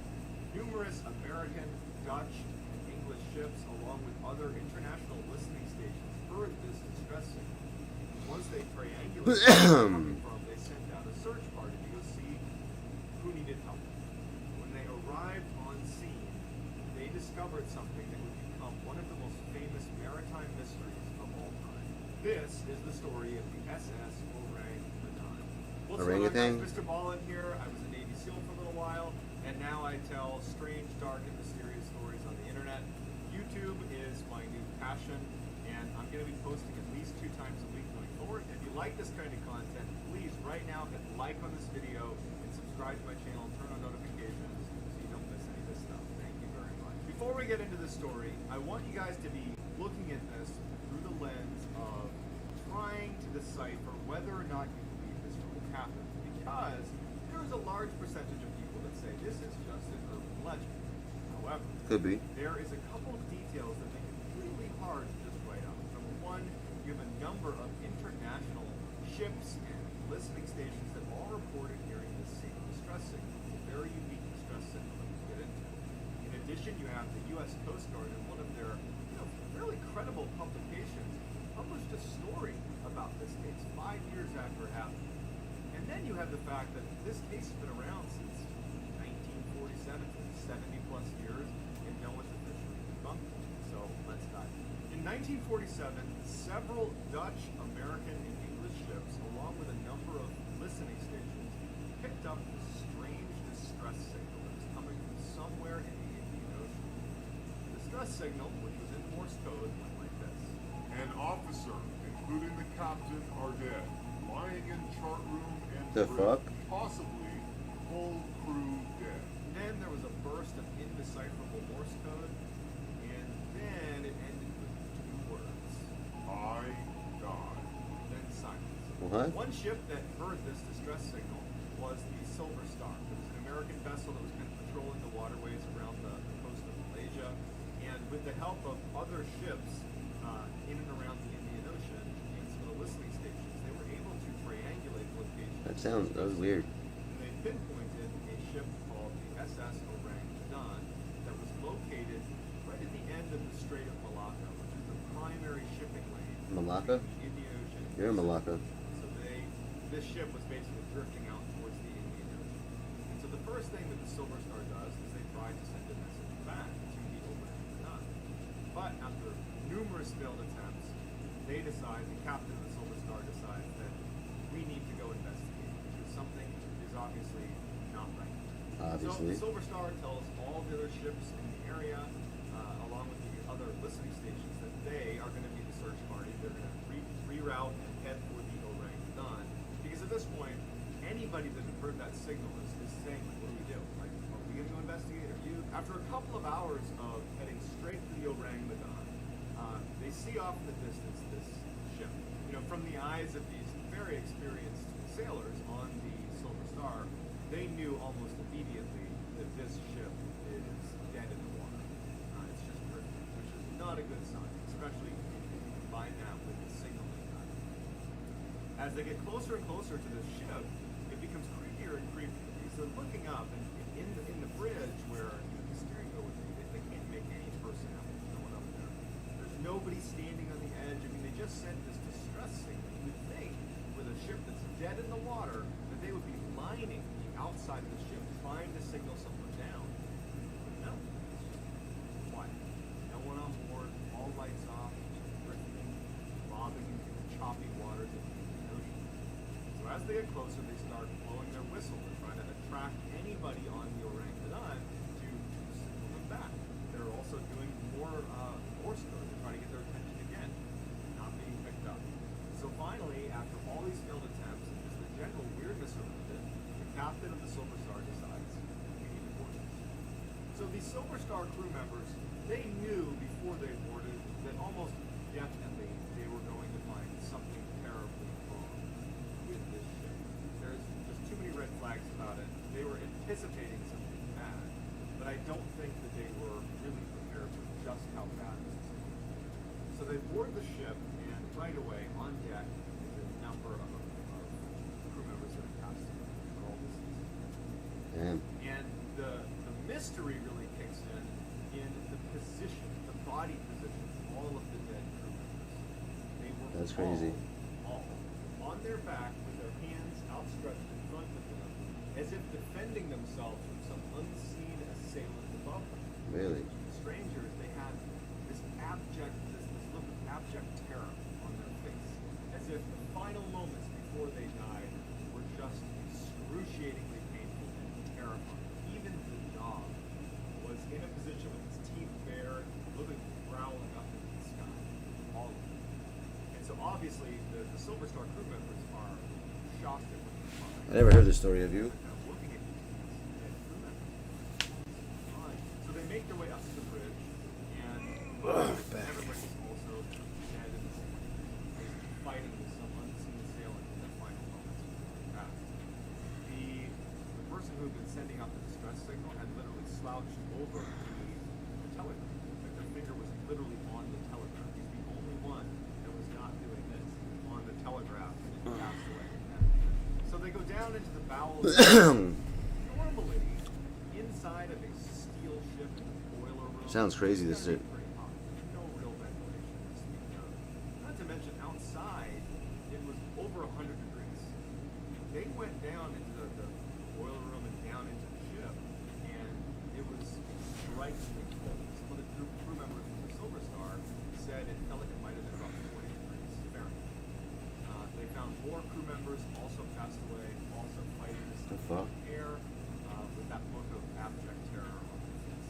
So all of the crew has perished in this very bizarre way. There was That's weird. no overt damage to the ship. It just appeared that the engine had been turned off, but ultimately the ship had no damage at all. Didn't find anything. The crew, despite meeting a fairly unfortunate end, also had no signs of outside engine external. Something had obviously caused them all to perish, but there was no injuries outside their body. In addition, all of them showed signs of rapidly decomposing. Considering they had just been tapping away that distress signal hours earlier, unless the person communicating the distress signal had been alive for a long time, it doesn't really add up that they had decomposed as quickly captain of the Silver Star, taking into account all of the strangeness, decides not to touch any of the bodies, leave them where they are, get off the ship, tie a tow line to the orangutan, and tow it in. We're going to have experts look at this and figure out what happened. And so they attach the tow line, the crew members of the Silver Star, and as soon as they begin to move it, they notice, the crew of the Silver Star, that smoke is even billowing out of the inside of the orangutan. And so, not taking any chances, they cut the tow line, and they literally jump back onto the Silver Star right as the orangutan explodes. In fact, What? there was a quote which basically said it exploded with so much force that it was lifted out of the water entirely and then splashed back down rapidly. So now you have no evidence. You have the testimony of the people that were on the ship, but other than that, you have no evidence of the ship. The captain of the Silver Star and his crew just have to go back to the mainland to try to make sense of what they just saw and all these people that were involved and want to know what happened. And they're like, well, let me tell you, we saw this horrible thing on board and then it exploded and it disappeared. And so that's where the mystery begins. But here we go. Let's get into what the primary critique is, because that's important here too. And then we'll hear the rebuttal. So people that believe this story is just a legend will point to the fact that there really isn't a good record of the SS Orangutan ever existing. There's this one very important publication called Lloyd's Shipping Registers, where you would I never heard of it. the orangutan registered. They're not. Others will say that, well, orangutan translates to man of Medan, and Medan is I know orangutan. near Sumatra, and that's where they were registered. So they weren't in Lloyd's Shipping Registers, they were in another register. But either way, there is contention around whether or not this ship ever existed. But for those who say that this could be true, they say that, well, there's a good reason why those records don't exist, because someone's trying to cover it up. According Could be. to a German researcher who spent decades covering the orangutan case, Could be. he published in the Death Ship on the South Seas, it's a publication in 1953, that the orangutan was transporting illegal materials, things like nitroglycerin and potassium cyanide, Glycerin. used to create weapons. And there might have been a leak that led to the death of four on board, no physical injuries, but they passed away. And then also, Orangutan. after they tied that tow line, the materials have been detonated. And so, that still leads some questions, right? I mean, then how did the Silver Star crew not also get exposed to these chemicals? Either way, it's a fascinating story, and I hope you get it. So, if you haven't already, I would really appreciate it if you like this video. Alright, peeps. I'm going to bed. It's late. It's already 4:17. I'll see you guys tomorrow.